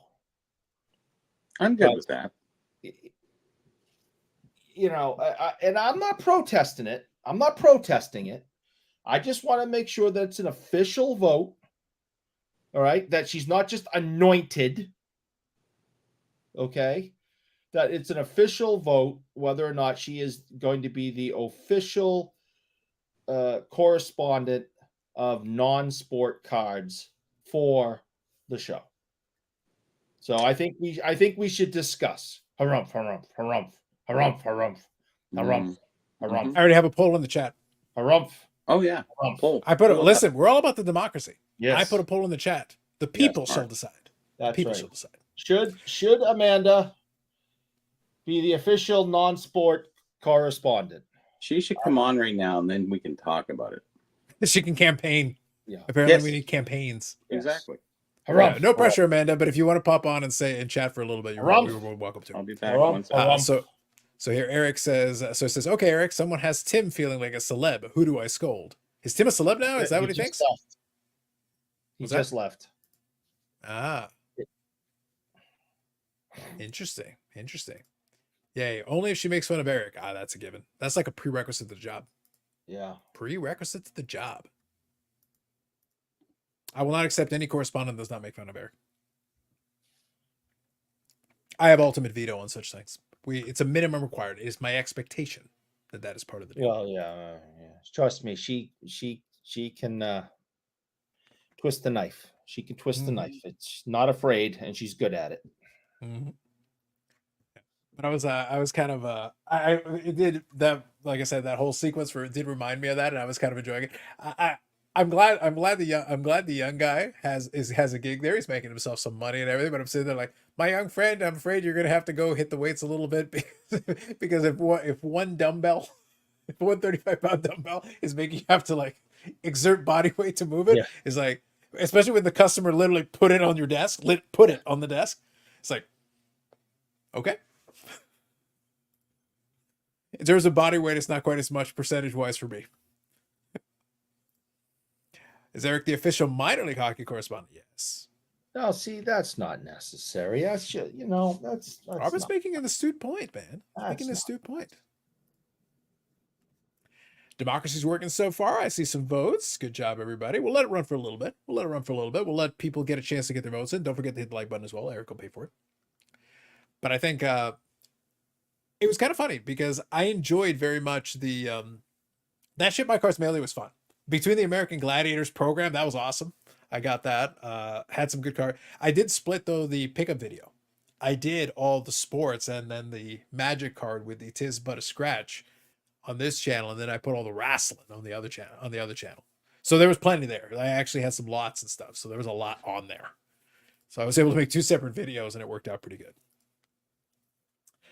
Garrett here. I could see Carlos in the interview. Let me hear your 3 most hurtful comments, Eric. If it hurts me, you got the job. No, it can't hurt me. But I like the cut of your jib. I like what you're saying. Yeah. But I think the people appreciate you, Eric. I think they really do. yeah, right. Yeah, sure. It says 25 people watching. I think we only have 9 votes. So unless my screen isn't updated, but I was actually thinking about this the other day. It's one of the funny things because sometimes you'll see folks that are watching, and I've seen people that will watch it on TV. And the problem is if you're watching on TV, you can't chat, and I don't know if you could vote. Like, I don't know if you're watching it like on, you can do all the streaming, like a smart TV or whatever. I don't think you can access the chat from that, can you? I've never watched it on a TV. I'm kind of thinking no. I actually don't think you'd have a way necessarily to interact with the chat. I'm kind of curious. So I don't know. I'd be kind of curious if there was a way to do that. You know what's funny? I've only watched a hand. I mostly watch YouTube in the office. So I have my screens and whatever. So obviously I can chat.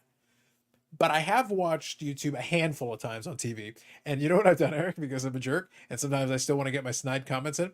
If I'm sitting on the couch and I'm in the living room, I will actually pull it up on the phone, pause it on the phone, and then I'll give my snarky comments right here. So I can still get my words in edgewise. Like, I'm not being denied. I will not be denied. No, you shall not be stopped. That is commitment to the bit, Eric. That's commitment to the bit. Someone said nay, and I'll spend my life trying to win them over. Yeah, I did see that. There was a negative vote. Was it you, me. Eric? No, was it you? I mean, it'd be funny if it was me, but it wasn't actually. Like, it's my poll. By the way, it's my poll. I can't vote in it. It won't let me on this screen. It won't let me vote on it, so I don't have a choice one way or the other. I am allowing democracy to take effect. No, it's not on me. If it was me, I would have bragged about it.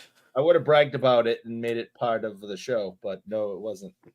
So, Amanda, let me ask you a question. Again, no pressure.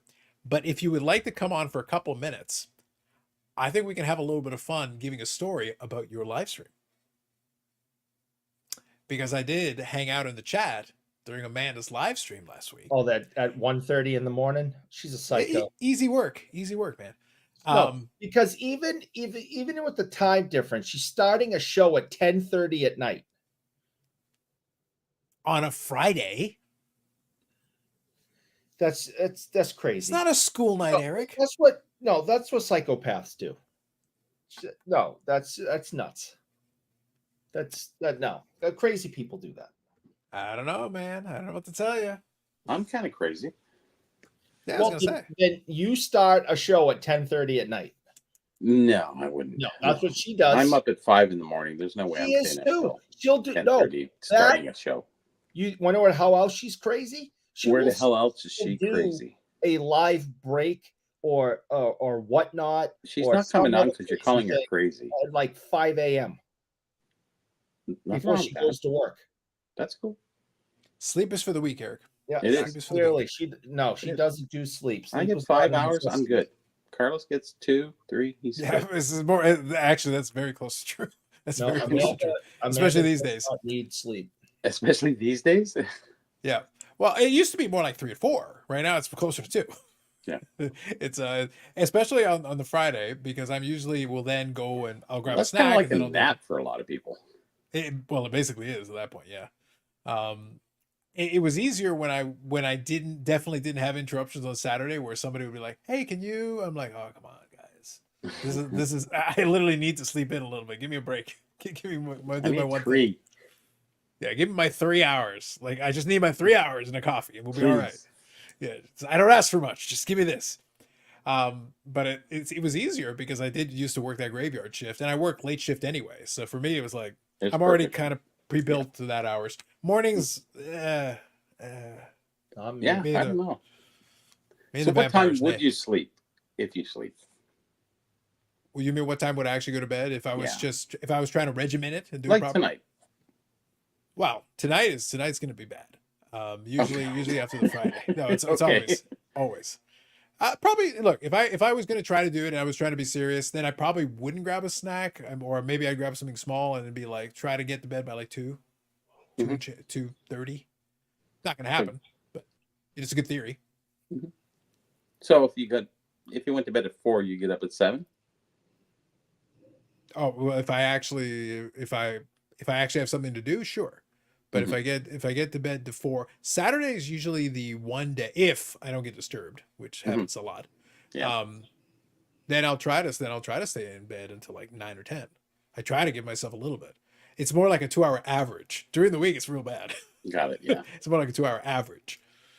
Robert says, I'd rather sleep 0 hours than 2 hours. Actually, sometimes that's probably true. Sometimes the 2 Yes, hours, you feel that's a more nap. tired after. You feel more tired after. Yeah. If I go past a nap in the afternoon, which I rarely ever have, but sometimes if it goes into an hour, I wake up and I feel like shit for about 2 hours. It's like, what? But if you have a 15-minute like snooze out, sitting at the computer listening to I don't know, a YouTube video of, especially, you get into listening to, Jeff Wilson or something. Anyways, Wow. yeah, and then you fall asleep, and 15 minutes is good. Now, why doesn't she want a Kip Miller autograph? He's a Hobie Baker Award winner. Hobie Baker. Can I ask where Kip Miller came in? Because I must have literally missed that. I don't know. She just said random autos question. Kip Miller incoming for me. Pass. I don't. I just. Kip That's Miller, why she has to come on to, Yeah, Hobie Baker Fill Award out. winner. yeah, give us a little context behind what she's saying. There you go. She must be tired. That's the Heisman of hockey. Hobie Baker. Hobie Baker, yeah. Yep. He died in the war too early. He was going to be one of the greatest stars ever. But that's turn of the century stuff. That's early 1910s. Yeah. Was that the First World War for Hobie Baker? Yeah. Oh, yeah. Okay, so that would have been 1914 to 1914 to 1990, 70. somewhere in there. Yeah. But he started playing in around that time, so he died in the war, so he only made it to 1915, I think, something like that. I can't remember. Sounds about right. Yeah. Yeah. Sounds about right. We couldn't go one night without Geoff slander. Apparently not. Look, at least Bobby left the Gong Show alone this time. I haven't even talked to. I haven't even watched their show in a month or 2 or 3. I don't know. It's been a long time. It's not I think like only there's anything exciting I'm missing. I'm seeing Billy Cilio on there every other day, so as I see the pop up, it's like Billy's got to talk about something. I don't know. Well, they got a lot of products coming out. Like I said, next week will be SP Authentic. Then you had Series 1 that came out recently. Critiques. Yeah. Listen, we are nothing but love. Nothing We but got love. Series 1 in yesterday. Really, just now?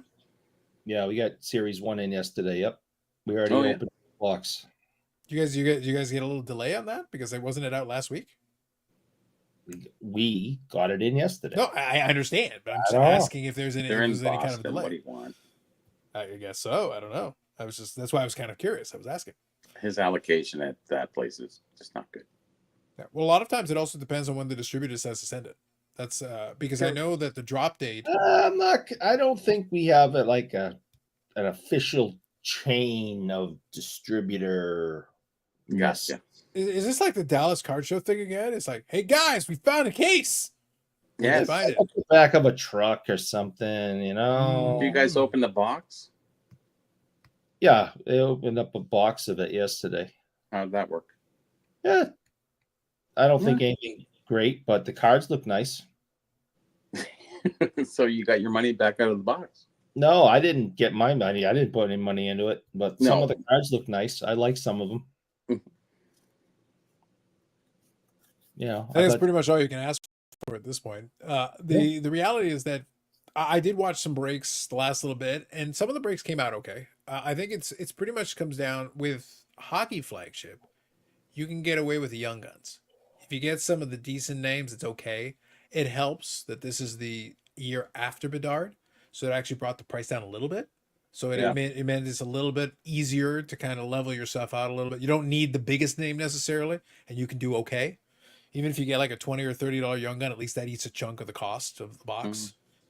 But it's the idea of getting your money back from these boxes was always nebulous at best. You're not, and truthfully, you're not Well, supposed to. Like the math when doesn't we work.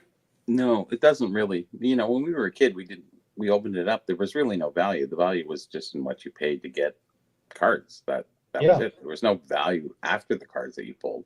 It No, I was never just to thought about it. complete your set or get the star that you wanted or trade the other cards away for it. So, things have dramatically changed. Obviously, we're in a different world of collecting. I don't even know if it's collecting. It's more busting out stuff and looking for the big hit. But, I'm sure there is still the collector who still likes opening, cheaper boxes is fine. But when it gets into the $600-700, as Carlos was saying before, it's like that's a big box to pay $600. $600 is a major purchase for a lot of people. Well, that was my takeaway. The reason why it struck me was that when it comes to boxes, the gambling part, I don't have a qualms with because again, I actually like gambling. I don't mind gambling. However, Yeah, I understand, but I want to play a game that I'm going to have some fun with. I want to play a game that I want to have some fun with. When it comes to the boxes, my limit actually is very controlled because realistically, the higher you go up in price point, the more difficult it's going to be to even feel like you're getting the utility value. Even if it's about enjoying the cards, even if the cards are pretty neat, at a certain price point, you cross that threshold where it's like, well, there's almost nothing I can pull that I will feel satisfied about this. Yeah. It's not even, and it's not, I can't even say it's the value thing necessarily because, okay, so you get $600 box and you pull a $600 card. Mm-hmm. So you technically broke even. And between the rest of it, you make a couple of bucks. So technically you did well. Does that feel satisfactory? It doesn't to me. I don't know if technically did well is really the answer. I guess if you added up all the singles and then you sell them on eBay and put all your time into it. That's the point. The point is in this situation, with the one card, you got your money back. And then the entire remainder of the contents is your profit. So you can, in fact, make some profit. You can sell it. Yeah. Yeah. The reality is that with a new product, you almost always can. Even the stuff that doesn't seem like there's, like I said, I've been able to sell, again, for all the jokes we make, I can sell AEW profitably. I've done it. So the point is, it is possible. And with the hockey, yes, of course, you pull even a half decent young gun, somebody will buy it. That will not be an issue. So are you going to get fabulously rich on it? No, you will not. But can you make a profit in that scenario that I just laid out? Sure. But at a $600 box, you're so far behind the 8 ball to begin with that you've got an uphill climb just to get to break even. And there is that entertainment value, which is at a certain price point that you can afford to do. And then it gets into that other silly part where you get into $2,000, $5,000, $7,000 boxes. It's just like, wow. And then they're pulling out cards that are just like, okay, another one of one with double autograph, whatever. It's just like, in another 5-10 years, it's just going to be whatever it's going to be. It's not going to be anything more than what it was worth at the beginning, and it's going to actually probably go down for the most part, unless it's a new star that's playing and they become a super duper star, which is a very rare occurrence. So, well, the other piece of that is, again, going back to that price point, the bigger issue is if you've been around the section of the hobby for a while and you're looking at that $500, $600 price point. The problem is then you can go back to last year when it was $300. Yes. So and literally when you open the box, it feels the same, but the price doubled. So you're sitting there going like, that's the part that is problematic.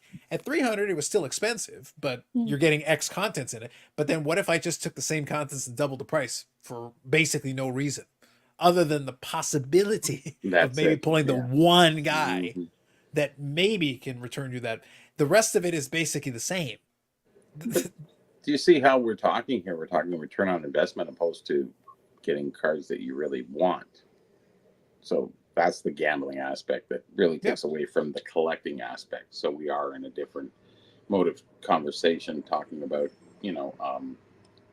pure gambling over, getting something that you're looking forward to getting something out of, like the wrestling cards like you do. Oh, I wanted that one. That's cool. That's great. I got that, and I can sell this and this to get rid of it. That's fine. But a lot of these guys are just, they don't care about their stars. They're just looking for the hit.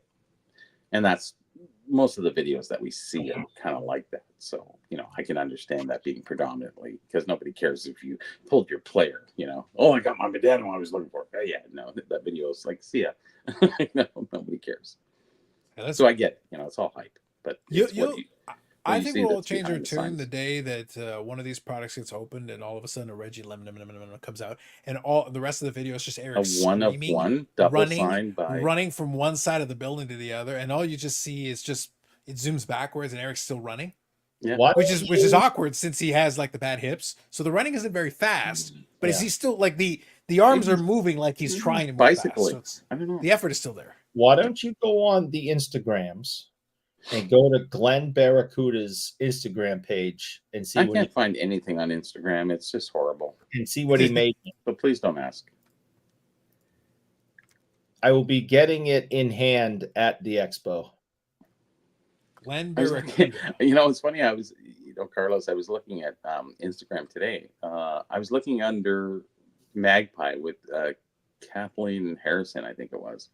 Mhm. Do you remember when she was going to be on the show? She said she would want it to be in way back. And, I don't know. Like, Okay, now really- I now remember what you're talking about, Magpie. Yeah. Okay, now I remember what you were And referring to. Okay. I talked to her at the show for about 2 hours. She was at my booth and we were talking. And I said Sure. that was interesting. And she had a business where she was, bringing in what was it? Software that you could track your collection, that you could put it online and you could sell it this way or organize it or all these different things. And then I look at her last video, which was like 8 months ago, and she has no likes and 5 people watched it. And I'm sitting there going, there we go. Now we're at that point. And it just shows you where we were and where we are right now. And a lot of those things, because the market isn't as good as it once was, and most people just don't really care about that kind of service. I think obscurity she's falling into at this point. And I think that happened with a lot of the businesses that were upstarts through the pandemic. Well, that's why. Well, look, we talked about it at the time. That's why I think Tim actually made the right call in selling out. He was. So because we all said there was that. a window. We said that at that time. Yeah, there was a window, and it's like, no, you got yourself out of it. And now he's Dude. doing the thing with BCW, so he's got a gig with It's that. perfect. Yeah. So it's like you were able to get both. You were able to Yes. get both there. So I got a question here from Robert. It says, do you think the feds will ever do anything about box breaks / unlicensed gambling? No. No. There's literally why would they care? I don't Really. Yeah. The industry itself isn't worth regulating. I think a lot of It people isn't, keep no. thinking like, oh, the federal government will come. And Why? how do you regulate it anyways? Like, Yeah, like it's so the amount of complicated. energy, to do something that is ultimately meaningless. To like, why? No. Look, if you're going to spend tax dollars, there are other things that I would rather you spend as a taxpayer. I would rather you spend the energy on a bunch of other stuff that I think is more important than If regulating you could box get breaks. deep into it, they could do something, but it would take so much work and so much effort. Yeah. It would just Yeah, be look, no. There's too many layers to this. It's like, no, thank Way you. too And many. again, as a taxpayer, I don't want you to waste resources. It's on a this. bag of onions at that point. Yeah. Hard pass. Mhm. I actually think Amanda is intentionally voting. For the record, I did pass along a link. I think she's avoiding America. I don't blame her. Yeah, I think it's fair. My mantra in life is that a person can be wonderful, kind, and loving, but people suck. Oh, Mhm. sorry. Now I think I'm about to close the poll, and I think there are now 2 nays. How dare they? It's scandalous, truly scandalous. So, Isn't- 21 minutes. wasn't I there a think we song? will What was that song? about scandalousness. Nay, nay. No. Oh, sure. Wow, look at this guy. All right, we're closing the poll. Oh. True democracy at work. 83% say yay, 16% say nay. 12 votes. 12 votes. Harumph, harumph, harumph. A dozen. That's fine. Oh. So Robert says, so it's now. So is it now official? I feel 83% is a solid majority vote. Yeah, it wasn't like there was 3 people and 2 said yay and 1 said nay, and that's like 66%. I think we've reached quorum. Quorum. So it then- is said, so it is done. Okay, so congratulations, Amanda. you are now the official correspondent of non-sport cards. Mm-hmm. Yep. Congratulations. Welcome to the family. May We will God ask have you all those mercy on your vintage soul. questions. Yes. And please remember in your mandate, non-sport. That includes Boston Bruins. Please It continue. does. Yeah. Robert here says they could just make it illegal like they do with online poker. You can. But no. And also online poker is allowed in Canada. Yeah. It is. I'm saying it is. So you could, like I said, you could try to make it regulated, but at the same time, it's like, and by the way, it's so illegal that they've slowly clawed that back into they made it legal-ish. Some states, didn't they more have to be states. out of country to? Or something They've like gotten away from that. Now individual Oh. states can now control. It's the same thing that happened with the sports betting. For the Mhm. longest time, Proline was the only one. And because it was provincial, it was controlled provincially. Yes. But now you've got different sports books that are provincially controlled. So they've got so literally I've got one of the apps in my on my computer, on my laptop. And what happens is they've got a little application that is geo-locked, so it confirms your location. In Mhm. Ontario, I can use it. Oh. Because I am in Ontario. So it's under the OLG, Ontario Lottery Gaming. So as long as your IP is showing appropriately in Ontario, you may use this account. Nice. So they geo-lock it. So you have to be in the province that is allowed. The jurisdiction allows it. So then you can use it. And that's fine. So they do have some regulation on it, obviously. The fact that you've got a program that is required to geo-lock it. But yeah, for the most part, like they're like, well, we make money on this. And they do. They make money on it. So why would they care about it? But again, I go back to like, I keep trying to get into, and I understand Robert's question. I don't think it's a bad question. I just want to be clear. I don't think it's a bad question. But the thing is, I don't care if people lose money on this. I also don't care if it is gambling, but I also don't care if they think it's gambling. Look at all the shit going on with breaks right now. Yeah. Whatnot breaks. Everything is sort of turning bad, and it's not helping the hobby going forward. So it's just putting a little bit of a taint on on that part of it. I can't see it continuing. I can't see. I actually don't even see. I've said this many, many, many times, and right from the beginning, that I think Fanatics is in trouble going forward.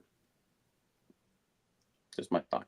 If they ever go public, watch out. You're being in real trouble, because I don't think the allocation. And Brad has told us how much they make on per box, and it's just like whatever. I wouldn't even want boxes at that point in my business. Oh, you can make $4 per box, but you got to sell that $500 box to make $4. Come on, whatever. I'm being a little facetious, but even still. There you go. Eric is appropriating someone's collection and destroying it. Tracks. Yeah. Eric, are we in line in the same conversation? I'm not getting it. You lost me. I don't know. You got it. I don't know. That's what you get from the new official non-sport correspondent. Listen, as long as the Boston Bruins are included, we're fine. All right. Let me show the Glen Barracuda thing here. I've got the post queued up here. So so Bobby, it looks like some shady individual of ill repute, Eric. Mm-hmm. Looks like he has commissioned himself a customized piece. So first, this is clearly Photoshop because it's fake. We all know that this man was an Atlanta Flame. Mm-hmm. As far as we're aware, he's never played for any other team. But here is an item from Glen Barracuda. So here we go. I'm going to play the video. Oh. It says Chronicle of a Legend, which is complete bullshit. Again, lies. Shameless. That's a thick card. Yep. It's a booklet, actually. So in a moment, he's about to expand. I know. Yeah.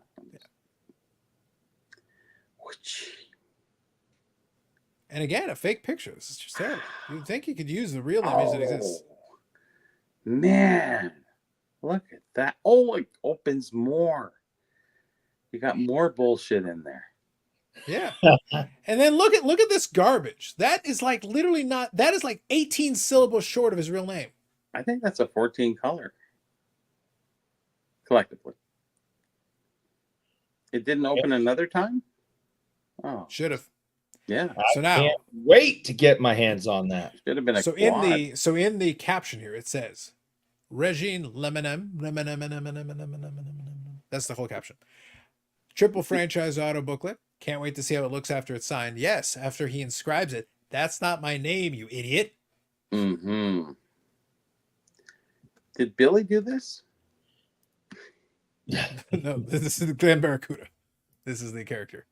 Billy wishes, man. We have more floating heads. Come on. Oh, about it. God. That's all we need. Yeah, we need some floating heads on there. There you go. Doctor says that poll was so much more fast and efficient than SCR hobby president. The thing is, they could have done that. They could have done the poll and done the whole hobby president thing in one night. It's done. Votes tallied. We're finished. Where's the patch for Sasquatch fur and leprechaun suit? Yes. Tributes True Legends. Chronicles of a Legend. Eh? Is it legendary, Eric? Legend seems a little strong. What's another word for that? What's the best synonym for that?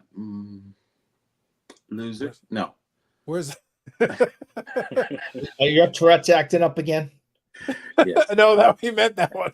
Oh, yeah. that was like that came right from the soul. I That was deep. That was deep in there. He got that straight from the appetizer. Straight from the appetizer. That was my synonym. Where's the Loch Ness Monster? That's right. That's right. Oh, there we go. Hey, and I actually didn't realize this. Hey, Glenn Barracuda's a follower. You know what? Follow back. There you go. I followed back. Where is the Loch Ness Monster indeed? In Scotland. So it looks like our non-sports correspondent, alas, will not be joining us. I actually had a good story about the live stream, but I'll save it for later. Eric will appreciate it. She was probably in her jammies and didn't want to get, Which is, hey, that's a legitimate rationale. Yeah. All good. All good. We all get our jammy stuff on. We don't want to be We'll arrange it. We'll arrange it for a different time though, because like I said, that last live stream had two things in particular that'll make for a fun story. But we're already kind of at the end of this live stream, so we'll save it. We'll save it for a subsequent episode. So the podcast episode this week, upcoming, will happen. I suspect I'll be able to arrange it as a live stream. Yeah, I think we're going to do it as a Monday live, and I will explain at the beginning of that Monday live why. In addition to being episode 100, 8 p.m. Why specifically I'm choosing to do it. What's that? 8 p.m. live? We're going to shoot for it. Usually that's the time we'll set it up. It may be a couple of minutes past that, but it'll be right around there. It won't be quite the IRP-ish. We'll be a little tighter to it. We'll actually be within a reasonable of that target. That'll be what we'll shoot for. So we'll go for that. And then again, I will explain why, a couple of thought processes behind that. And then regular next episode will be on Friday as normal. And then the following week will be the one where the schedule will change a little bit. We'll have a regular podcast episode that'll drop normally, a recorded one on Expo week, like Shark Week, but lamer. So we'll have that. And then I will let everybody know, community post or otherwise, I will let everybody know when the live stream happens that week. So I'll figure it out. And that's the only thing we'll have to work out, because we got to make dinner plans. We got to find another restaurant for Bobby to hate. I'm working on that right now, so don't worry. Perfect. See, the plans are in the works. Yep. Remember, whatever it is, though, remember to tell Eric it's chopped. Oh yeah. Because that way, because it'll help Eric locate it. It might be at the casino. It might be at the casino. People are already asking me, where's Bobby having his dinner? Where's Bobby having his dinner? At the casino. There you go. You know, the Woodbine Casino has a nice little... See, Eric, you see this guy right here? You see this guy right here? The night is still young. Name. So wait, allow me. Name. Yeah. Yes, it is. But I don't see any of the West Coasters volunteering. No. I offered. Do I see volunteers? No, Nay? nothing. Have you put the 47 children to bed? Nay? Give them apples? No.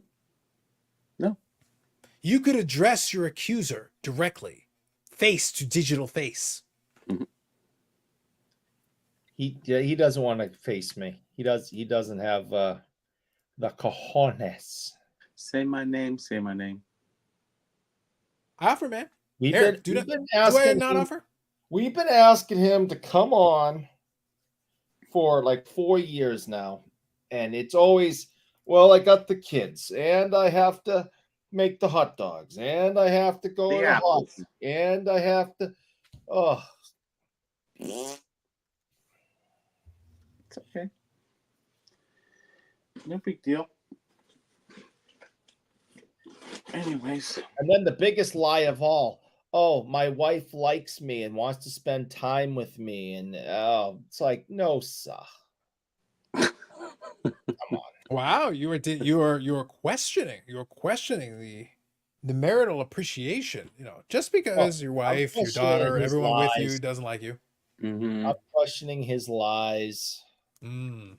mm-hmm. I am hungry. I would like a hot dog.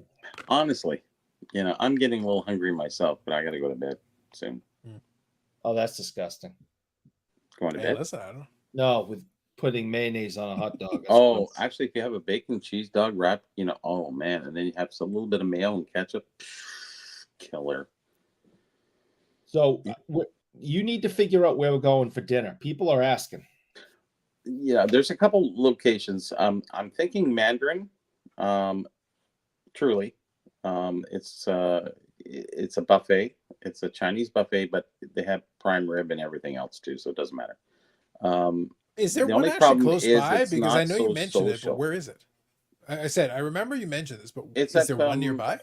yeah, it's not bad actually. It's close to the Woodbine racetrack, which is I don't know, like 5-7 minutes away, and you will enjoy the meal. Everybody will enjoy the meal. There's nobody who doesn't enjoy Mandarin. Even if you don't like Chinese food, doesn't matter. I used to go to Mandarin all the time. Yeah, it's a nice we've got choice one. selection. We've got one not far. We got one not far from here. It was basically it's a buffet, and it's a good nice because buffet though. It's not. yeah. It's not. You could pick a cheap lot of different chintzy. things. They got they barbecue. actually got a nice dessert area too. Oh, Well, I think yeah. Mm-hmm. I think some of our friends wanna join us. So Who's our friends? Oh, people who wear multiple hats, non-sport correspondents. Tim's always open. Directors of development for some hockey What? card company. I don't know. Really? People. He wants to come too. I think The only so. tricky thing Grizzly is I will agree Adams? with. The only Think thing so. I will agree is that it is not exact. Like you can get a table. It's not and a such. social kind of place we can talk. It's very busy and a little bit loud. But if we get the right seating, we could do okay. So why don't we just go back to? I don't know. I really didn't like their service, and I found that the expense was a little bit too extreme for what you got. It's your party.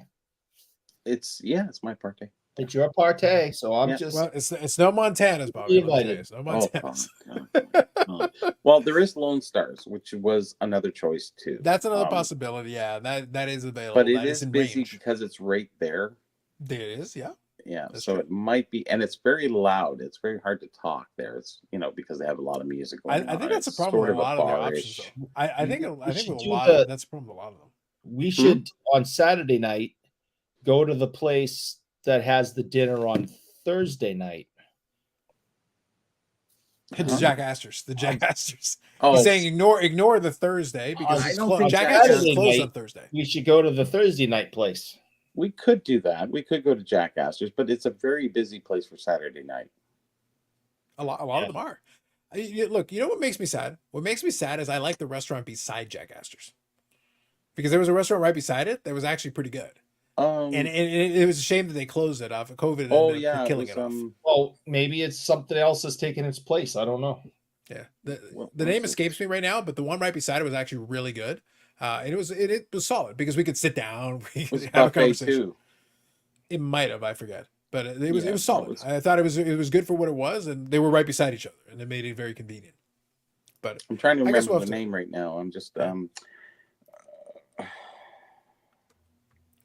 We still got a little bit of time. We'll have to finalize and figure it out. So that'll be the next order of business. And I don't want to drive too far, so yeah. And this place isn't too far, so it's not bad. The Mandarin there up at Woodbine and Highway 27 and I forget the name of the street there. It's not too far away, but then again, it depends on where you get to sit. We actually I went there probably twice in all the times that we went to the expo, and one time it was really good. We had a nice little section where we were off from everybody else and we could talk, and then there was another time it was just busy, and we got these lousy seats, and between everybody and everyone's getting up and down, you couldn't really have a conversation. So it's a 50-50 shot at that point.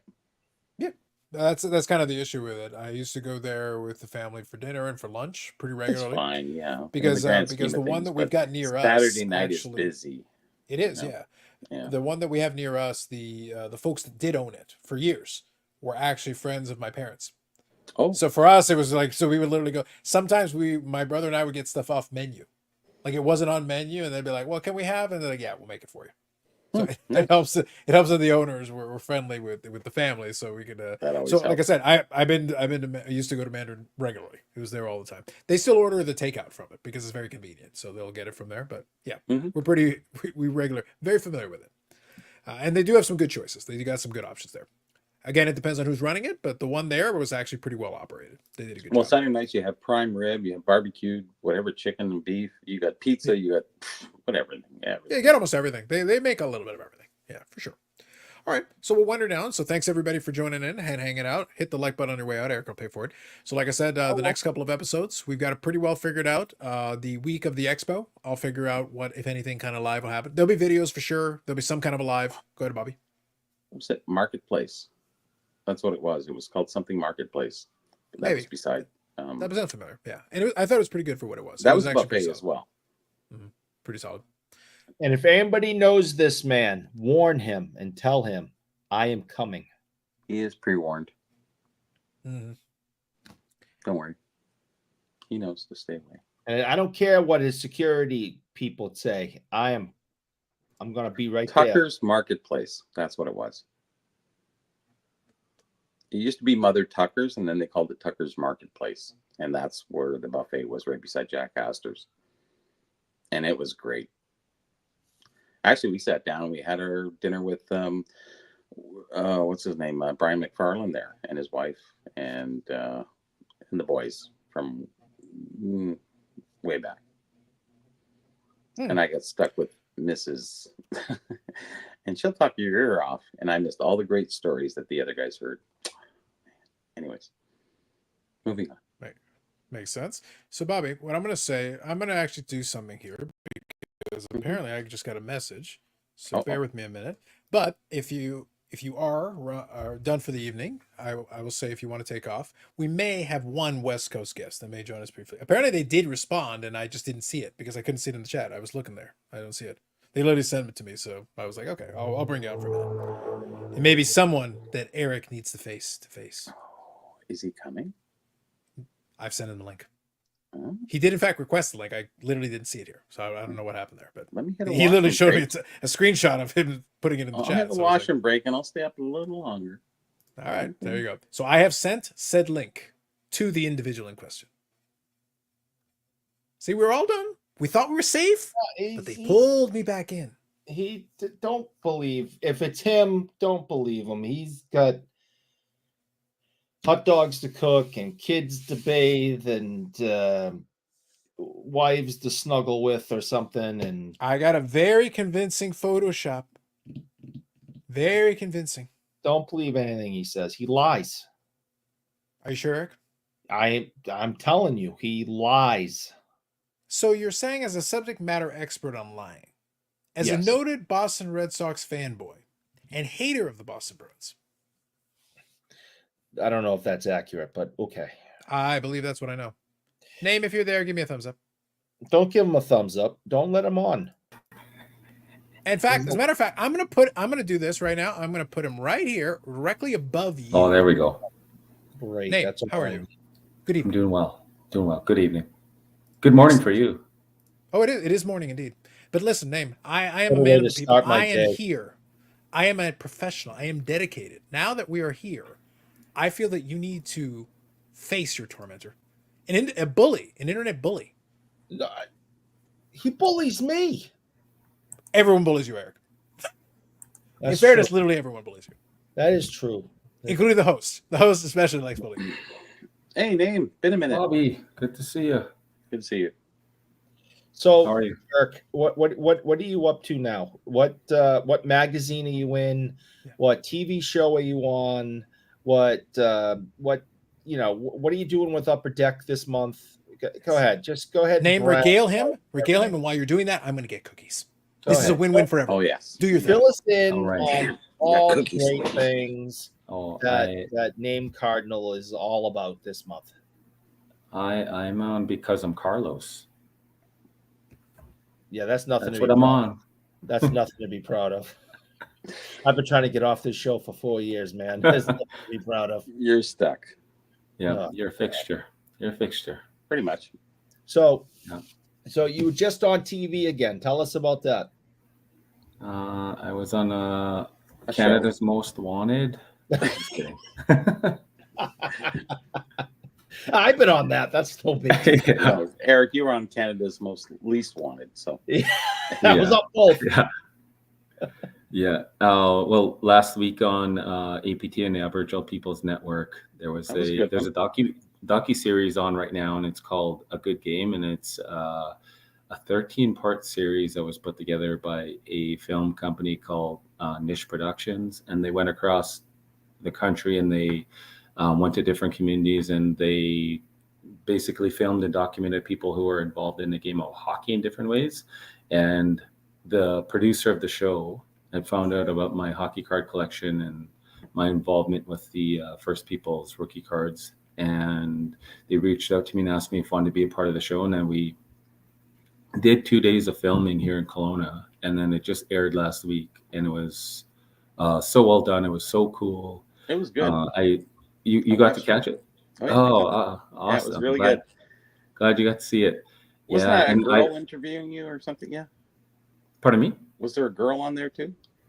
Yeah. She's the daughter of one of the players who was in the club, Yeah. Johnny Harms. Yeah. Okay. So they I can't remember the names, but yeah.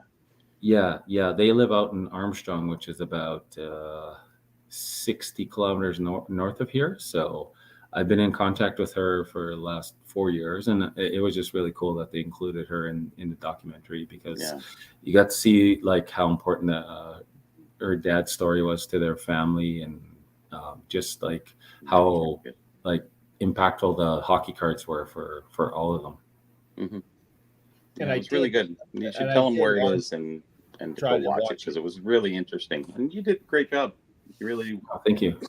I honestly did try to watch it. It's geo-blocked or something. I couldn't get it. You could what? I tried. Geo-blocked.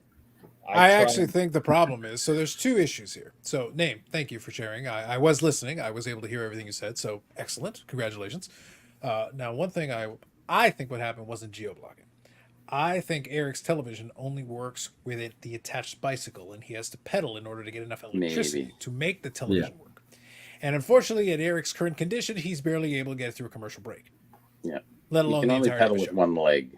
So It's very hard problematic. It's very problematic. It's very sad. catch up. Not easy.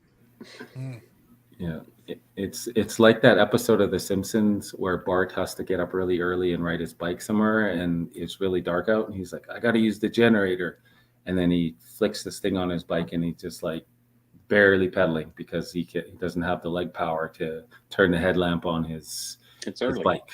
Mm-hmm. You think you're real funny, don't you? Yes. Oh, okay. That's fine. So this show that you were on, was it a quick snippet? Was it a whole half hour? How long did they do? Long. It was half hour at least. Yeah, it was a full episode. Okay, so it's a half hour. That show's half hour long. All right, cool. Yeah, but in order to watch it, you need a subscription to APT and Lumi, unless they re-air it. I don't know if they're going to re-air that particular episode or not. And Bobby, you have a subscription? No, to that? I got through to it. It was fine. There was no problem. Unless I'm with Prime or something that I don't know. No, it was on the computer, so I don't know. It was fine. Yeah, you said it was APTN, right? Yep.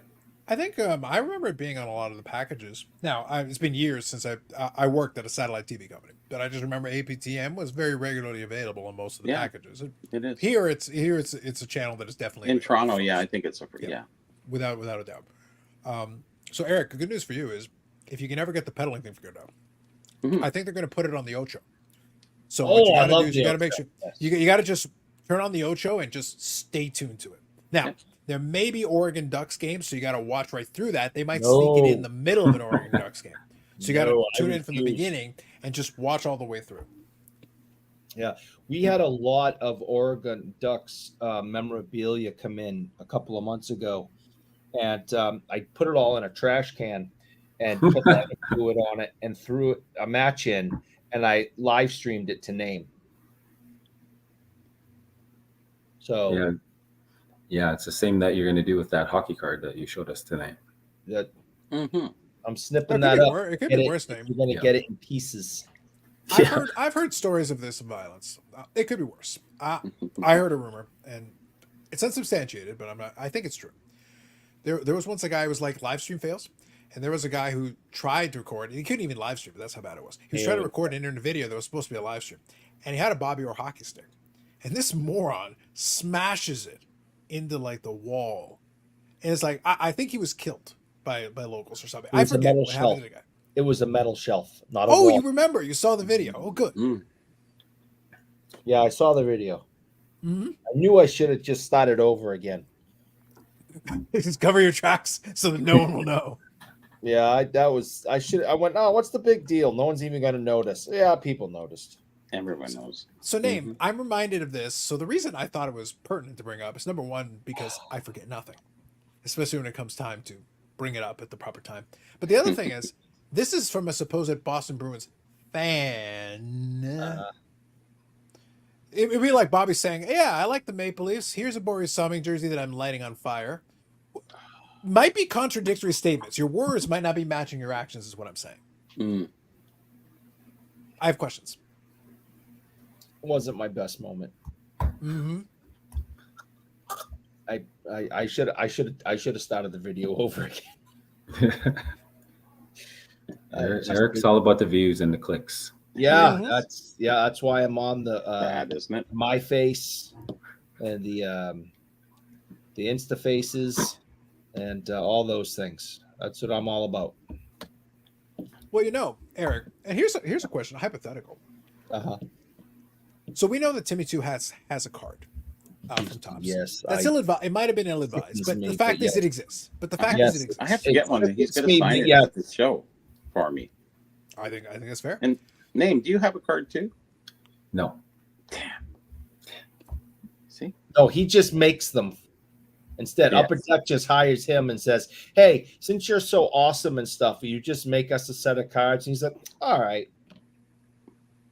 No, because Well, what I'm thinking- It's the weekend of work, Eric. That's all. That's it. What I'm thinking though is that we know that we've got Allen and Ginter out there. I already said earlier tonight that Allen and Ginter makes a lot of crazy cards, a lot of wacky things. They got celebrity cards. We talked about the autograph, the Chuck Norris autographs. You know, they got some interesting stuff in there. But obviously, they can do stuff like that. They have the latitude. What about Allen and Ginter? Moments in sports memorabilia and sports cards, and then we could have a card where we've got that moron trying to desecrate that Bobby Orr stick, and we can have that on an Allen Ginter That would card. be, I'd pay for that. Oh yeah, that'd be amazing. I'm in. Eric, you could have your own card. You could be like, "Ha, Timmy Two Hats! I got a whole moment dedicated to me." They couldn't give him away. You have to get Gary Vee to do it or something, you know. Eric, I'm not convinced. I'm not convinced. Look, the other than Geoff, like in all seriousness, I know that they've sold, but like other than Geoff, who is collecting the other ones other than to have a set? If you don't know the person, what are you getting the other cards for? I don't know. I mean, it was for a kid set, you know. And if you look at everybody that got a card in that kid set, he's, you know, Dipshit's the biggest kid, and he does really well in interacting with the kids at the events and stuff. So I could see why a bunch of young collectors would be interested in Tim's card. you know, Jeff has such a presence and so many followers and all that, especially at that time. So I can understand why they'd want that. Like you said, I don't know why they would want the other ones. You know, I don't know. That's exactly it. Like at It's the a end of part the of day, they put it. geekdom. Yeah, Yeah, something. I don't know. I mean, and then they came out with the set the following year too, right? Didn't they come out with another one? Yeah, Yeah, I don't they know had a who series those- too. I don't know where those people are now. Well, I a don't couple of even them know are still who's a couple of on them are the still second- working in the industry. They're around. I don't Like, even know who was on the second set. I couldn't even tell you for. The second one was Breaks What's- with Jess, who works for Bleecker. Okay. So she actually Bleecker, works at I Bleecker. remember Yeah. him. Yeah. So That's that about one it. is It was a one. random group of no names for the most part. I thought one of them, a couple of them were like breakers though. A couple of them were like folks that are literally breakers online, and that's why we kind of looked at the checklist and I go, you kind of scraped the bottom of the barrel in Series 2 I here. think they didn't even try on the second one. Did Backyard get a card? Not that I'm Did aware of. they- I don't think so. Yeah, their popularity was pretty high at that time, so I don't know. And then you have what was Sports Card Radio said that Brian Gray's going to do a Hall of Fame. I remember Yeah. hearing it Well, before, Brian too. Gray said he was going to do Hall of Fame. He's I think his ultimate thing that he wants to do is get himself in there somewhere. You think? No, Well, I'm given just that he saying made and it- speculating on what have you. You know, name has to be there first, but Well, mean, yeah, sure. Brian, he really has to get himself in there somewhere, and he's just going to go, "Oh, me, you know, I don't know about me, but yeah, okay." as Have far as I another know, idea, he's the only shut one up. voting for it. So like, I vote for me. But it's really funny to listen to Sports Card Radio because they really didn't even know anything about Jefferson Burdick. It's like nobody knows about the hobby, the history of the hobby. You know, anybody who's somewhat new, just even those guys who've been around for so long, they didn't know anything about that. And they're calling out names like these people who are just like recent people. It's like, oh, well, this guy has the greatest collection in the world. Well, he's got the most money, yeah. So he's a billionaire and he bought his way through the collection, so he should be in the Hall of Fame. What? Are you guys kidding? There's so many people. Frank Nagy, you could go back through the history. It's not hard to look up the guys who really started the hobby way back when. And those guys are the pioneers, and they weren't doing it for money. They were doing it for the cause of the hobby and the grand scheme of things. So anyways, Right. I think the Hall of Fame is really brought to honor themselves. It's sort of like the other thing that they do, the Hall of Fame of the YouTube Hall of Fame. So, you know, Oh, the YouTube Sports Card Hall of Fame. it's self-proclamation, you know, exactly. It's just Hey, that's a real thing. it's a real thing, but it's, Hey, you an watch unreal your thing. tone. You watch your tone. I'm when it watching comes my to- tone, brother. Name, you know You what my watch favorite your thing phone. about? Do you know what my favorite thing is about that YouTube Sports Card Hall of Fame that they made up? Well, I could say so many things, but go ahead. Yeah, but my single favorite thing was last year, because they changed the number of people that they put in based on the votes. They Mhm. went from 10 to 5, You were and then next. last year I was 6. No. And it, so it's like you put in the top 5, and I was number 6, and I was sitting, and I go perfect. Moi, chef. So kiss. you're number one next time. Whatever. As soon as whatever- whoever the new ones are, they'll be the ones. They'll be the ones. Whoever the newest Well, there ones is are. no new ones. Whatever- Everyone's falling off. No, every year there's an additional group that gets added in. There are some folks that will be eligible next year. They'll be the ones that get it, guaranteed. I guess so.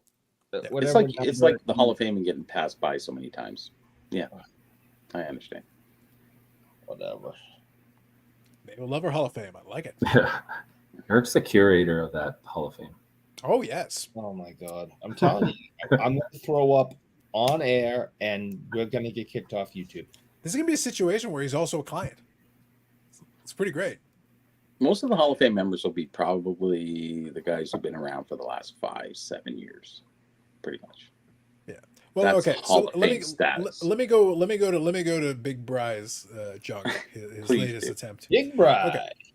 Okay, so Jefferson Burdick, you pick some hobby pioneers you could do. The problem is I don't like the idea of ever having Lou Lipsit, some of the guys who wrote some of the materials I could be okay with. Yeah. That's fine. Yeah. Because some of them had done a lot of research in it and they Sure. provided materials and information that was useful. But outside of those guys, like here's my take. Outside of those guys, and maybe somebody like what's his name, who was the one at Tops? Cyberger. So Yep. like certain very specific, other than that, there's no need for it. Like, because if you want to put some pioneers or some folks that were really influential, like a Don Cyberger West. was really influential. Don West, sure. Look, I'll go sign on Don West. Sure. Yeah. I guess you can include him. But for the most part, I heard like, some other names of these big collectors, and I'm just sitting there going, but know, that's my just point. I guys don't with think money. a big collector qualifies to me. No. I don't care. Like, you spend a lot of money. Like, look, no one has more lemons than Eric. We're not putting him in any Hall of Fame for that. Exactly. Other than the wasted money Hall of Fame. Like that's it. That's the only Hall of Fame he's getting in. That's not nice. But indigenous rookie cards and stuff, hey, Sure. there's a place. Hey, your first But on the ballot. for collectors, I'm not into it because realistically, some of these big collectors, all you have to do is spend money. That's it. So, like, Yeah. I'm not impressed that I'm not impressed you were able to cut a check. Like, that's not. And Doesn't mean actually, Sports Card Radio said that Beckett should be there, and then they go, no, he's just did a magazine. But I would put Beckett in. I would put Jim Beckett in. He popularized He that did. segment of it. So like in the similar, Jefferson Yes. Burdick So he deserves created the recognition. catalog and gave designations that we're still using today. Yeah. The T206 is called the T206 because it was in his catalog. Okay, I think that's valid. I think that's fair. Yeah, but Beckett popularized. The Price Guys existed, but Beckett popularized it and then made it a thing. And there were magazines too, but he popularized it to make it into the brand until basically Eric destroyed it. Yeah. Yeah. Well, Now until Beckett means 1990s, that's slander. when they. All the you had all the different sports come out in 1990, except baseball was the monthly was 84, 86. Yeah, I can't it remember. was somewhere in the early So, 80s. but 90, everything came to fruition, and then it was in every bookstore or wherever you went, magazine store. It was there, in even variety store, you would see Beckett, and that's really popularized it. It took the weird kind of dude and made him sort of mainstream. But that's the thing. The reason why I would be okay with that name on there is because fine with for a stretch of time in the hobby, you could say Beckett in a card show and people know what you're talking about. Oh yeah, so You go to a card shop, And you will say for the Beckett next- and people know what you're talking about. next 20. It became 50 years. synonymous with it. It became like, Kleenex. So when you talk, but you're talking about tissue paper, but you say Kleenex and everybody knows exactly what you're talking about. You don't have to explain it beyond that point. And Beckett now was when that. You in go the to a hobby. show and you say Beckett, everyone laughs. So, yeah, so I understand this Hall of Fame has to do with obviously some nomination of friends and current people, but Yeah. the Hall of Fame, I don't know. I don't know if you can say the last 5 years that anybody really qualifies for the Hall of Fame, or maybe even 10 years. I'd put it past that. Name is different, but I mean, otherwise, for the most part, I wouldn't put it in. the Oh, last he's few years. different.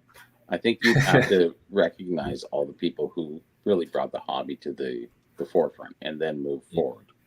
You'd have to have so many years, sort of like the Hall of Fame is normally for basketball, baseball, football, whatever, that you have to have some time in before you're sort of nominated. You can't just, and then Brian's been around for such a long time that he's, his name's going to come up for sure, Mostly out of his own Oh, mouth. me? Yeah, Oh, but me? he said who's going to bring it up? I know Not who. me.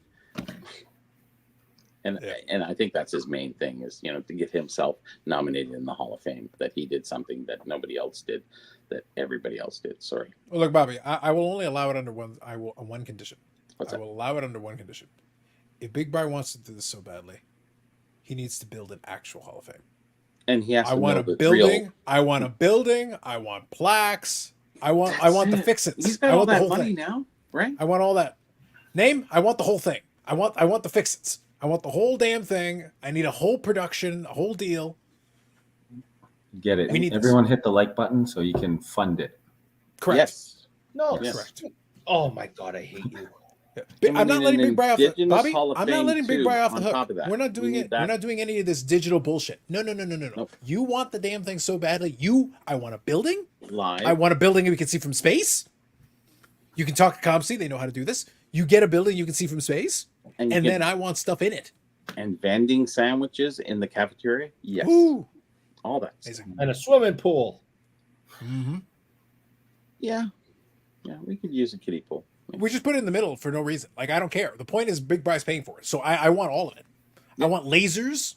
I want holograms. Lasers. Yes, I want lasers and holograms. I want all that. I want a smoke machine, and I don't even know what we're even going to use it for. But I've got lasers, holograms, and a smoke machine. Name, this is going to be awesome. Yeah. The idea is trash, but the idea is going to the building's going to be great. Yeah. It'll be fantastic. Yes, sharks with lasers. That's right. I'm liking where Love this it. is going. I'm liking where this is going. Now we're So let talking me- Hall of Fame. Let me ask, since we got Name here, let me ask him a question, an actual question, other than me just making fun of Eric and making fun of Big Bry's Hall of Fame idea. So you already mentioned obviously what you worked on with APTN and all that, which is great, and obviously you've been working the collection is obviously the centerpiece of a lot of this. So how is the collecting coming along? I know you still pick up pieces here and there, but how is it coming along? How have you been doing? Pretty good. I just had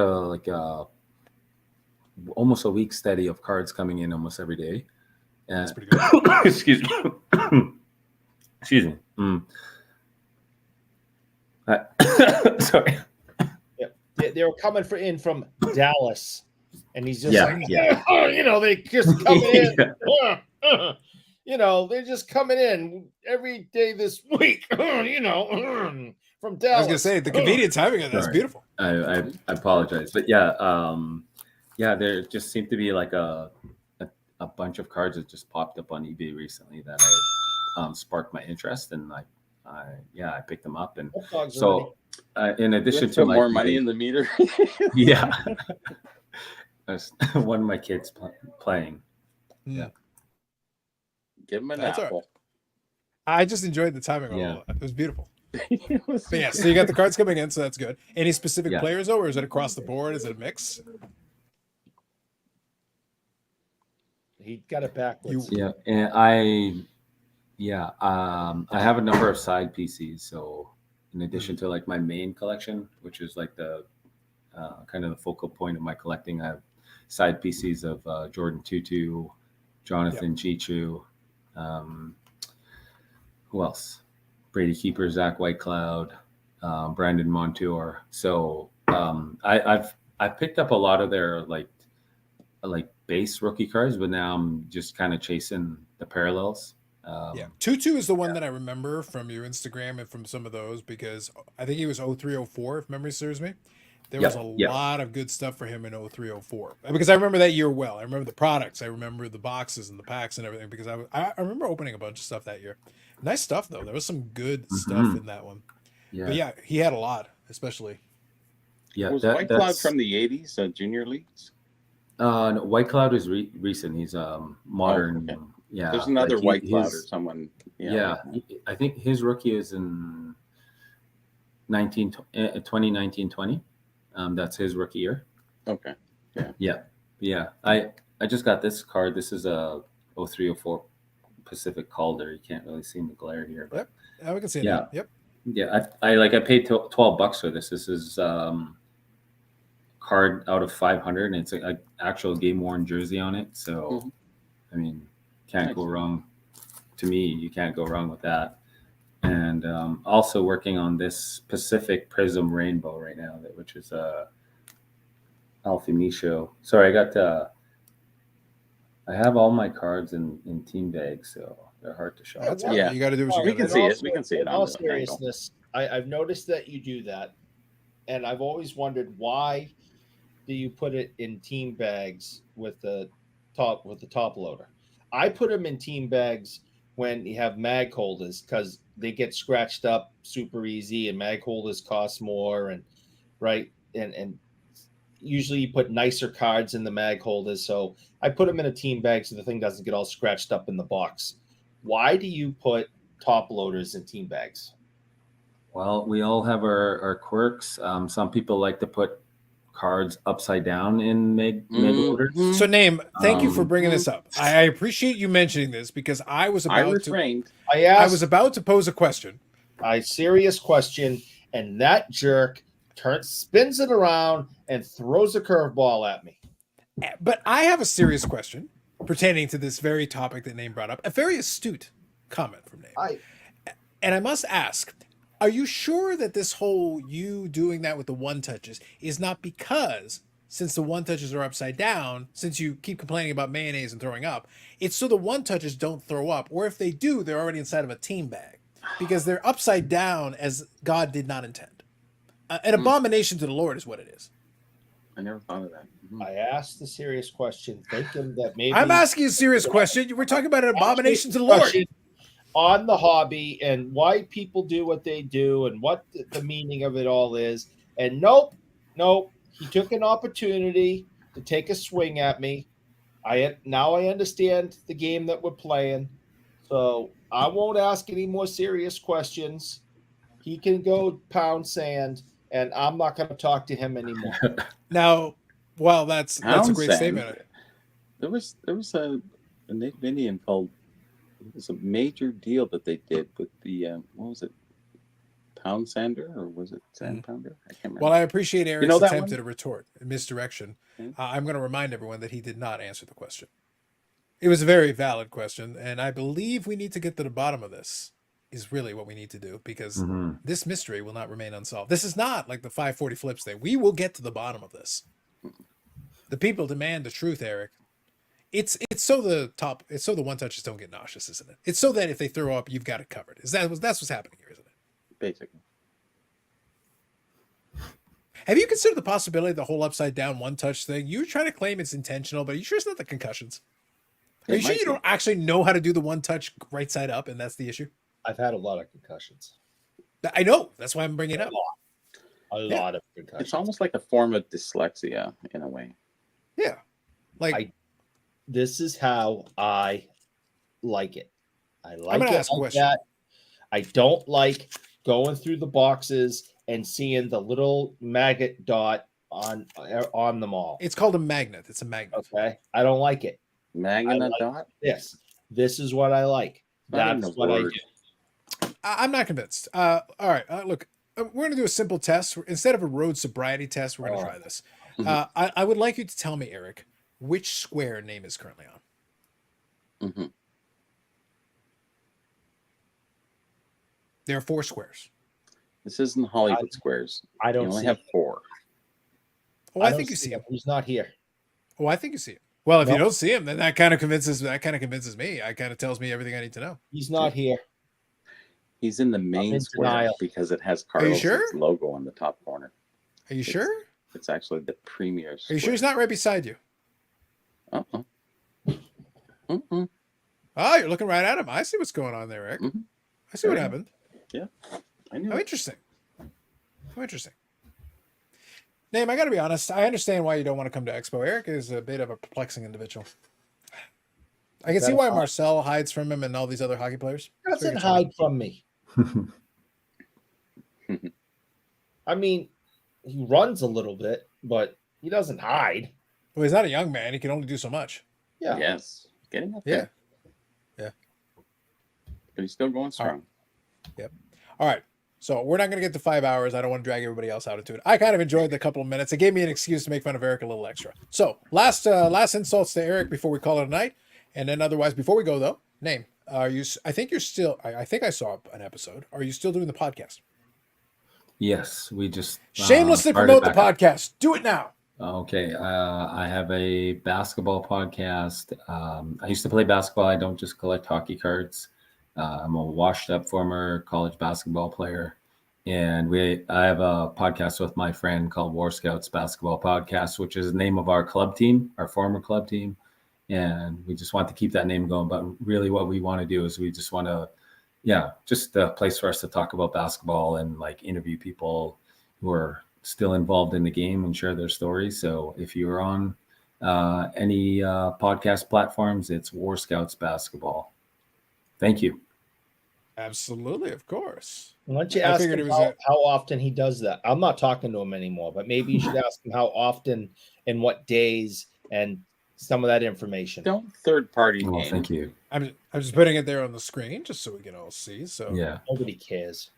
Yeah. Give you a free plug, We're doing one a month right now. We used to do one a week, but it just got to be too much with everything else we got going on in our lives. So we're doing one a month now. We just got fired back up after like a 4-month break or something like that. But every month. There you go. It is a commitment. Like it's one of those things. I think sometimes it's a little tough for people to remember that. Obviously, you folks are watching the episodes and everything. It's like now it's actually really hard to keep at it consistently.